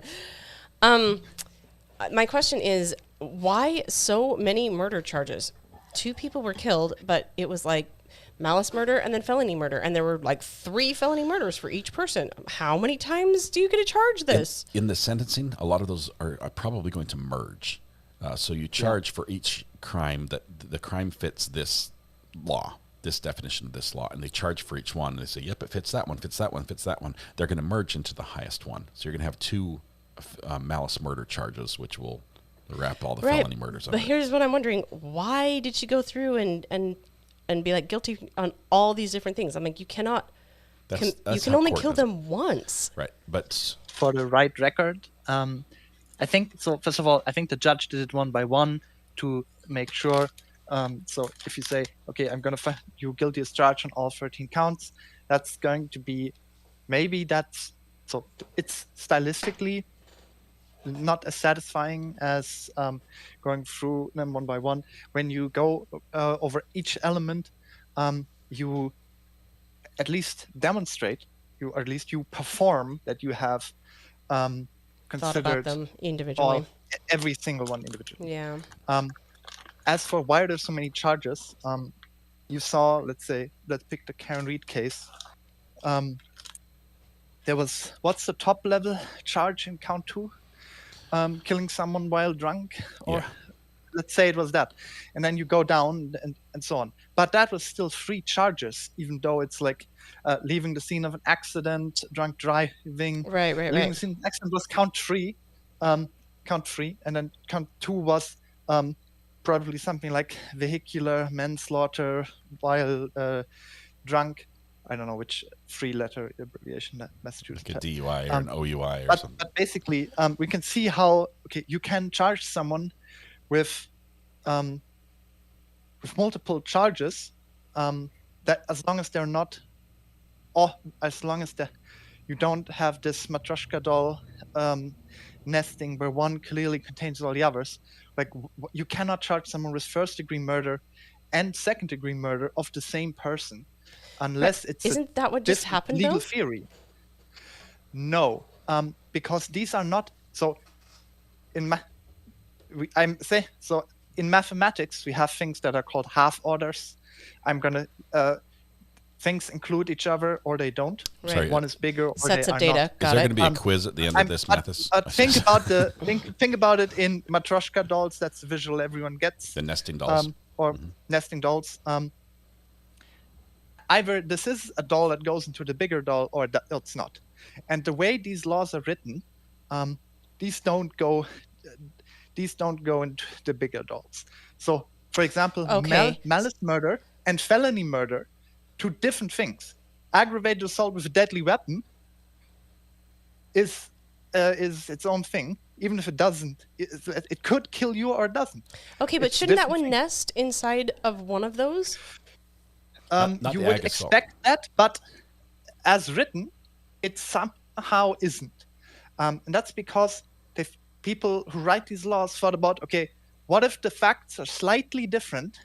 Then it's not this thing. I see. It can still be this other thing. Yes. And so you can charge someone with, well, okay, you shot and killed someone. Okay, that's this crime, this crime, this crime, this crime, and maybe third, second, first-degree murder. Okay, we covered our bases. This is what because. Go ahead.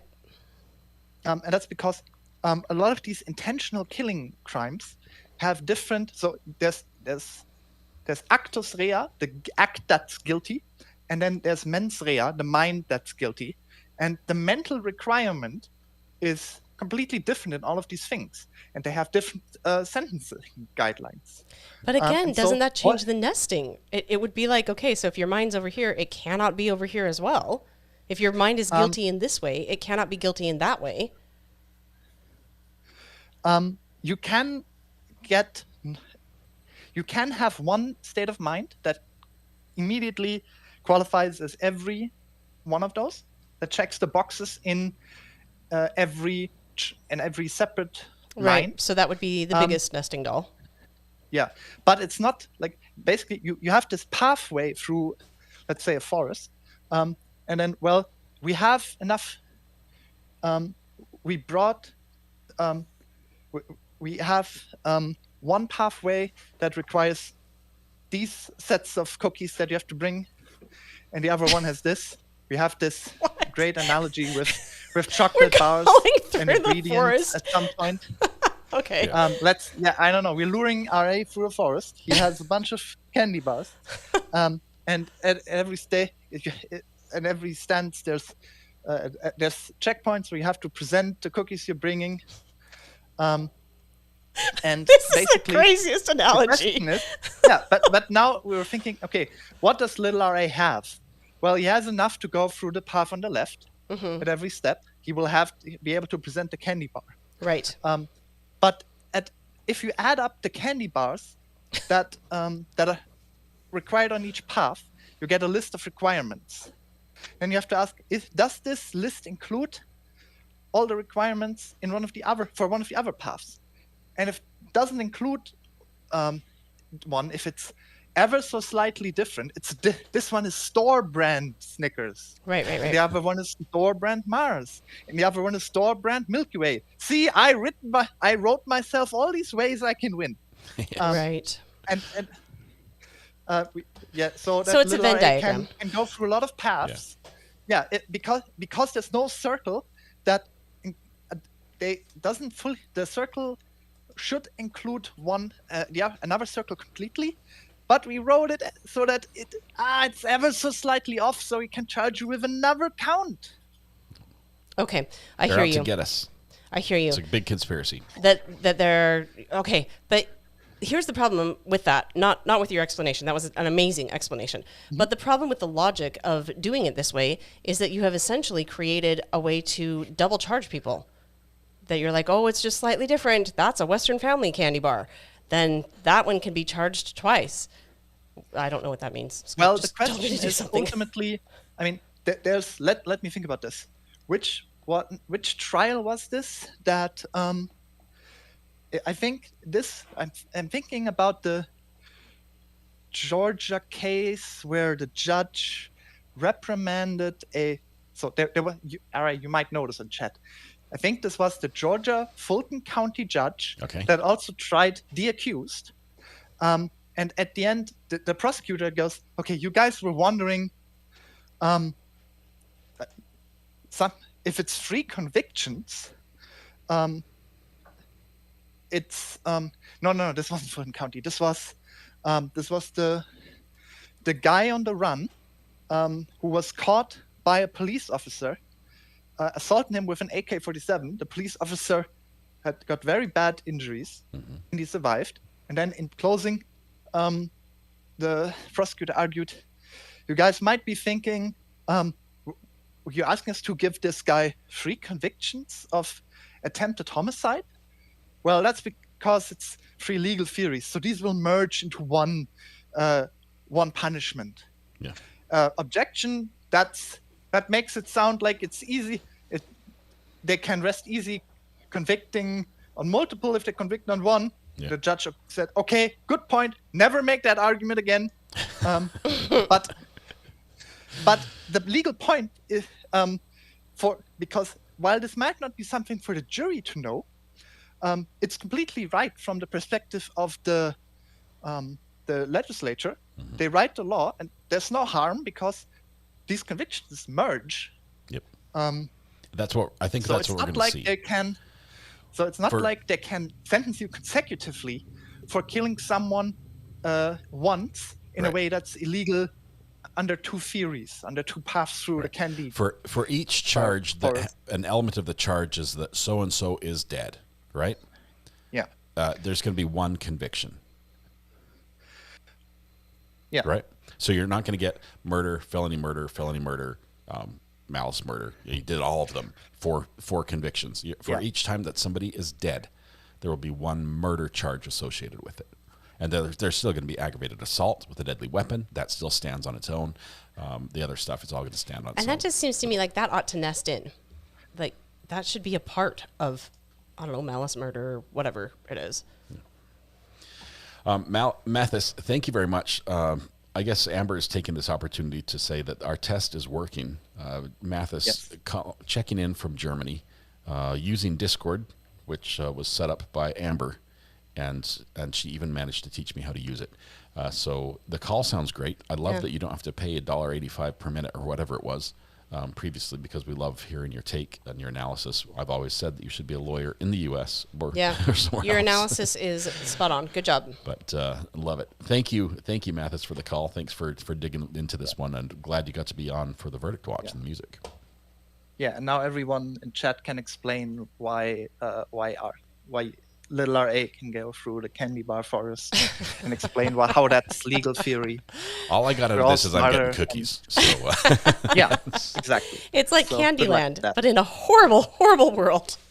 Mathis, thank you very much. Appreciate it. Thank you. We'll catch you later. Have a great day, everyone. Bye. Bye. I'm going to leave it up to Amber. Thank you, Mathis. I'm going to leave it up to Amber to announce how that Discord works. Look, I've only had the international server created, and I've been trying to convince him Discord isn't the enemy since April 2024. I created this server, just saying I'm thorough in my testing. That's all I can say. I'm just a little thorough. All right. Thank you, Mathis. The audio is great. I do like that. Obviously, the fact that he has a good headset, that's wonderful as well. Speak of Amber. Excuse me, Amber. Slip of the tongue. How are you doing? I'm good. How are you? Great. I only have a couple minutes left on my lunch break, but I will. Can I motion for an immediate new command when I post this new link for the international viewers? Yeah, we can do that. Now, in defense, this will be a chat room audio. not individual audio, right? Correct. It So- is only for the purpose of doing voice calls to you. Yeah, and so there'll be one person talking at a time with me. And we'll have Correct. to either mute other people or just kick them out or something. I don't know. We'll figure it out, but it works well. Okay, here's what you can do. You post the link. I will grab it. I have the... Wait a minute. Are you saying that if multiple people call the number at the same time, they could all just start talking on it? Yeah, it would be a Discord chat room, but it will have don't that same know what quality that of is. audio. It is very good quality. So, commands. Hooray! See, Discord is not the enemy. The enemy is my friend. Is that Okay. okay? Okay, I'm gonna get off of here. I'll go post Awesome. the link in chat and in mod chat. I'll grab it and we'll make a command. I'm going to call it. I don't know. Overseas. International pond across the pond. Pond. Sea. Pond is a good one. I like pond. That's obscure enough that nobody's going to use it unless they know. Right. Voice. Hi, mommy. Okay, I love y'all. Gotta go. My All alarm's right, we'll going see you. Bye. Okay, bye. Appreciate Amber. Her work is quite demanding now, and she does what she can during her breaks, which means she doesn't get a break. But amazing. Pond it is. We're going to set it up with Pond. When Amber posts that, Red Pen, if you could just let me know if I miss it. I hopefully won't. Uh-oh. Okay. Call from Angela. To accept, press 1. Did she use Discord? Angela, you need this link. Well, I still have a Viber, so... All right, so you're... Whatever. Yeah. It's been a long time. How are you doing? I'm good. I have been working a whole lot, so... And took a little break from watching stuff. Some mental health time. Just rest. Well, I watched a lot of Criminal Minds. I don't know if that counts as mental Oh, health. so you were diving deeper and didn't have time for true crime. I understand. Okay, go ahead. How are you doing, Angela? I'm doing good. I have... we have a snowstorm here here. Maybe earlier when I was walking in the snowstorm, I was like, is this the same when it was like on the January 29th? You know, the you know what I'm talking about, because it certainly feels like that from all the 50-ish witnesses that got on the stand to tell us how it snowed that night. There's a lot of snow. Yeah. Yeah. I can see the resemblance. Sorry, I'm making the pond command as we speak. So keep talking. What are your thoughts overall on the verdict and the outcome?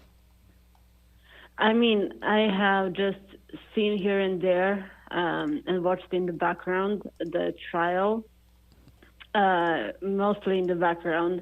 I think the judge got it right. And because I don't know all the details. Like I said, I watched here and there. But from what I saw, a right verdict. And thank you, Mathis. I'm sorry. Yeah, for the explanation. And now I'm hungry. Thank you for that. Yes, cookies and chocolate for lunch is what we're all getting. That's what I heard. We need some candy and walk through the woods. Yeah. Yes. But I have a question, and I'm sorry if you answer this because I have definitely missed that. Are you going to follow the Brian Walsh case when it starts on December 1st? Yes, we followed the last hearing, and I've sort of been keeping an eye on the case. I do think, with a couple other people, I do think there's a chance he'll plea out of the whole thing. Mm-hmm. I think that might happen, but yeah, our plan is to follow that case from start to finish, gavel to gavel.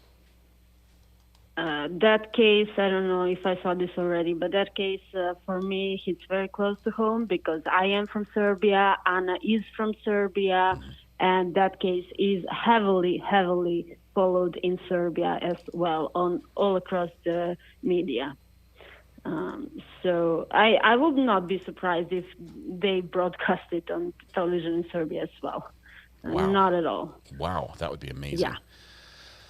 That would probably be a first. live streaming a U.S. court case in Serbian television?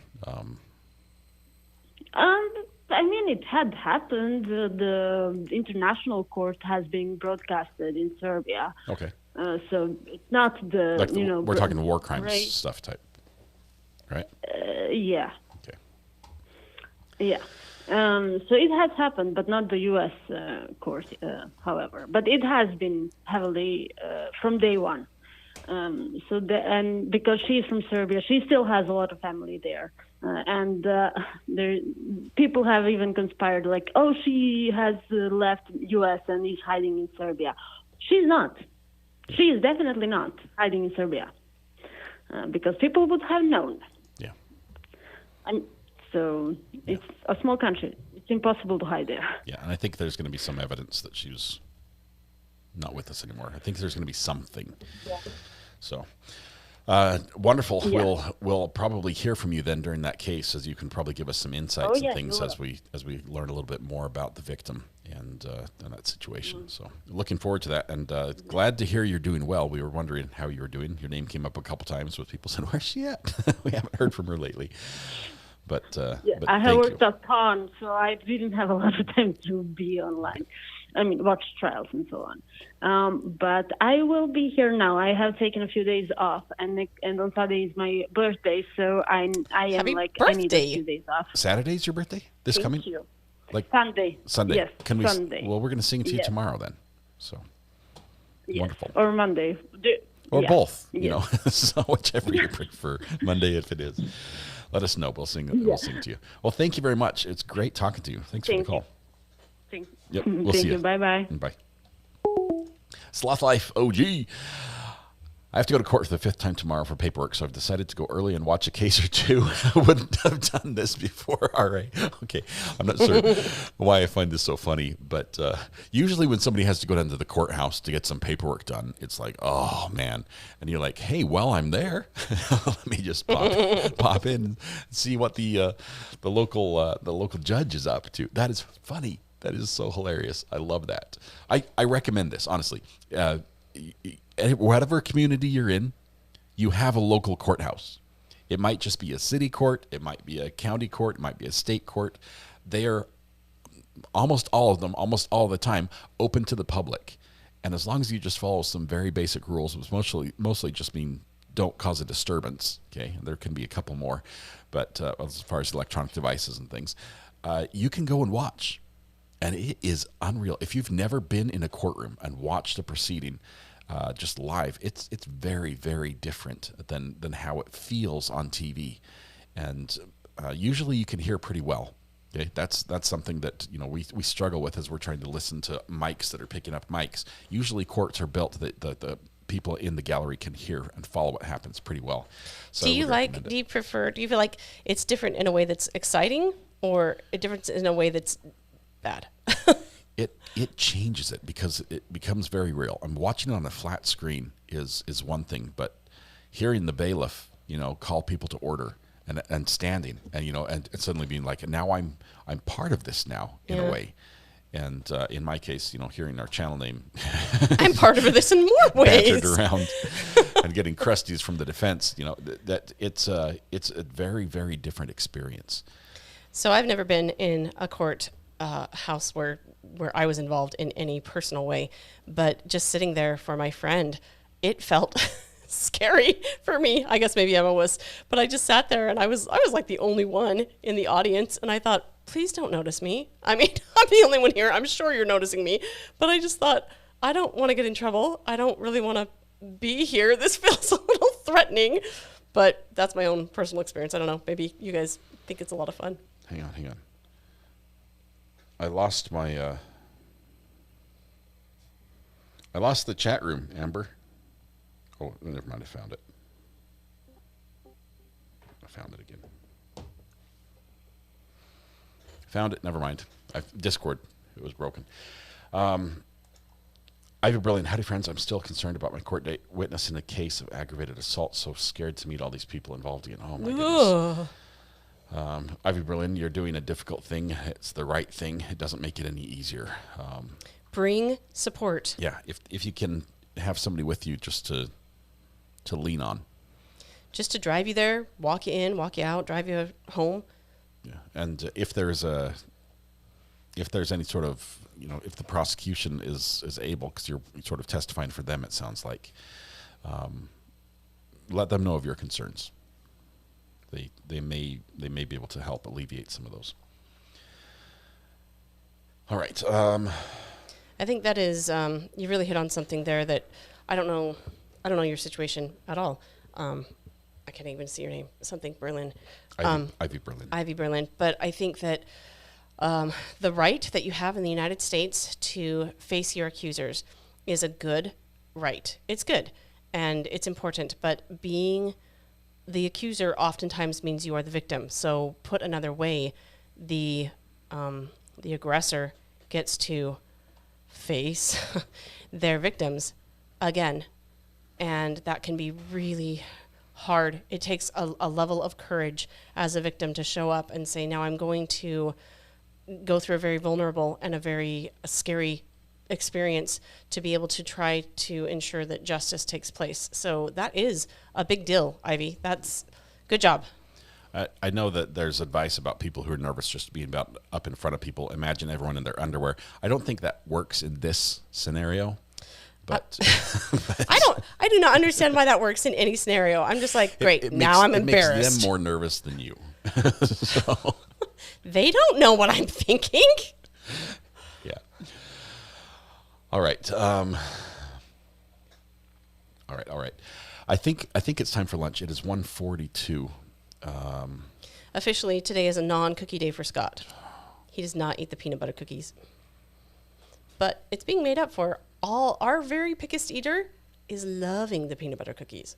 I hope I have enough. Wow. How many cookies are you going to make total? I'm trying to get 40 of each type, and that will enable me to make... How many types? 10. So then I put 2 of each one on a plate, and I can get 20 plates out to people. Awesome. That's my plan, but we're like Wish halfway I was one of the through. neighbors. They're going to get more cookies than me. All right, we're going to wrap this up. I appreciate Mrs. R.A. coming in and spending some time with us. Thank you very much. Do you get to hear some music as well? I can hear it. It's because I've got you plugged into the right plug. Yeah, that's exciting. When am I getting my cookies? Josh, that is fully on Scott. 100% that's an RA thing. Is there a crumble nearby? I can maybe Uber you some. I've heard those are really good. When I come to visit the U.S. and North Carolina, I have to taste your cookies, please. You're coming on a trip? Sloth like that's a big trip. That's awesome. I'd love to hear Mrs. R.A.'s reaction to this trial. I always like hearing her input and feedback. As wrong as it may be, it never is. But, oh, that was close, Scott. I don't get any cookies, and I'm a little bitter about this. All right. Tonight when you go home, please hug the people you love, smile at someone, make their day just a little bit better. Please stay safe till we go live again. Barb asks the quiet part out loud. Are we coming back? Yes. Let's come back and do some court hopping. Don't think there's another trial we want to pick up right now, but we'll toss it around and we'll come back. So I don't have a portal set up. Ring the bell. Subscribe to the channel if you would. I'd love it. Appreciate it. Thank you all very much for the wonderful gifted memberships that came today, your super chats, your support, your just being here and watching. Yeah, I look at how many people are here in the room talking and being a part of this, and I think, you guys, that's awesome. Look at this community that you're all a part of. Sometimes I join. That's cool. Like before you leave. Thank you, Underlia Julia. You guys have a great lunch. We'll see you this afternoon. Love y'all. Bye. See ya. Love you more, by the way. Thank you. That's nice.